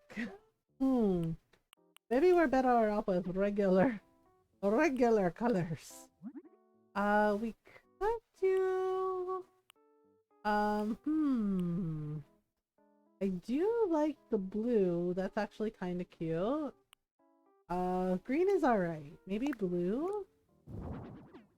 He's like, I don't understand. He's like, what does this have to do with my house? Okay, so this comes in blue too, right? Oh, and we could do like a light blue. Oh, all right. So let's put you in the corner. Do do do do do do do. All right, and then we need something that looks kind of like a laundry basket. Probably. Oh, right. Where is that? Yeah, this kind of looks like a laundry basket. I know it's a trash can, but it kind of looks like a laundry basket. Don't I have? I think I also have like an ironing board thing. Um, that can kind of work. We have go boards. We have all kinds of fun, wonderful things. Let's try. Maybe it's further up. Um, okay, so I might use this to be like a cute little laundry basket. Um, maybe in a reddish brown. Can I put it up on top of the? No, really? That's rude. Uh, let me see here. Okay, that's bathroom stuff, which we will do upstairs. Then we have thinky stuff. I could have sworn I had, yeah, I had like a drying rack or like an ironing board. Now I don't see it, which is really, really odd. Alright, so we got tables, tables, tables, tables, more tables, more tables, more benches, more things. Alright, so let's see. Okay, we got. Okay, well, okay, so there's clothing racks, there's hanger racks, there's. Could have sworn. Maybe it's further down. Um, okay, so there's all this. There's all this. Bathroom stuff, plant stuff. Oh, it might be. Oh, there we go. I knew I had a drying rack. We also have a clothesline and a clothesline pole. Maybe I'm thinking of the ironing board. Um, I could do an ironing board. Or a drying rack. Let's see. Or we could do an ironing board for the laundry room, might be okay. Stripes, checkered dots. Oh, that's cute. Leaves, triangles, pattern. I kind of like the leaves. Um. Okay, so here's what we're gonna do. We're gonna put this here, like this, and then the ironing board go over here. Or maybe what I should do is put the ironing board next to the washing machine. Right, like that. And then put little laundry basket over here. So actually maybe I'll take that out. Yeah. Alright. So now I have to figure out. Okay, so I'm gonna kind of make it look like a separate room with the tall partitions like I do. Actually, I might do a partition wall for this. Yeah.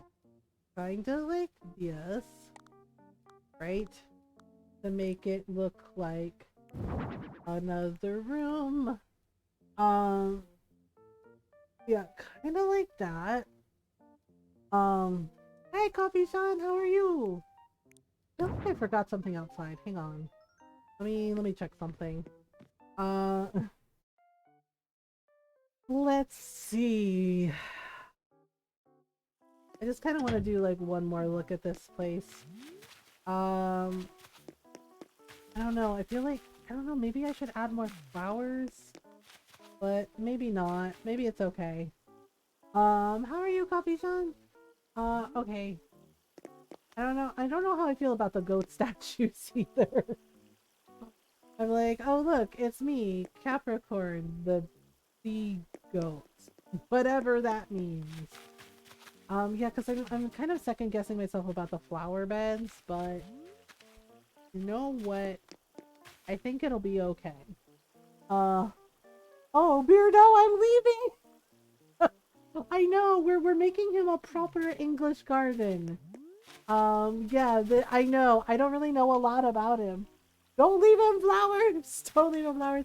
I gave him hibiscus bushes. I figured that was a good compromise. With flowers, and also you can make hibiscus tea.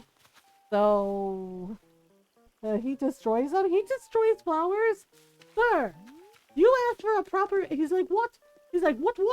What do you mean? He's like, that's a damned lie.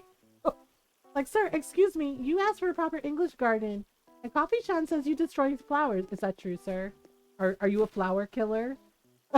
are you a flower killer, sir? Plopped his house in my hybrid flower patch. What? It was like, oh, right. Obviously mistakes were made, okay? It wasn't on purpose. Like, it wasn't on purpose. It's like, you put your house down in one spot and suddenly you're a flower murderer. Right behind my house. Well, what do you have to say for yourself, Beardo? Like, look. He's like, I apologize. He's like, I didn't know that was her garden. Lurked in my yard all the time. Beardo, you were a menace. You were a menace, sir. He's like, oh my god. He's like, are you still going to make my garden? He's like, are you still going to make me some? Oh my goodness. Inappropriate with Lolly. Death to the bear.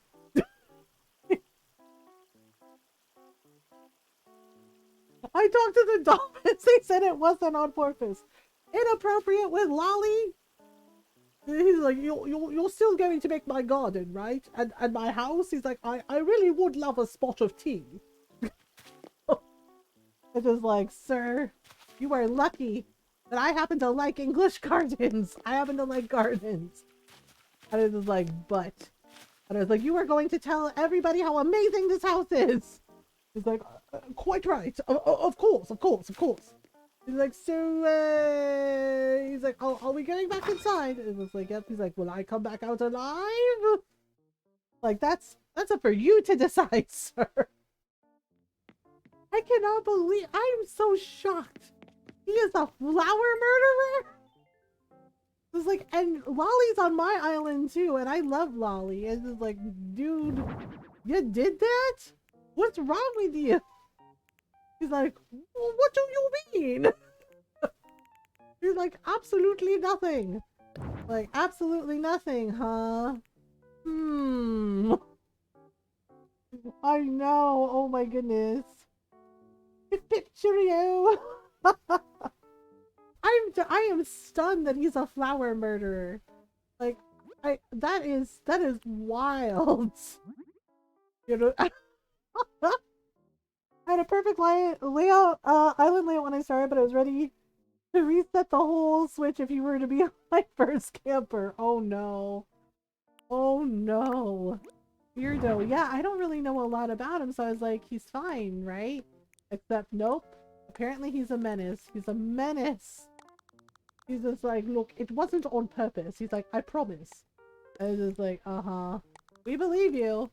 Okay, I'm gonna move this over a little tiny bit so he can have... I see that window's in a weird spot. Okay, hang on. The window's in a weird spot. He's just like, it's fine. Like, it's fine, probably. Alright, well, here's your cuppa. You made my night, Bobby. Thank you. Thought he was cool until he wasn't. Yeah, I thought the same thing about Graham. Like, Graham got forced on me. And then he made comments about how he was the smartest person on the island. And he kind of poked fun at Lolly. And I was just like, you are dead to me. I was like, that's it. You're dead to me. I don't know you. I was like, get off my island. And he's like, really? And he's like, you're joking, right? And I'm like, nah, get out. How my suffering was good for something. See? Yeah, it's just like, you don't make fun of Lolly. She's sweet. Like, she's a sweet kitty. Like, how dare you? I was like, seriously, so rude. Okay, move it over a little. I know, I'm making this like a tight fit, but it's for science. It's like, it's for science. This table is just too big. Maybe I need a smaller table? Or maybe I don't need a partition at all. But the thing is, it's like, I want it to be like, you know, an extra, or I can move it like this. But yeah, it's gonna be a tight fit no matter what I do. There you go. You have the world's smallest kitchen. He's like, that's not fair. He's like, why am I being punished? Like, you know why. And then Graham moved to mine. I know, I'm sorry you got stuck with him, Julius. He's just like, yep. He's like, I live here now. You're welcome. Actually, maybe I should turn it like this. Right? Like this. And then do it like this. No, but then that doesn't look right. Wonder if I can use a smaller table, but I feel like he would totally have an antique table. You know, to be snooty bum snoot about it. You know, and just be like, and then Julius hit the reset button on the Switch. Isn't Graham the hamster? Yes, he's a hamster. With cardboard furniture. And I don't know why. He's just like, my house is stylish. And I'm like, is it though? Is it though? Like, do I want one wall? I'm trying to decide if I want one wall or two. Okay, I'm just gonna have to suck it up and put the partition at the window. Sorry about it. Maybe we can put some plants there and it'll make it cute.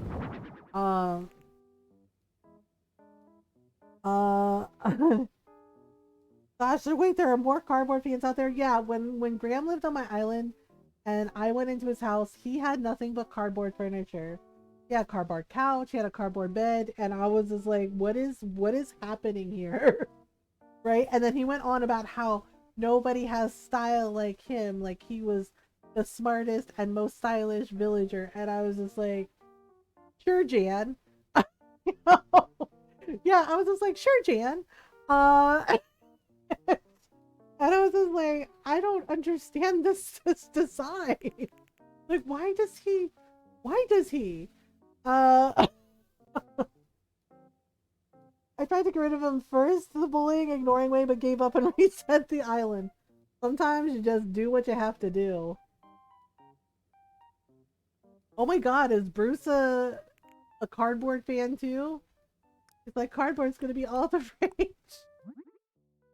It's like the girls in my high school that tried to convince me like that those like big wide leg pants were like really perfect, and I was just like, how do you walk in this without like tripping and breaking your neck?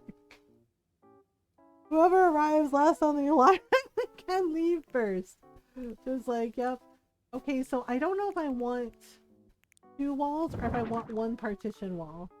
I mean, maybe two, so it looks like that. But then I have to figure out like how to make it even like this, right? Like maybe like this, and then like this, and then like this. No, it's too narrow. Okay, back we go. Back we go. Back we go. Okay, and then one more door, like that. I'm trying to make it look cute. And then like this. There we go. Hey, there we go. Now we're talking. Now we're talking. Bruce's house looks like the back alley. He now has a couch and plant there. Oh my goodness. He's just like, it's fine, probably. I feel like we need something in the laundry room. Like, oh, like laundry cabinet. Yeah, like we have in our laundry room. Laundry cabinet. He's like, what's a laundry cabinet? Like this, like the simple wall shelf actually make it look like a cute little cabinet. Dark brown, white, yellow. Why is it bright heckin' yellow? Why? Bakit naman? I guess we could do white. That would work to match your decor. He's like, yes, right, jolly good. Okay, let's at least put them up above where he can reach. Wait. There you go. Ta-da! Ta-da! Yeah, I gave him a laundry room because reasons. Maybe the laundry room's too big. Is the laundry room too big? Asking for a friend. It might be too big. Maybe we can make it a little tiny bit smaller. Every day, get a little closer. Hanging on like a roller coaster. Okay, maybe like that. Let me see. I don't know, but then the doorway looks weird. You know what? Yep, the doorway looks weird, but we can sort of fit. But now symmetry. I know, it like bugs me. I'm like, no, the walls look wrong. It was like, am I wrong? The walls look wrong. It's how I feel. Yep, nope. Oh boy. Oh boy. Well, he's just standing here nodding. He's like, everything's fine. But he's like, well, he's like, I do have some thoughts. And I'm just like, look, flower murderer. You're gonna like what I do. So like, you're gonna like what I do and be quiet about it. He's like, okay. He's like, look, it was one time. He's like, am I going to be punished forever? But yes, you will be punished forever. Like, oh dear. Are those like stripe board walls? Oh, the partition walls? Yeah. Right? I did use one on one side. It's just like I want people to be able to like see the design. Yeah, where did they go? These, right? The partition walls. Woohoo! It was that one time at band camp. I know. Yeah, I used one for the kitchen. And then I noticed my earlier designs in Animal Crossing, I didn't give people bathrooms. I didn't give the villagers bathrooms, and now I do it all the time. It would be in the furniture. In the furniture. Yep. Yeah, and one of my friends was like, I noticed that some of your earlier designs, the villagers don't have bathrooms. And she's like, when did that change? I was like, because the more I thought about it, I was like, why don't they have a bathroom? Like, why don't they have a bathroom? Why are we the only ones that get bathrooms? Right? And this when Ron like kind of ruined it for me. I was like, where did the villagers go to the bathroom? And he goes, in the river. And I was like, what the hell, Ron? Created one of the few public restrooms on the island. Yeah, I remodeled all of my villagers' homes and they have a bathroom. They have a kitchen and a bathroom. I was like, what the heck? Right? And yeah, the way Ron was like, in the river. And I was just like, oh my god, what the hell, Ron? He's like, what? They're animals, right? He's like, there's also the ocean. He's like, it's right there. And I'm just like, now, and I was just like, now it's in my head that all of my villagers are just like pooping in the river or in the ocean. I love it, so it's awful.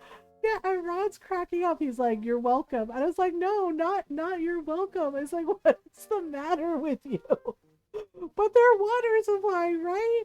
And he's like, in the river. He's like, it goes out to the ocean. It all works out. I was like, Rod, that's just wrong. And he's like, where do you think real animals go? I was like, in the woods? And he's like, well, you got trees. Thank you for the raid. How are you? Yes, so I gave him a laundry room. I don't know if I need a carpet there. We don't have one in ours. Jace, how are you? How was your stream? Oh my goodness. Heyo, hello, how are you? Oh my goodness, thank you so much for the raid. It's so nice to see you. Welcome on in, everyone. I hope you're doing well. Yeah, everyone go follow Jace. Go say hello. Tears of the Kingdom is amazing. That's what I hear. Naki rated earlier and she was playing it and said she loves it. That's what I hear. I had to try hard not to cry. Oh, Chase. Oh, that's sweet. I'm glad you had a good stream. I'm glad you enjoyed the game. And yes, please go follow my friend Jace. Go say hello. Most of you know Jason Ryan. But go say hi. Go hang out. Go give a follow. Check out some Tears of the Kingdom.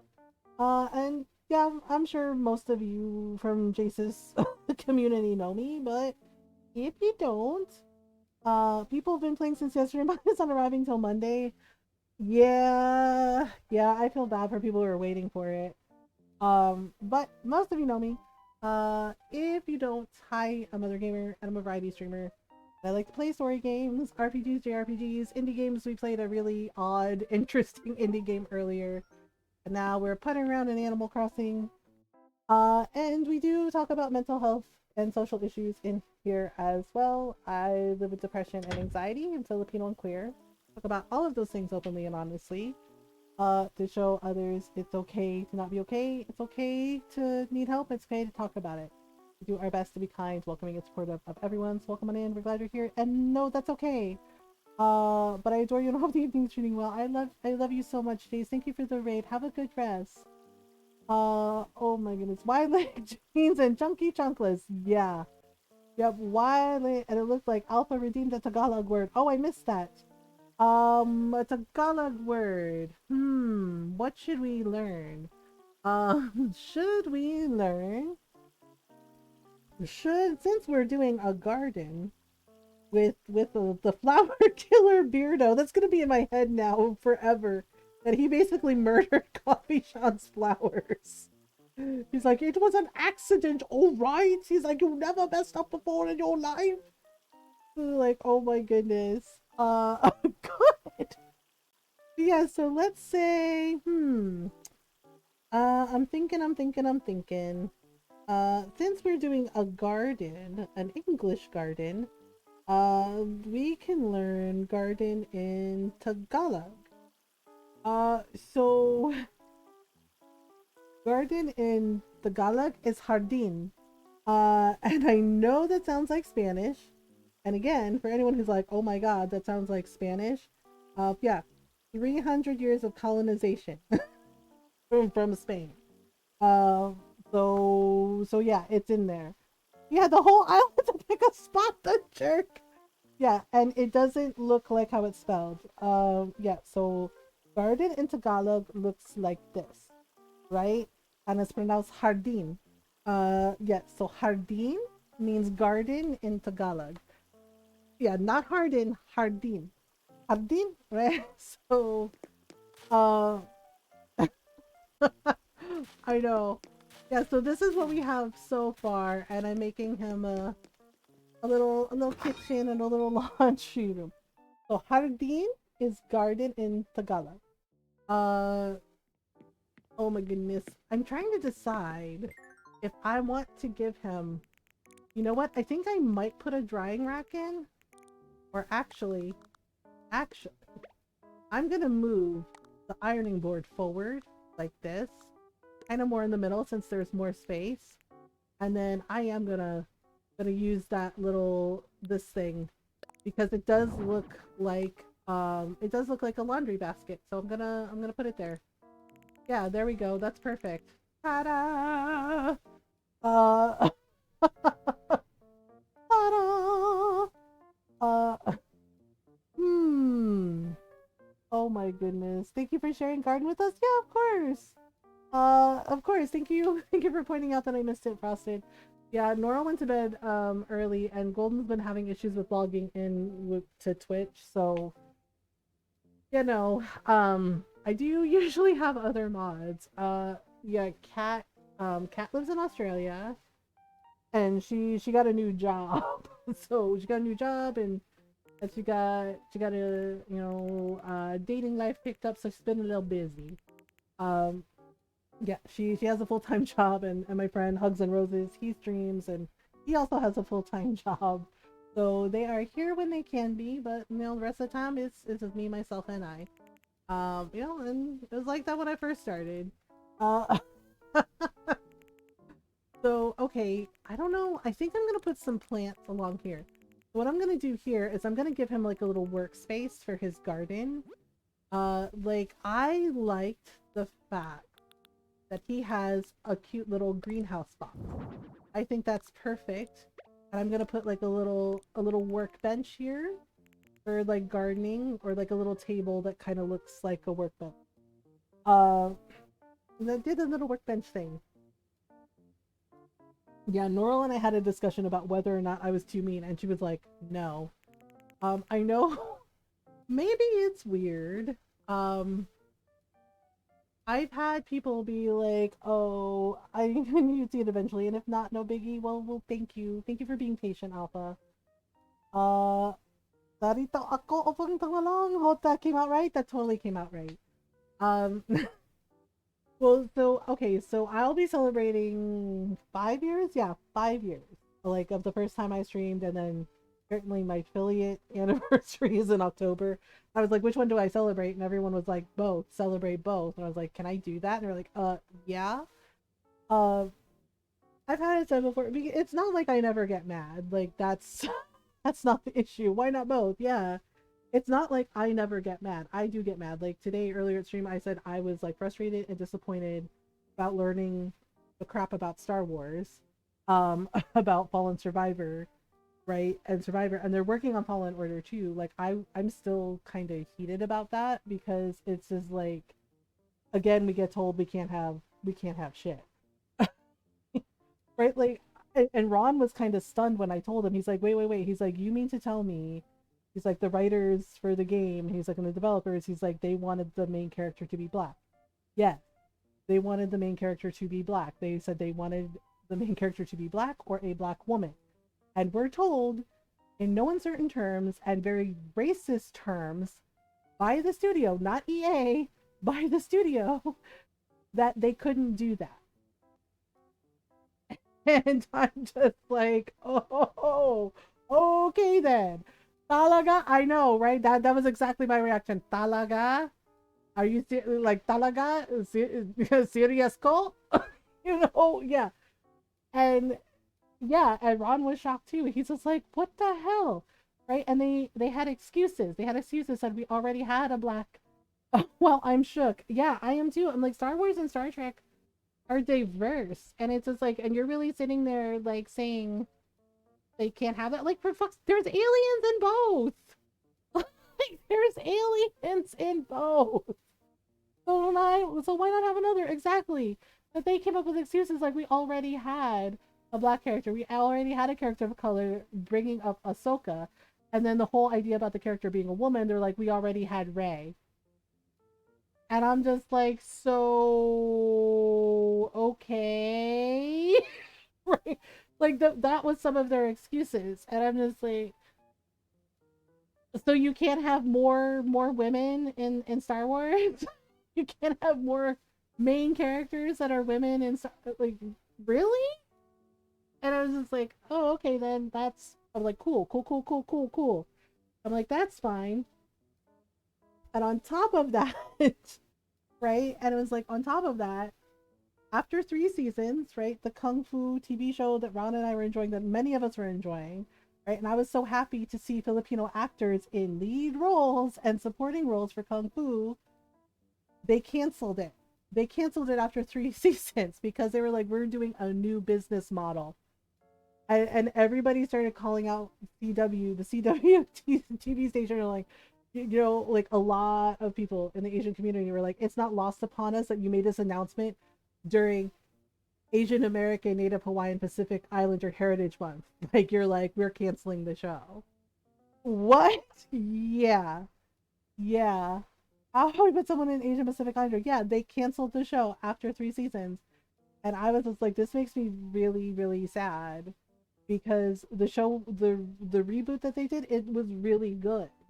And I'm just like, well, at least season 3 ended with closure. Like it wrapped up the entire story and gave it like a happy ending, so it felt like a series finale. I was like, but it doesn't feel good to know the show got canceled after 3 seasons. Right? And nobody knows about Superman and Lois yet. The Flash is ending this year. Right? And I think the only shows that have made it were like the Walker Texas Ranger reboot and like a high school college football show called All American. And it was like, that's it. But yeah, and I'm just like, oh, right. And I told Normal knows because I talked to her about it because I was like, honestly, I feel sad about it. And I also feel like frustrated because it feels like once again, you know, once again, we get told you don't get to have shit. You don't get to belong. And it doesn't feel good. It does not feel good at all.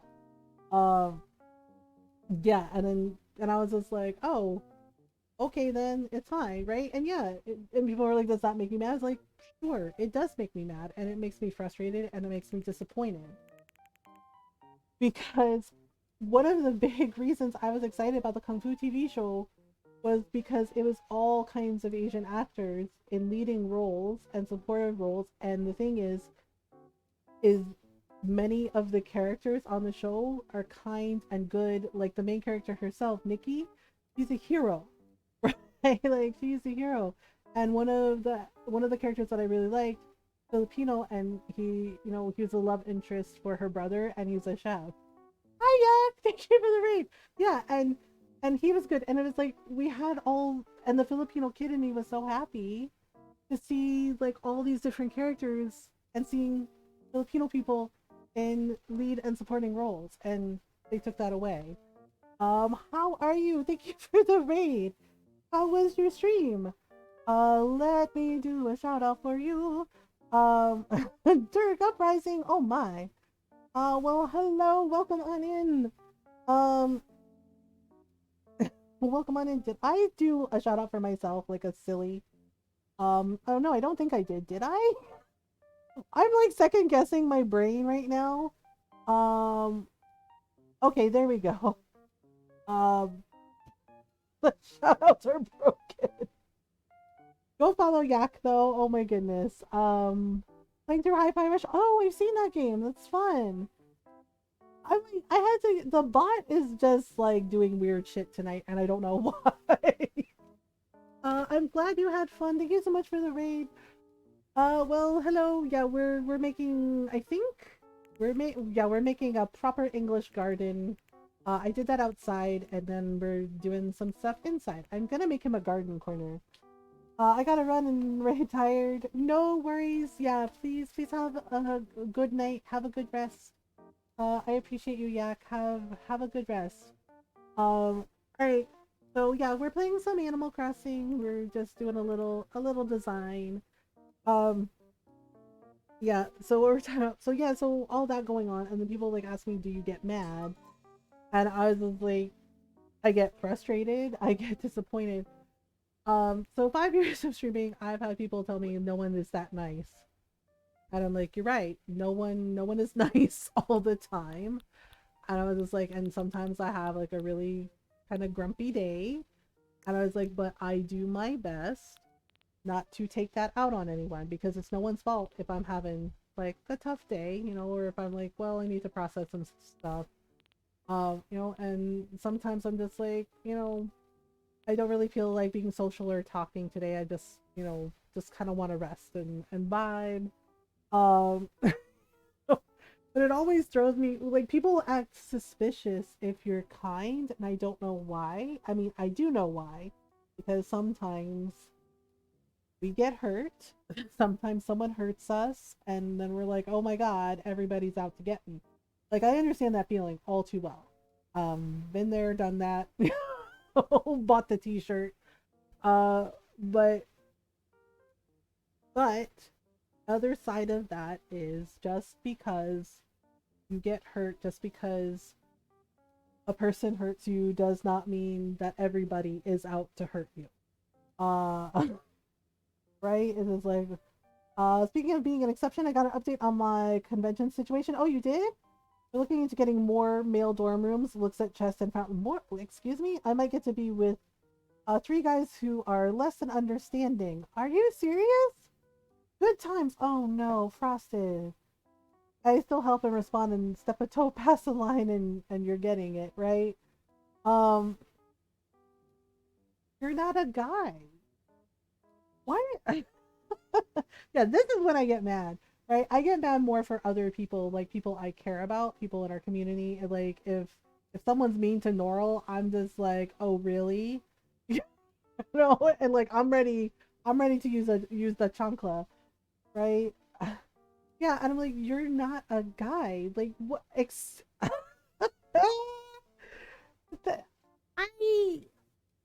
how how is this concept hard for people to understand? I just mm.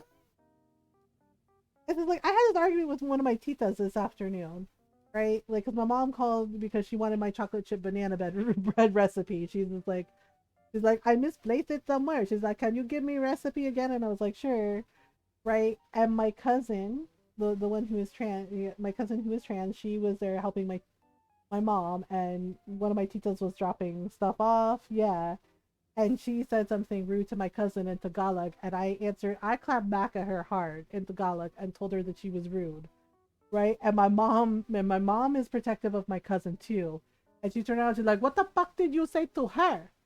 Right?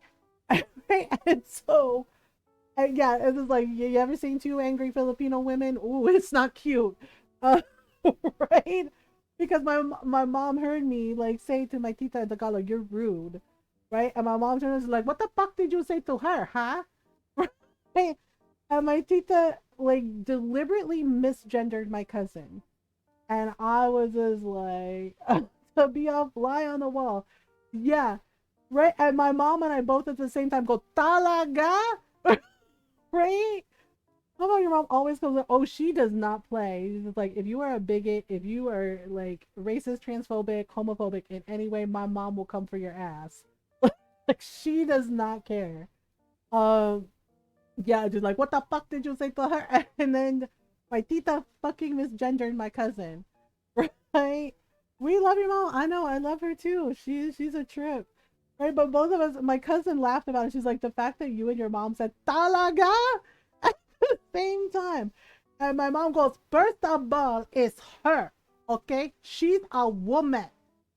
And my tita started to say something, right? And I popped off in Tagalog too. I was like, I know you're not going to finish that sentence.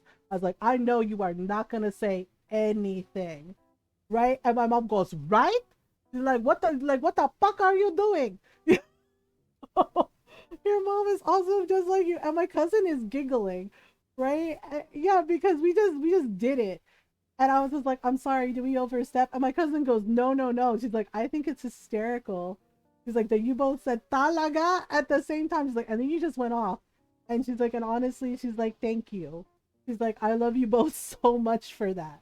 And she said, because it did bother her that Tita misgendered her. Right? And my mom and I went off, and my Tita started saying something. I was like, you better not finish that sentence. I was like, you better not say whatever you're going to say. Right? And my mom goes, right? She's like, first of all, it's her. She been a woman for a long time, okay? Right? And my tita goes, okay, right? Like, put her hands up, and she's like, well, and she goes, well, actually, and I was like, you did not just well, actually, my mom, right? And my mom's like, don't you do that. Don't you do that at me. She's like, I will chuckle you, okay? She's like, I will fight you. She's like, I will fight you, and you are going to lose. She's like, because I don't give a fuck. She's like, I don't give a fuck. She's like, I will. She's like, I'll fuck you up. My tita was like, are you kidding me right now? She's like, no. She's like, how dare you? Like, you don't need to say anything, okay? Like, if you don't have anything fucking nice to say, she's like, just sit there and be quiet, goggle. And I was just like, oh my god.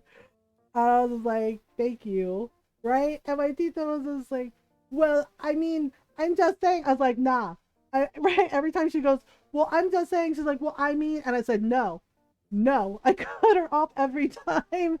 And she was like, are you gonna let me talk? I was like, are you gonna keep saying mean, bigoted shit? I just like, well, I was like, then no. I was like, then no. You don't get to talk. And my tita's like, okay, fine, I'm leaving. And my mom freaking pops off and goes, oh my god, thank god. She's like, that's the best news I've heard today. You are leaving. And my cousin just burst out laughing. She's like, oh my god. I was like, yeah, and my tita was mad, and my mom was like, I don't care. Like, fuck her. She don't know what she's talking about. I was like, thank you. I was like, yeah, we went off. Let's see if I can visit the LGBT center near me. Try to get my license changed before the con. That's a good idea. Um, yeah, and then see if they can help out for a good price. Yeah, that's a good idea. I'm cackling over here. Yeah, my mom just telling my tita that's the best news I've heard all day. She's like, that you are leaving. I was just like, oh my god. Yeah, my cousin was cackling. She was just like, oh my god. She's like, y'all popped all the way off. Right? And yeah, and I asked her, I was polite. I was like, I'm sorry. Do we overstep? It's like, it just made me so damn mad that she did that to you again. And my cousin was like, no, no, no. She was like, thank you. Right? And my mom was like, oh, really? And yeah, and my cousin was like, yeah. She's like, thank you for saying something.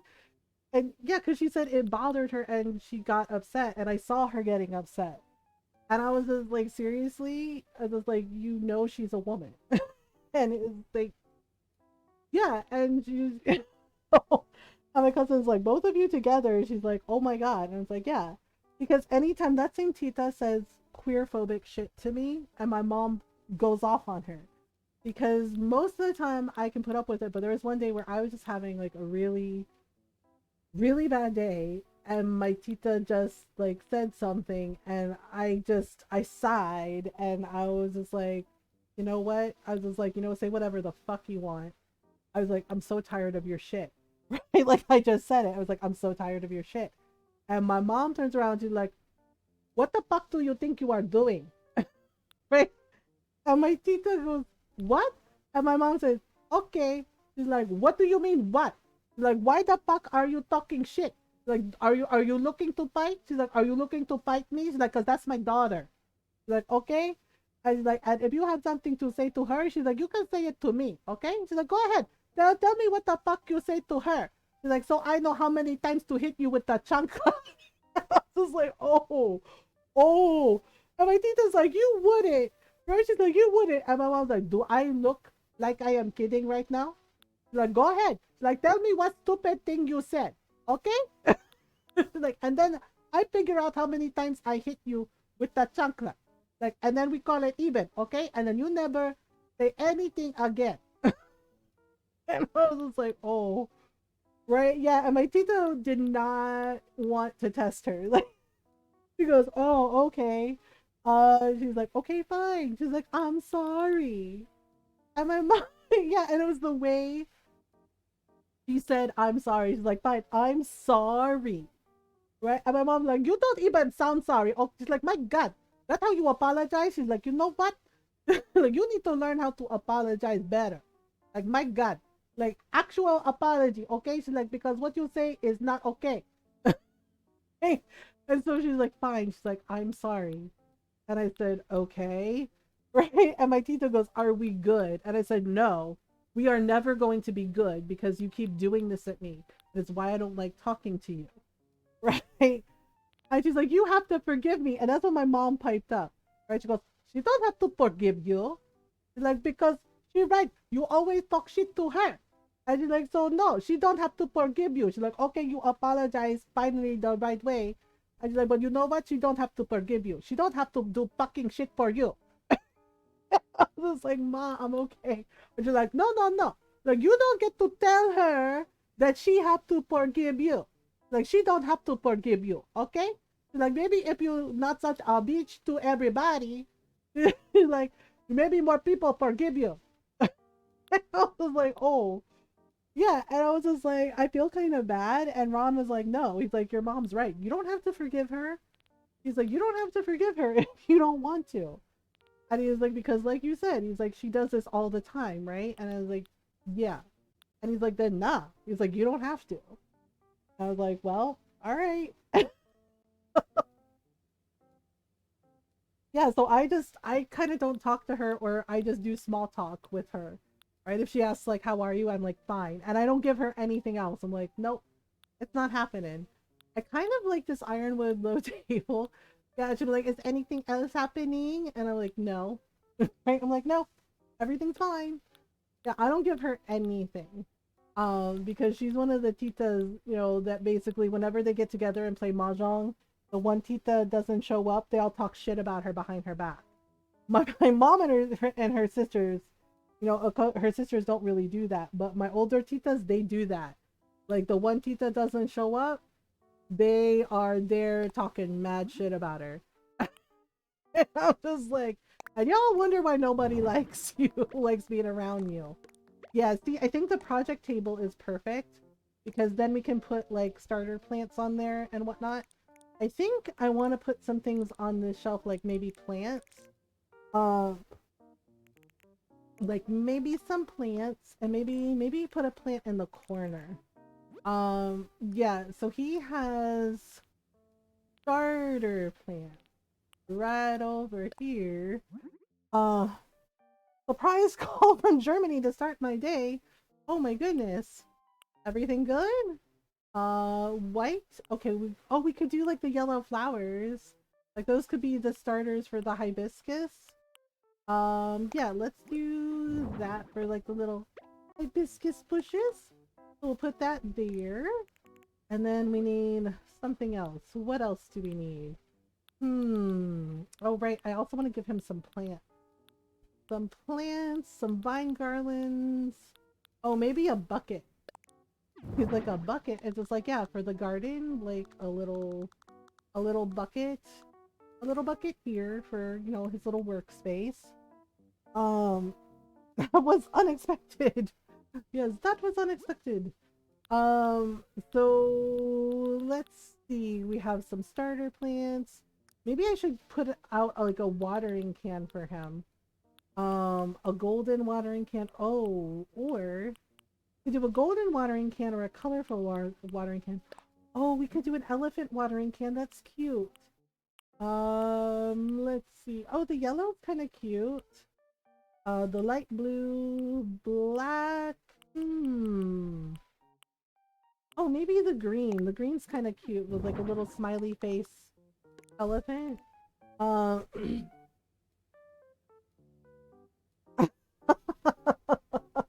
Gets a little doll of himself and proceeds to smush the plants, chuckling to himself.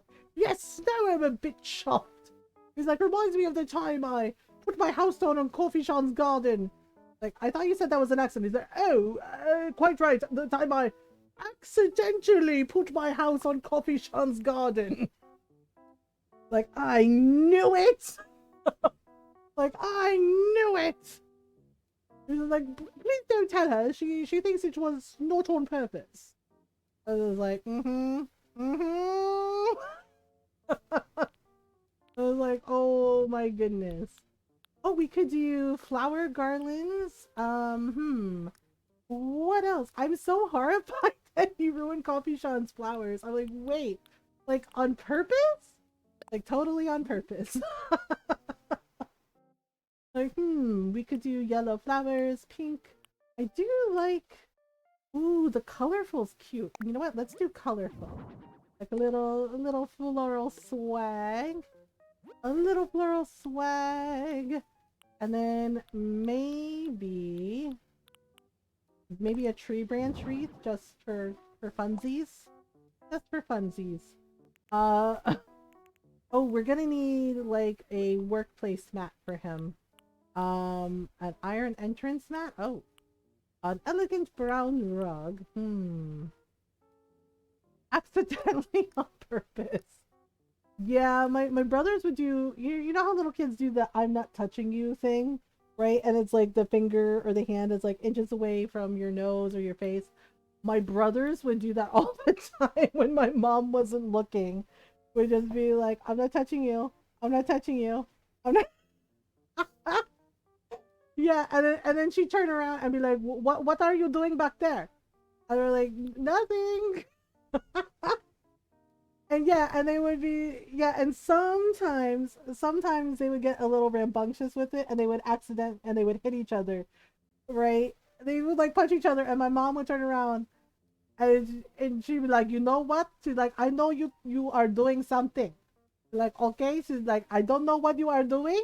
She's like, but like I know you are doing something. She's like, so whatever the fuck you're doing, she's like, you better stop it. Like, yeah. And they would like hit each other. I'd be like, oh no. Like, oh, I'm sorry. It was an accident. It wasn't on purpose. And they, yeah. And one of my brothers would be like, it was accidentally on purpose. Right? And yeah. And they're just like, wait a minute. What? Accidentally on purpose? What do you mean? But and he would just, and they would do stuff like that all the time. And I was just like, seriously, y'all need to stop, right? And they just, because the youngest two, they're so close in age, they would fight all the time. Like they'd be good with each other for a little while, but then they get into fights, and they just fight each other. And my mom would scold them all the time about that. Just like, like your brothers, you're supposed to get along, and they would still do it. Um, over some of the dumbest shit too. It was like, I kind of like this green stripes rug for like his little gardening area. I think that's cute. Let's put that there. Right, so he has like a little workspace. Okay, so now I want to put I want to give him some plants for the counter. Yeah, yeah. One of my friends was like, "Did Monopoly really get banned from your house one year?" And I was like, "Yes." One summer, the entire summer, Monopoly got banned from my house. Yeah, it got banned from the house because my youngest two brothers could not get along, right? And they were playing Monopoly, and it got very heated and it got very competitive. And I was like, look, right? I was like, Monopoly makes or breaks friendships, families, tears families apart. Yeah, they got very competitive and they got into a fight. And, my sister was telling me what happened. And it was like, from what she was telling me, it was like the game board got kicked across the room, pieces went flying everywhere, and basically it came down to them like shoving each other and then them rolling around on the ground just like hitting each other. And my mom banned Monopoly for the entire summer. It's like, okay, that's it, no more Monopoly. Yeah, they were like, forever. It's like, no, not forever, just for entire summer. Like, so maybe it feel like forever. It's like, but no Monopoly.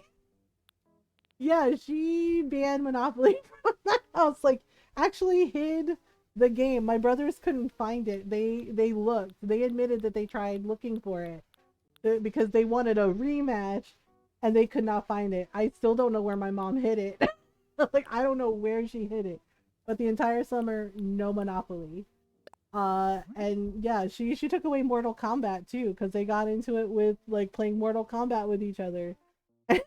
She hid the game. I did like, no Mortal Kombat for a while, okay? And I was just like, wow, right? Yeah, and I came for a visit, and they were sitting there like looking upset, and I was just like, you only have yourselves to blame. I was like, it's just a game, right?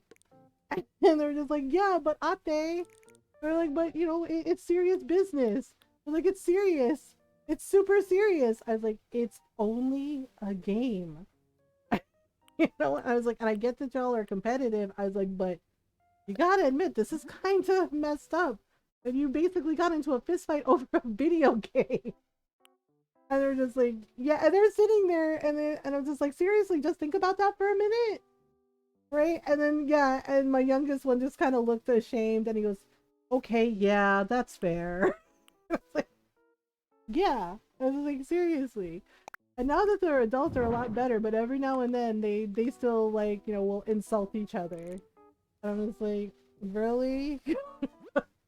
Okay, so Casablanca lilies in yellow, and then we have the plants in red. Should we do? I don't know if I want to do bonsai trees for him down here. Maybe, but maybe we could do like the carnations. The carnations are kind of cute. So basically, have like a little shelf for like gardening stuff for him. And then we could do some. I do like this, but also maybe succulent plants or a cactus or a cactus. Maybe. Oh, you know what? Maybe we can do like another thing of starter plant, but in maybe blue or green. Maybe blue, because that looks kind of like little. Oh, okay. He's like, oh my. Like, oh my stalls and gutters. Alright, there we go. So now we have to make him a living room. Um, now we have to make him a living room, and then we have to make him a bedroom and a bathroom. Oh my goodness. Uh, so I think I do like that rug for him because that's really nice. Oh, that's kind of a big rug.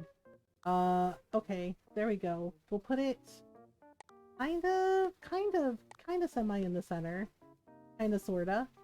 Um, okay, so we need. It doesn't have a lot of sofa furniture. Yes, like garden benches, and I'm like, we're trying to make you a cute house. Why don't you have a sofa? He's just like, I don't know, I just don't. Yeah, so I was like, yeah, oh, the thing I was talking to Norel about, I worried that I was too mean, and she said you weren't mean. She's like, standing up for yourself isn't mean. She's like, you didn't do it in a mean way. And I was like, I still felt bad, right? But Ron like backed her up too and said, no, he's just like, it's your stream, you can play whatever you want. And he's like, and you did that, and yeah, you stood up for yourself. Um, yeah, because it wasn't. I think it was like somebody new in my chat the other night, and they complained that I wasn't playing Jedi Survivor because we played Survivor on Monday and Tuesday, and I was like, we're gonna be back with it on Friday. Right? It was like because standing up for yourself is not wrong.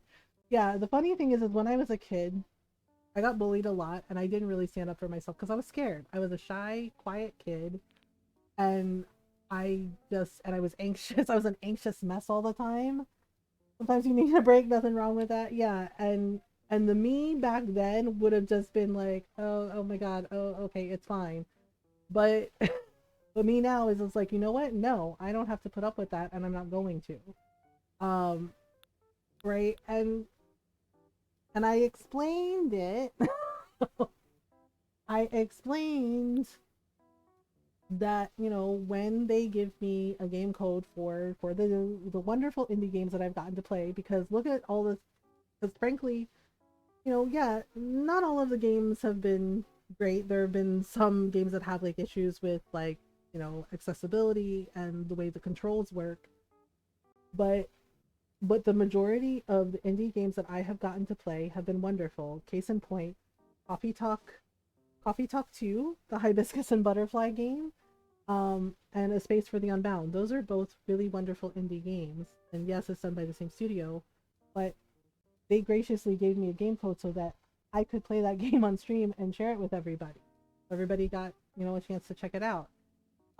Right? And the thing is like, if they give you a game code, if they give you a Steam key, you know, the understanding is that you play the game on stream, right? So it, you know, it gives them, you know, it gives people a chance to like check out their game to see what it's about, right? And you know, and I get to play the game. Um, you know, and I don't always schedule. Like sometimes I just like play what I feel like, but sometimes I have a set schedule. And this week I had a set schedule for those two indie games. Um, and yeah, a person was like, "Well, you were playing Jedi Survivor. That just came out. Like, why don't you play something new?" It's like I am playing something new. It's it's an indie game, right? And they complained, and I got annoyed because I'm just like, I don't really need this. It's like, why are you giving me a hard time? I'm trying to like just chill out. I need a sofa. Yeah, and I was firm, and I said we're playing it on Friday, right? And I was like, they're playing it on Friday, and they said lame, right? Like it's lame that I'm not playing Jedi Survivor. Uh, and I got stern, and I got the mom tone, and I said, well, here's what you can do. I was like, there is an entire directory with lots of people playing Jedi Survivor. I was like, and you can go check out their streams. I was like, I will not be offended. And I was like, we are playing it on Friday. I was like, tonight we are playing this. And I was like, and if you don't like it, I was like, you can leave. Right? And yeah, and that's all I said. I didn't resort to name calling. You know, I was just like, if you don't like it, you can go. Right? And I, but then later on, I'm just like, did I handle that badly? You know, I was like, was I too mean? And Nora was like, no, you were not too mean. She's like, I would have done the same thing. She's like, it's your stream, you know, your rules. She's like, you can play whatever the hell you want. And she's like, and you're right. She's like, there's a Twitch directory for a reason. She's like, there's lots of categories. I was like, yeah, but I worried that I was too mean, right? Because sometimes I worry because anxiety gets the better of me sometimes, and I'm like, oh God, was I mean? Was that too mean? Like, did I make them feel bad? I feel kind of bad, um, because I don't want anyone to feel bad, and sometimes the person is having a really tough time. Um, you did great. So I was just like I did the best that I could. Oh my gosh. Oh my gosh. Yeah, I was like I felt bad and I was like I did the best that I could. You are so relatable. I was just like I was like sometimes, yeah, sometimes, you know, sometimes Deborah, what I call my anxiety and depression, sometimes she's really loud and she's like, wow. She's like, you did that. She's like, way to make them feel good about themselves. And yeah, and I was just like, oh my God, was I too mean? Like, I don't want the person to feel bad, but also at the same time, right? I had already explained myself and they were still complaining. uh, and yeah, and Earl was like, no, I would have done the same shit. She's like you said, it's your stream, and she's like, and you already explained that you're playing more of the game on Friday. And she's like, and yeah, there's an entire directory. She's like, there's so many categories on Twitch. She's like, there's something for everybody. And she's like, and yeah, they could check out other people's streams, right?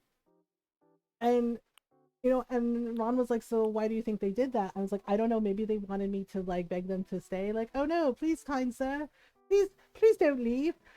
And I'm just like, I've never been that person. Like, for real. I have never ever been that person. I'm like, if you don't want to hang out with me, it's cool. You know, just whatever. You know, sometimes, you know, not everyone's cup of tea, and that's okay. And I know when we talk about mental health and social issues, sometimes that's a lot for people. Meg has been my supportive side when I've been negative. What did my brain create? My thought process is more positive than I am. Aw. Yeah, and it's just like, well, yeah, and you know, and I'm just like earlier this year, it's just like I've had friendships come and go, and yeah, it sucks when a friendship ends, you know? Like sometimes it's painful, sometimes it hurts. Um, you know, and sometimes you realize at the end of the day that maybe it's for the best, right? Because sometimes people drift apart. Sometimes you learn stuff about people that is unfortunate. Like, you know, like someone that I am no longer friends with turned out they were a transphobic bigot. And I had no idea because they never behaved around that way around me before. But I saw them doing it. and and it sucked. But at the same time, I don't want to be around somebody who thinks it's okay to be absolutely awful to someone just for who they are. Um, it is now buzzing with happiness. I'm not sure how to process this. I guess, you know, enjoy the happiness. You know, enjoy the moments, the happy moments when they come. Um, yeah, and so I don't know. I told Rana, I guess the person wanted me to like beg them to stay, and I'm not gonna do that. Like, if you enjoy my streams, if you enjoy our community, yeah, like do hang out, you know, do hang out with us. Internal head pats are weird. Oh yeah, I guess I could see how they could be, right? Like, do hang out with us. Do hang out. Do you know enjoy everybody's company. But if you don't want to stay, that's okay too, right? It's just rude to be like, oh, you know, well, I'm gonna go, blah blah blah blah blah, right? And if you're rude about it, like that's an entirely different energy. Um, you know, it's just one of those things because you know people are like, oh, the golden rule: treat others the way you want to be treated. And my take on that is I feel that there should be an amendment to that. You treat people the way they want to be treated. Like when they set a boundary, when they tell you like, hey, this isn't okay with me, respect it and you respect them. Right? Because like how I want to be treated may be different from like say like how Frosted wants to be treated. Right? So, you know, and if you're not sure, you can politely ask, right? Um, because in general, most people are open and are like, oh no, like that's you know, I'm not comfortable with that. And you say, oh okay, and you respect it.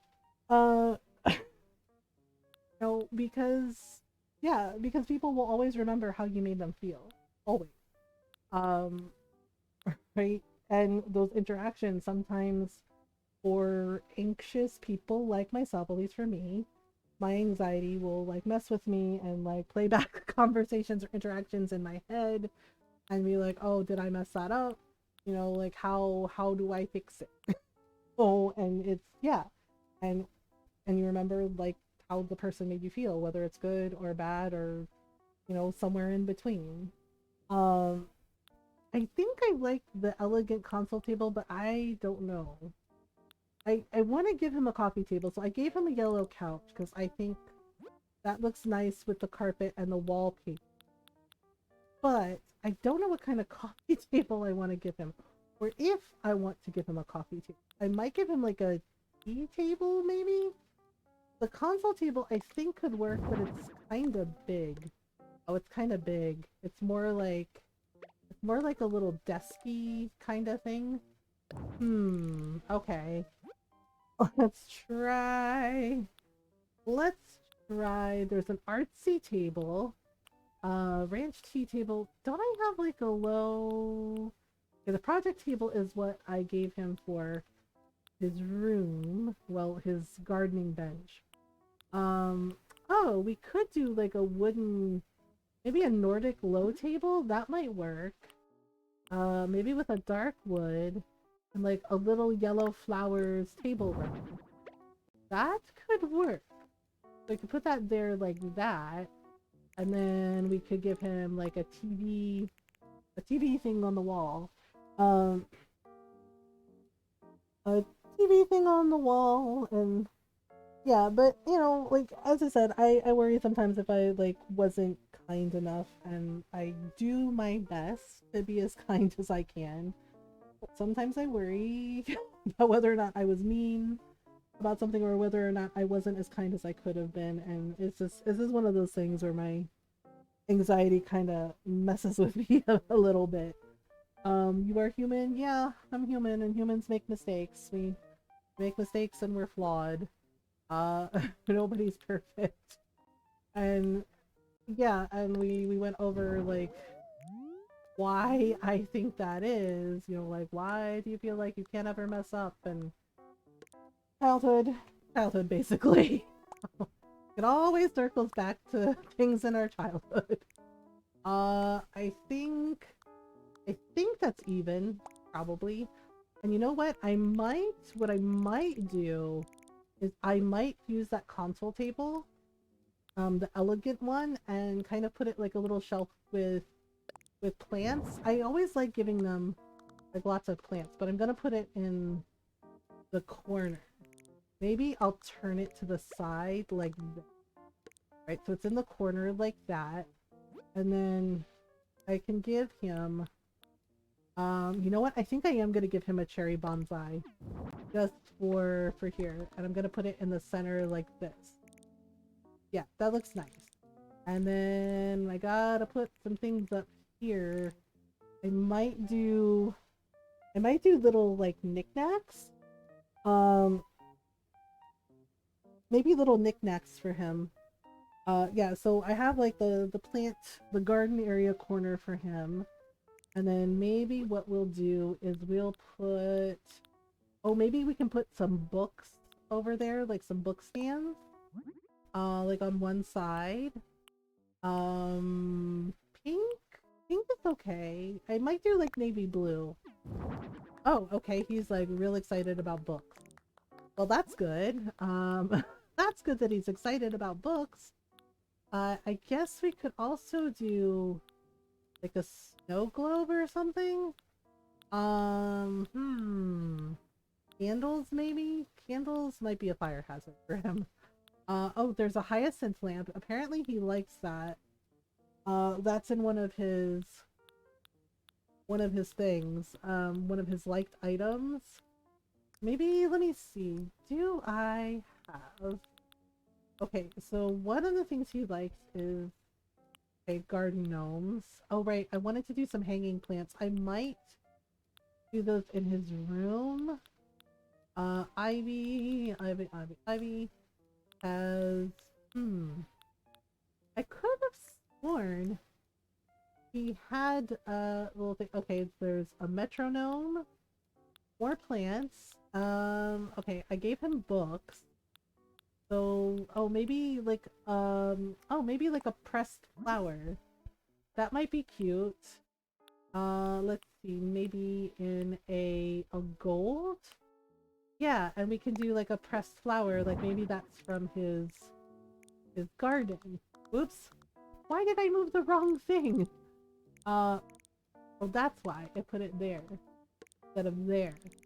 So, like a pressed flower, and then we need one more item. Maybe a box of tissues? Maybe a box of tissue, but I'm not sure. Okay, so we could do like a box. I think like the mom's tissue box, the mom's items, the mom's decorative items are really cute. Oh, we could do one with flowers to match his garden theme. He's like, yes, yes. Okay, so little box of tissues and cute little things. Oh, we need something by the door. Maybe. Didn't he have like a coat rack? I think he had a coat rack. Over there. Afternoon tea set. Yeah, I already used that. Oh, right. Let's do the coconut wall planter. But I'm gonna move it over to here. Right? Like for his gardening stuff. Okay, so we have that. And then I could have sworn he had like a coat rack among the things. Hope he has socks. Oh, right. Need a shovel for gardening. That's important. We will put that there with the bucket. He's just like, really? Like, yep, really. Okay, I could have sworn I saw like a little coat rack, like for, you know, to put by the door maybe. Yeah, there we go, for going out. Or maybe an umbrella stand? An umbrella stand could work. Let's try favorite umbrella, dots. Okay, so stripes, dots, navy, red, white, and blue pattern. Maybe a navy umbrella? Oh, okay, really? That gets you going? He's just like, yep. Alright. Well, fine. I know we hung up a lot of plants, but I feel like we need a painting or something here. Like some kind of painting. Maybe, or a picture of himself. I don't know. Maybe the mom's pictures. Oh, we could do, there we go, fancy frame with the still life. A brown, a white, black, a green, a pink, or light brown. You know what? I like the brown. Oh, really? Okay then. That's the winner. He's like, yes it is. He's like, that's the winner. Well. I think the downstairs is done. Now all we have to do is upstairs with the bedroom and bathroom. This actually turns out really nice. I'm honestly really liking it. It's very cute. Yeah, so I know I'm making him like a regular house, and outside is very much a garden. I guess I'll have to post like the outside pictures, or honestly, I like this. It's really cute. Okay, so let's go upstairs and make him a bedroom and bathroom. Um, Hi Cyber Warrior, how are you? Alright, so let's see. Let's do, okay, so let's make his room a little bigger. So if we're doing a bedroom and a bathroom, we're gonna need a little bit of space.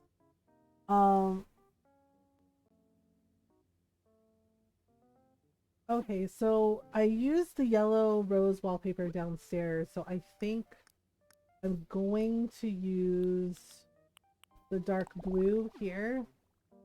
Actually, I think that's green, isn't it? Yeah, it's green. I do like it, but I might put an accent wall back there. I'm not sure yet though.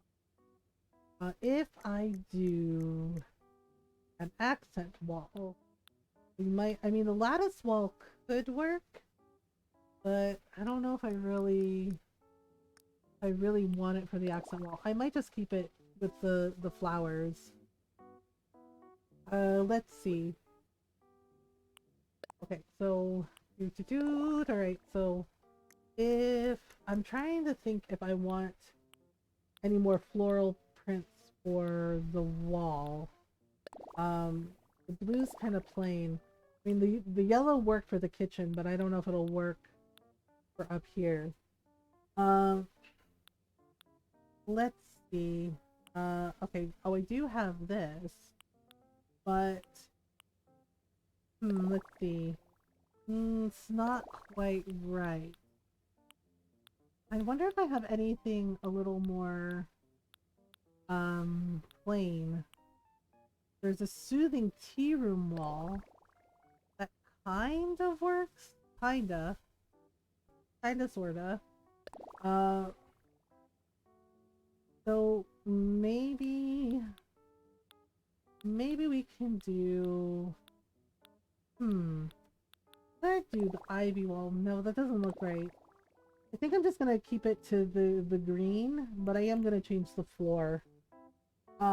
Okay, let me see if I can change the floor. I use the dark herringbone for downstairs. So we could do... That doesn't quite work. I think we're gonna use wood flooring, but I don't know if I want to do herringbone for this room. Old board flooring that could work. Turkey day flooring. Oh, I don't hate it. Actually, you know what? That might be the one. Uh,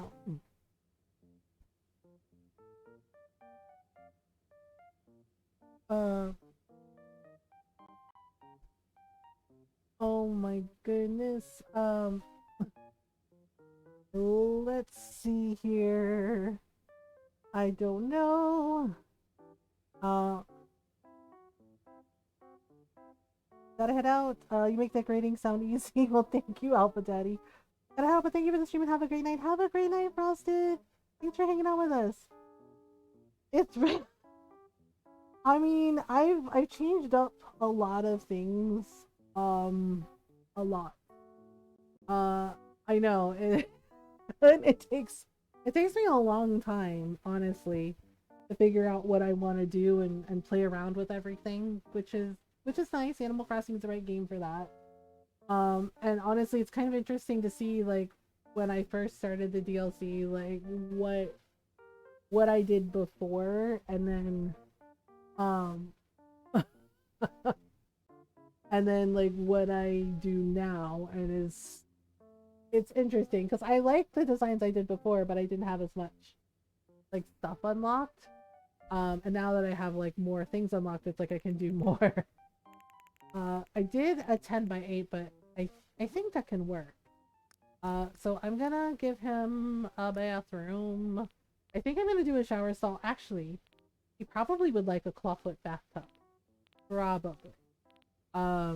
Yeah, or we could do like a fancy long bathtub, but I think a clawfoot tub could work.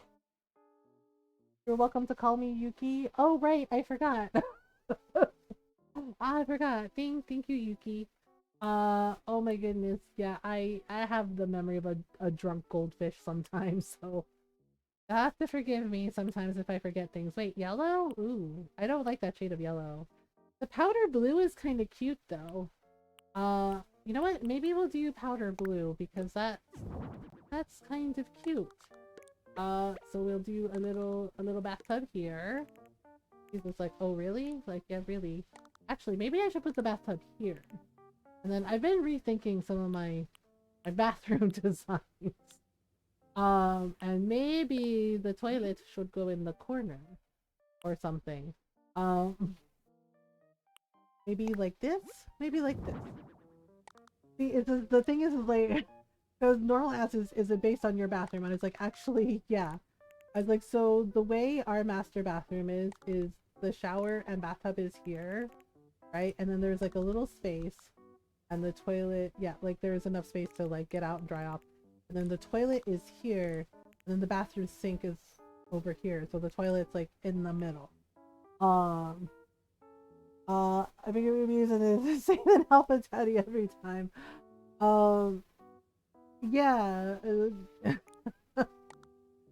Oh my goodness. So I've been doing it that way, but I've been rethinking it and thinking maybe I should just put it like this and then have the bathtub in the middle, but then it looks weird. But then it looks weird, and I'm like, it doesn't quite look right, does it? Um, yeah, and the thing is like in my house growing up, the toilet was in the corner, right? And then there was a cupboard for towels here, right? And then the bathroom sink was here, and then the shower and the bathtub was over here. So I'm just like, I could design it that way too. But it's just one of those things. But honestly, I feel like bathtub is fine in the corner. Um, yeah, there was something. Who was it? It was like one of my friends was like, I feel so uncomfortable calling you mom, and I was like, you can just call me MG. I was like, because that's what Hugs calls me. Hugs calls me MG, and there's no problem.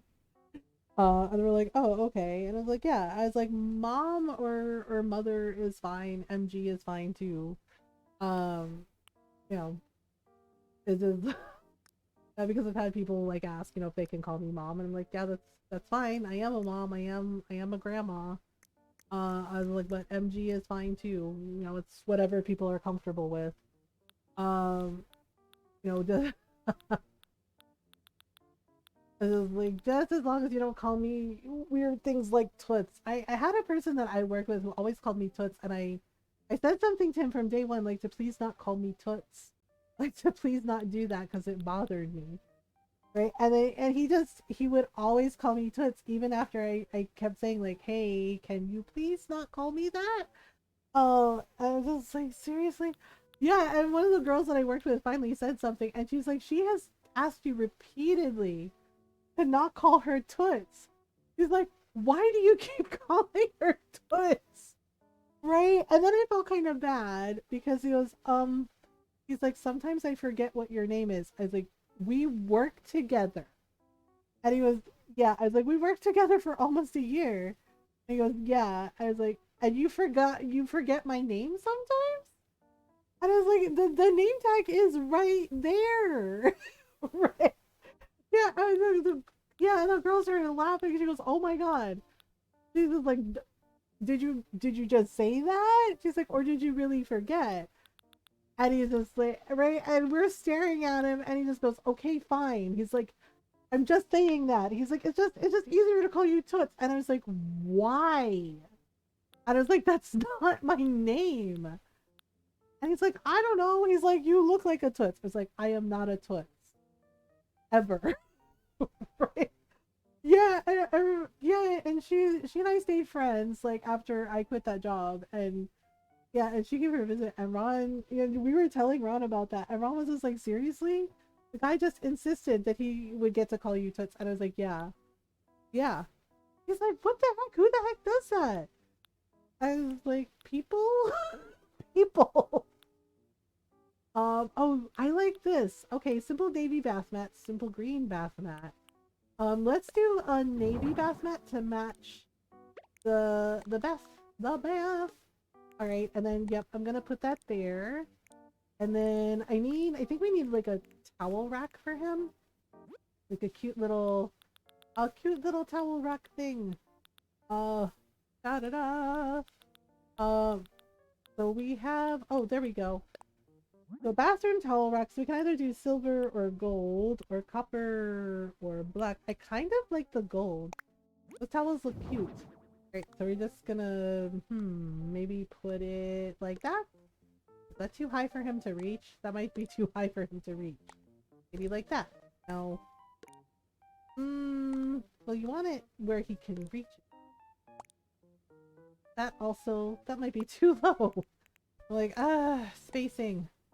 Spacing. Alright, there we go. Maybe like that. Okay. Oh, I forgot the vanity for his bathroom. Okay, so I feel like he would probably have a fancy bathroom vanity, but I'm not sure.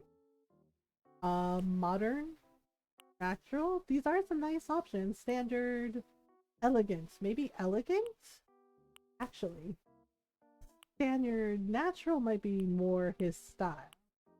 Ornate, cool, cute. I don't think that's the one. It's either gonna be natural or elegant. Maybe natural. Okay, no comment, huh? He's like, nope. He's like, nope, no comment. Okay, I'm just gonna move that a little bit. Oh, I didn't realize the vanity was that big. Crap. That might be a problem. Well, you know, we'll make it work. We'll make it work. Yeah, usually I give them the smaller sink, but if they ask for like fancier things, I give them something else. I give them something else. So let's see here. Okay, so we're gonna use the partition walls to make the illusion of a room. I kind of wish the game would give you doors. Like more doors. So we're going stuff. I think my bot broke. So if I miss something in chat, please don't be afraid to repost. Oh, I see what I missed. And I'm doing well. Thank you for asking. Yeah, I don't know what's been going on with my bot the past couple days. It's been weird. I might have to like fiddle around with Stream Elements a little bit. Okay, maybe like that. Oh nope, that's too close to the window. I really thought... Okay, if I move that closer... Kinda, yeah, I'm gonna have to move this out. It's gonna cover the window a little bit, but I don't think it's gonna be like a deal breaker. As long as it looks like a nice bathroom, it should be okay. Okay, so we need the pillars. I don't know. You know what? I'm gonna test it, see if how tight a fit it is for his bathroom. Oh, that's not so bad. Okay, that's better than I thought it would be. All right. Let's see here, like this and like this. Okay, now with the pillars, that might take up some space. Let's see. Nope, still a good bathroom. Okay. I mean, oh right, I forgot about that. If you sit on the toilet in Animal Crossing, when you get up off of it, it flushes. It like auto flushes, which is kind of funny. But yeah, so it's like that is how toilets work. Okay, so I'm gonna put his bedroom over here, and we're gonna give him, I don't know, maybe a fancy bed? A fancy bed. Some kind of bed. A nice kind of bed. Something fancy. Something. I could give him an elegant bed or an antique bed. Or we could do single bed, like the ranch bed, or oh right, the little dreamer bed. But I feel like he'd probably have a fancy bed. Hmm. It's just I don't know how much space it's gonna require. Um okay, if the antique bed can do it in brown, natural, yeah, it only gives you like white sheets, which is kind of boring. Kind of boring. So let's give him an elegant bed because I feel like he'd probably have that. We're gonna do it in a brown, and then maybe I do like the botanical. That is cute. We could do like oh, we could do blue roses. That might be cute. Yeah, let's do blue rose to go with this. I guess we'll put the bed here. I don't know, maybe I should center it. Maybe I should center it? Hmm. If I put it in the center, that's fine. Oh, we need a carpet for his bedroom. Let's try. Let's see. Fancy bedroom. I used the elegant rug downstairs, so maybe we can. Oh, we could do this. Okay, like this maybe in the center. Maybe in the center. Actually, I kind of like the idea of it here, with his bed, but that might be odd. Hmm. Um, or or we could move it to the center like this. Then I could put his bed here by the window. No, that doesn't look right. Or put it like that. Hmm. Hmm. I'm not sure. I wonder. I wonder if let me just if I do that kinda works. Kinda sorta. If I do it that way, it gives me more space.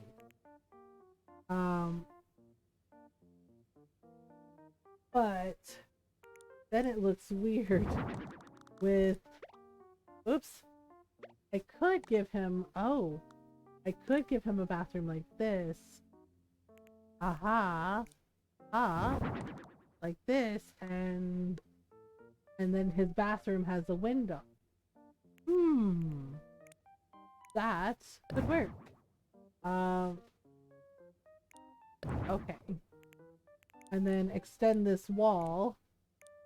Right? And then yeah, you know what? I think I like that better. I didn't think I would, but yeah, that's much better. And then that gives him more of yeah, like more of a bedroom, bathroom feel. So let me see. Can we fit in the door? Yes, we can fit in the door. And then there's like there's more space for him. Aha!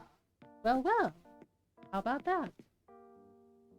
How about that? Okay. So then, you know what? I am gonna put this in the corner. Like, I know I don't usually do that because our bed is actually in the middle like this, and then Ron's bedside table is here. Mine is over here, and then the door is actually here.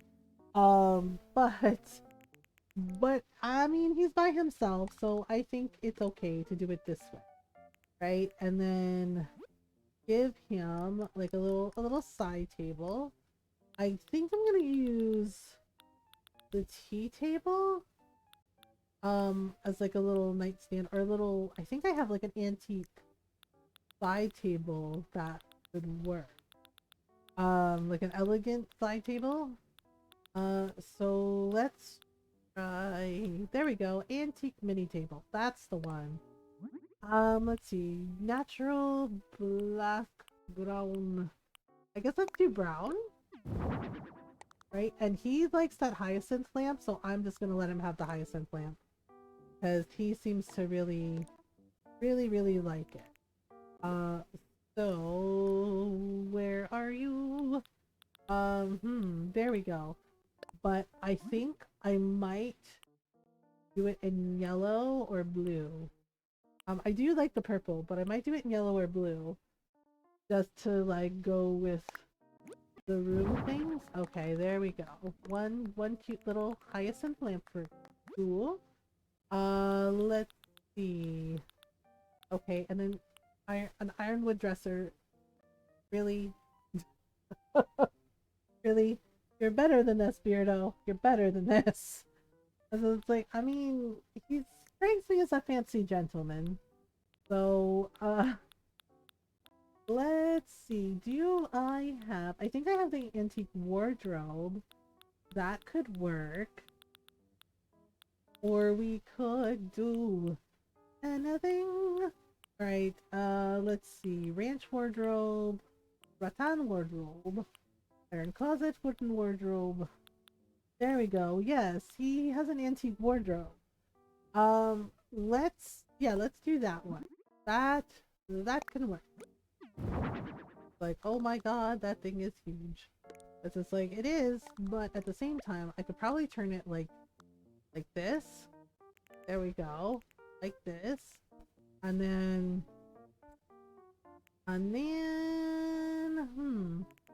I'd turn it like that, or actually maybe it's better in the corner. It just, oh really? It's like, yes, really.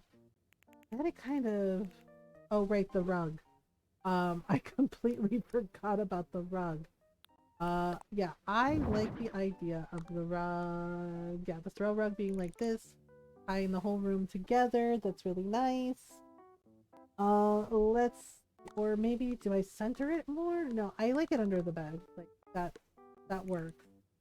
That works, that looks nice. Trying to decide if I want to turn it this way or this way. Looks like this way frees up more room. And then, oh right, and then I can give him some plants for his room too. Things like a cute little cypress plant. Let's give it a blue pot. Yeah, so we'll put a little thing there. I know I keep changing my mind about this wardrobe. You know what? Screw it. Like this. Like this, and then we'll put a little planty here. And I'm gonna give him a picture for his room, a painting for his room. Maybe mom's art, or a framed poster, something nice. How about, let's try, mom's art has still life, which is kind of cool. Actually, I like the street with the trees. That actually looks nice. So we'll do that, and we'll put that there. This. Oh, crooked. This. There we go. That looks kind of nice. And then I think here I'll put a desk for him. Like, yeah, just a cute little desk and, you know, a little chair. You know, for his room. So we got a fancy wardrobe, we got a fancy thing. Alright. So yes, let's give him a den desk. The original color is fine. Yep. Made him real happy. We're gonna put it, so I know putting it in the corner like that feels somehow wrong. Let's make it a little bit in the middle. Right, let's buy the window, and then he needs a chair. So I'm gonna give him the den chair. Well, it bodes well for me that he's so excited. Okay, so we'll do that, and then we need something for his desk. I don't know if he necessarily needs a computer.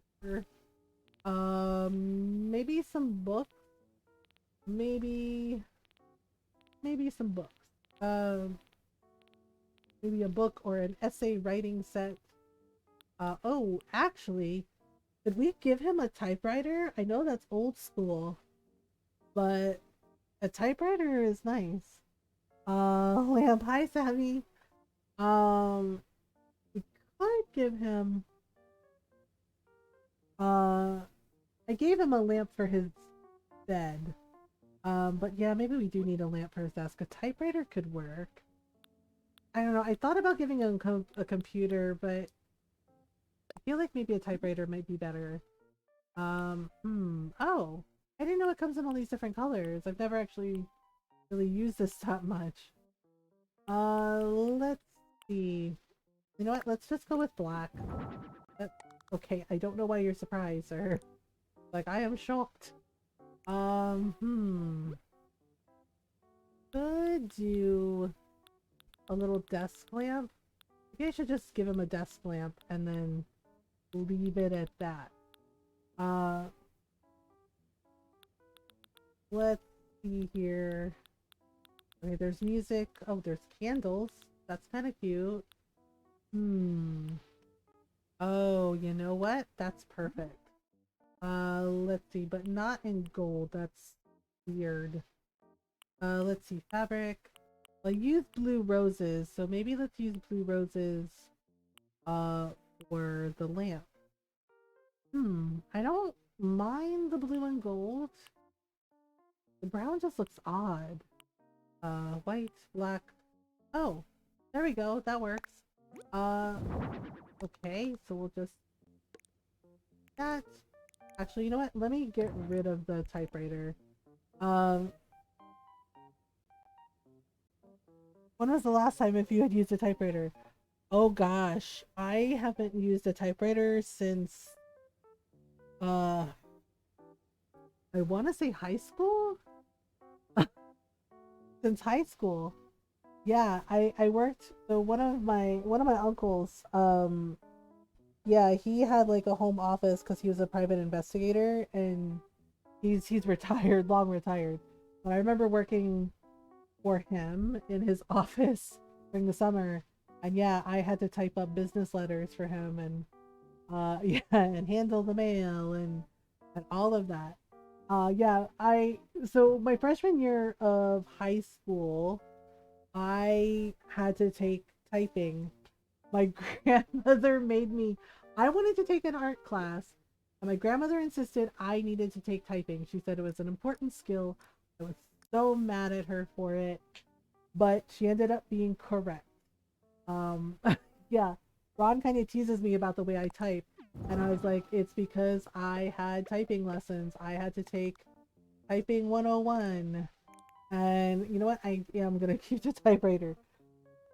Yeah, and initially I was really bad at it, but you know, it's like one of those skills that you kind of like muscle memory. So like my fingers just automatically go to the home keys on the keyboard, and I just yeah, and Ron says he can hear me sometimes like clicking on the keyboard, just like tapping. Yeah, I was like answering an email to my mom, right? And Ron's just like, I can hear you over there, just like click, click, click, click, click, click. Right? And he was just, yeah, because eventually, you know, as with everything, when you learn something new, I got better. I got better at it, and I got faster at it. Yeah, but last time was high school. Yeah, and I had a summer job with my uncle, and I typed up all the business letters, all the things. You know, filing, and then yeah, and I was just like, the teacher I had was really strict, but you know, and she's kind of strict and she's kind of stern, and she's a little bit intimidating, but she was a good teacher. I learned a lot from her. I learned how to type different types of business letters, how to do headers. Like, she taught all of that stuff. Right, even how to, like, you know, type up the address properly on business envelopes, and right, and like, and it was just, yeah. And the funny thing is like, there's actually a lot of math to it, and I'm not good at math because I have dyscalculia, which means I don't see the patterns in numbers. I can't do math in my head. But she explained it in a way where it was really easy to understand, so I was able to figure it out. Um, Yeah, like she explained it in a way because she would do like visuals on the dry erase board and be like, this is how you do it. And being able to like visually see it like helped a lot. Um yeah, and then yeah, and my grandmother was like, see, I was right. She also made me take Latin. Like I had to learn Latin. Uh no, but because of that, it was easier for me to learn French and it was easier for me to learn Italian because Romance languages that are rooted in Latin. Yeah, and I didn't think I was gonna ever take another business class right after my first year of high school. It's like, my God, like I can't believe I had to do this. And then I ended up taking word processing the next year and learned how to do even more typing on and and doing things on computers. So, so yeah, high school, it's been a really, really long time since I touched a typewriter. Yeah, like I want to say high school, but I think there was also um there was one year like in my 20s where I had to help out my uncle again and he still had that typewriter and he was like, "Can you type up this stuff still?" And I was like, "Yeah," and I did it. Right? So, yeah, those were like the last times I ever touched a typewriter. It's been a long, long time. You know what I think we need? I think we need some plants over here. Yeah, because we have his room all set up. And I'm gonna put in some more plants. I like giving them plants in their houses. I like adding little plants here and there just to add a little extra. Because plants are nice. We have a little indoor garden. We have a garden in the backyard and yeah, Ron's doing an indoor garden too, and it's really nice. Like a little indoor veggie garden. Um, and it's nice. Gardening is like a really nice time. It's really soothing and it's really relaxing and I like it. Um, and you can be out in the sunshine and just enjoy and have a nice day with it and have a nice time with it. And the indoor garden is nice too. Yeah, because we have tomatoes, which is really nice. We have dandelion green. Uh, yeah, because Ron was like, I want stuff for like, so we can just like go out to the garden and like get a salad or make some veggie dishes. I was like, yeah, that's fine. Let's see. Forsythia. Ooh, that's a nice one. Coffee plants. Oh, I forgot I had this. So we can either do a fan palm or a monstera. We also have flower stands. Those are kind of cute. But I want to give him a plant. I guess, you know what? Let's do a monstera. Let's say, yeah, let's give him a blue flower pot. Right, that's like the perfect corner for that. Then maybe here by the door, the other corner, we can add a chaflera.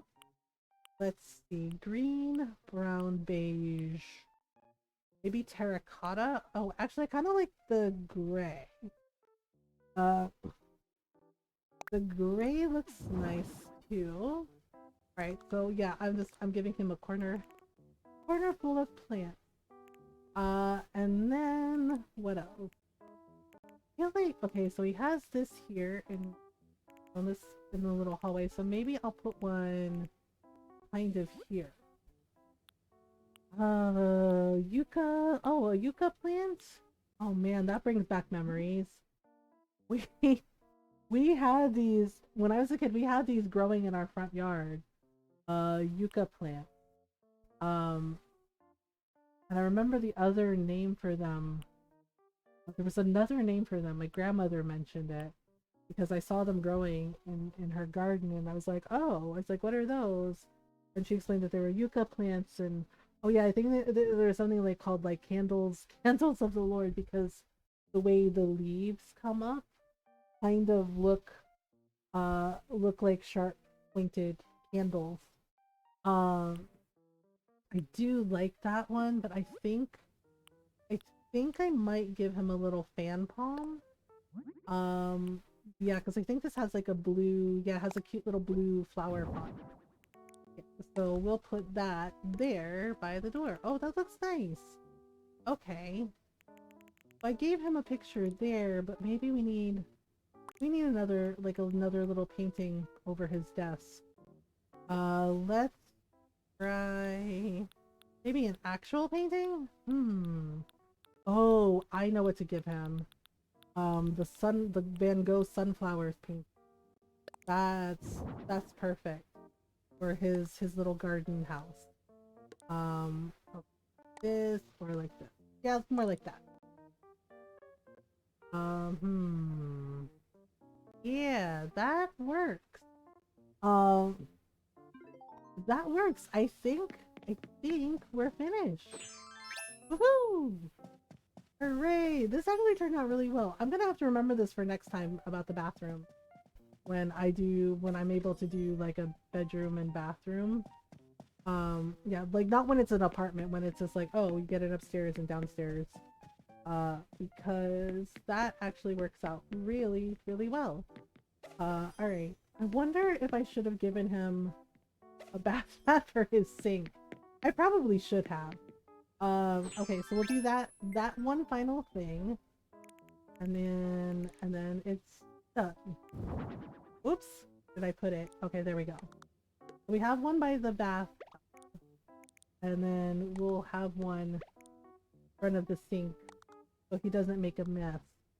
He's brushing his teethies. When he's brushing his teeth, right? Like, gotta think about that stuff. Okay. Now we're done. Okay, so this looks good. Alright, and this looks good. We got all the cute little plants. Okay, so let's go downstairs. I give it 2 paws up. Yay! Woohoo! Alright, and then we have... Okay, and then we have the kitchen, right? And I did give him a laundry room. Yeah, sometimes I give them a laundry room. Like, if you know, there's some extra space, I'm like, yep, we definitely need a laundry room. Right? And then we have, like, his little gardening workbench area. Right? And then outside is good, too, I think. I don't think I need to add anything else. I think it turned out well. Right? I hope, I mean, at least I hope he likes it. I think it's proper English garden enough. Yeah, I kind of wanted to do like a maze, but yeah, because when we lived in England, right? Yeah, it's just like we had so much fun that one summer, right? Like my dad took some time off and we got to go to Scotland, right? And we also got to take a trip to Wales, which was really fun. And my stepmom really loves gardens. Like, she loves gardens too. And we took, like, my dad, like, took the weekend off, right? He's like, I have the weekend off, we can do this. And we went to these gardens, the botanical gardens, and another, I'm trying to remember the name of it, and another garden. And they had a maze garden, and it was so much fun, right? Like, it was really pretty. There were all these flowers, and there were all these different, like, animal topiaries. And it was really cool. And I kind of wanted to do like a little hedge maze, but I couldn't quite make it work. So this was the compromise of just like making the hibiscus bushes with the topiary. So hopefully people like it. You know, when I do post it to Instagram, hopefully people like it, and when it goes on TikTok as well.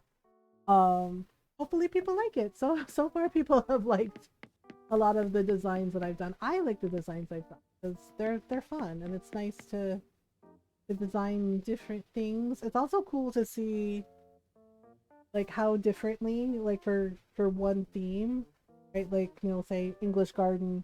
It's also cool to see how differently each person in the Animal Crossing community, you know, how differently each person designs the vacation homes, and it's really neat to see. Like, everyone does such a great job, and there's like so many different ways to do it. It's fun. It's a good time.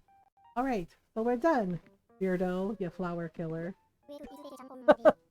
That is gonna be in my memory forever. The coffee shan said that he murdered her hybrid flowers by plonking his house down in her garden. It's just like, oh, that feels bad.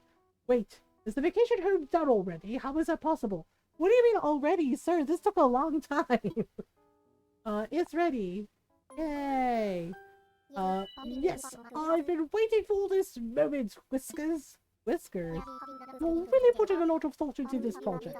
I'm so lucky to have you on my design team. I mean... Oh yeah, this place used to be called a proper English garden. We're still calling it that. We're still calling it that. Should we keep the name or rebrand? It's fine the way it is. Yeah, good call. Better brand recognition to stick with the old name. Yes. Yeah, because usually what I do is I bookmark stuff. So we can do it later. So we do like a remodel. All right. Yay! Proper English garden. He's just like, yep, we did it. Wow, that's an unfortunate camera angle. Sorry, that's where the wall is. You're welcome. He's just like, oh, okay. Oh, there we go. Yeah, see, he can make a cup of tea. He can have some gardening time. Well, at least he's happy. I think he likes it. Aha! Hooray! Yeah, there are some of my earlier designs that I want to do a remodel of. Like, I want to redo Marina's. And then I think Zucker. I wanted to redo Zucker's. This was everything, Whiskers. Thanks again. Hey, before you go, what would you say to taking a photo of the place? Nothing too elaborate. We don't need a set design or anything. Although we could get one. No, I'll take photos. It's fine.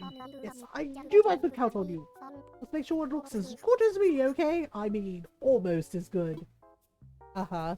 Okay, so first things first. He says like, oh really? He's like, uh-huh. You did that. Alright. I'm gonna take a picture, but I'm not gonna be in the picture. I always take myself out of it. So we can give them their full experience. Let's see here. Zoom in a little bit. Or, okay, maybe zoom out. Oh, he's in the bathroom.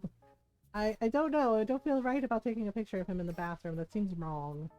I mean, he's just brushing his hair, so maybe it's okay? Maybe it's okay.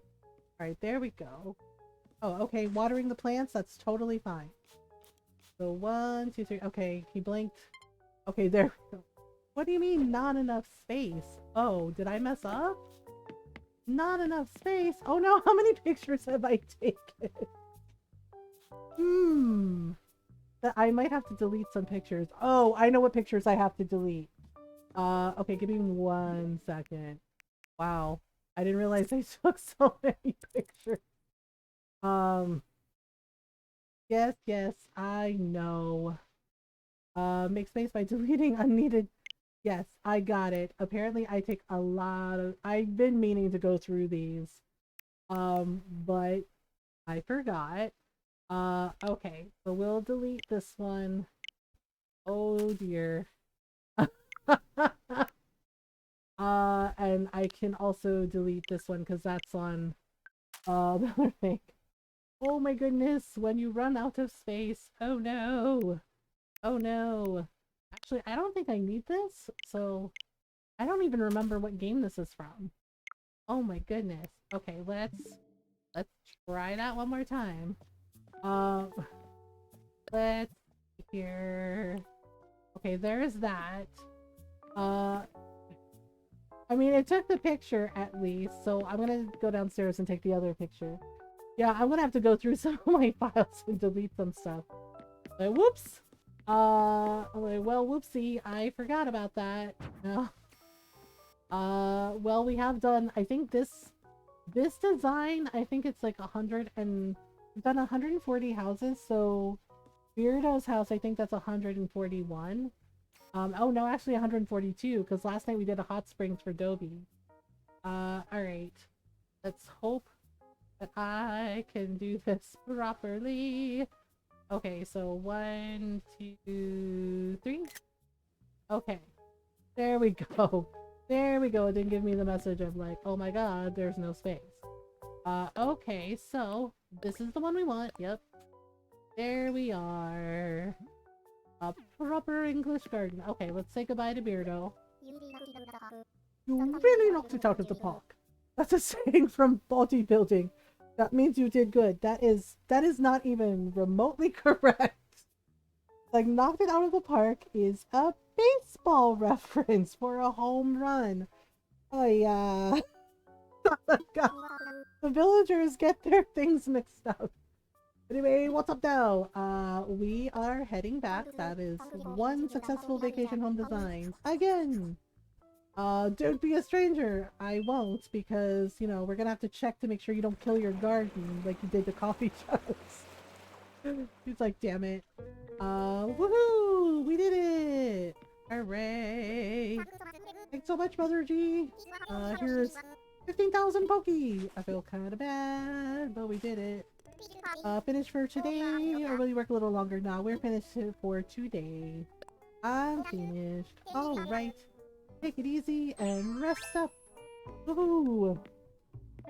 I really like the English garden. I'm wondering if I should add it to the Happy Home Paradise portfolio. I think we can. Let me see. So if we go here, right, and you can see other people's designs too. Yeah, these are the things we've done so far. If we go to the showroom,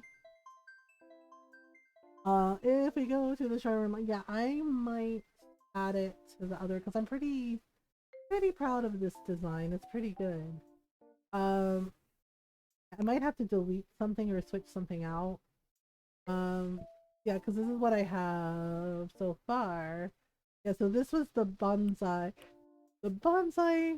one we did, and then there's the homey daycare dwelling, the Christmas house, cute cottage in yellow, moonshot manor.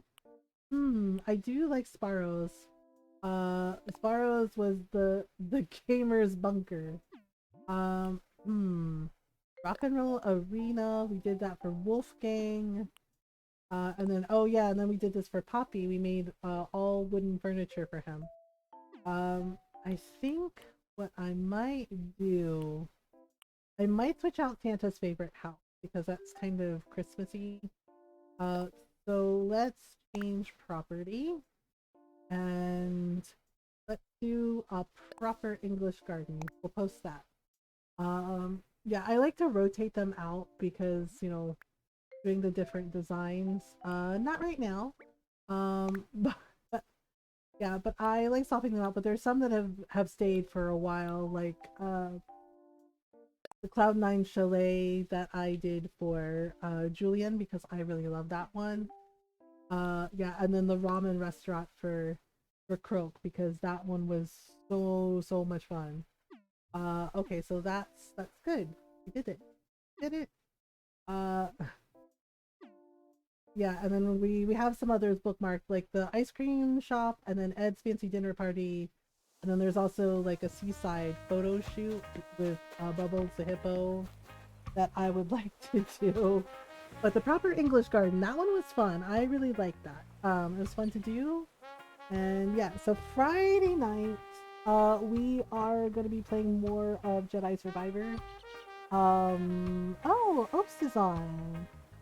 Oops is, oh, he's playing Final Fantasy, the first Final Fantasy, Final Fantasy 1. So we can either go say hello to Oops, or what is Bratterfield doing? Bratterfield's playing, oh, Bratterfield playing Castlevania. Alright, yeah, you know what? Let's go say hi to Oops. I love Final Fantasy. The first Final Fantasy is so much fun. Thanks for the possum stream. Thank you for hanging out with me, Yuki. I appreciate you. Yeah, so thank you so much for hanging out. Thank you for all the raids, for all the follows. Oh my goodness.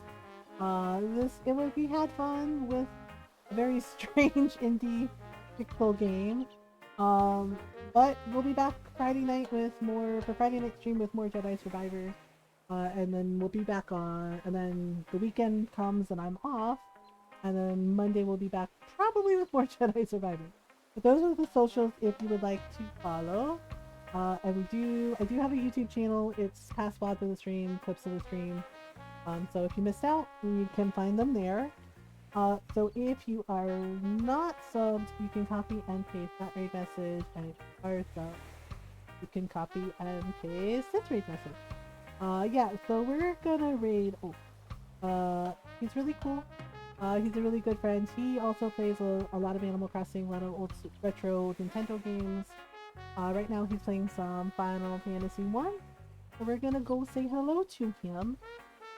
Thank you so much for hanging out, everyone. I appreciate it. Love y'all. Please remember to do your best, be kind to yourselves, and be kind to each other.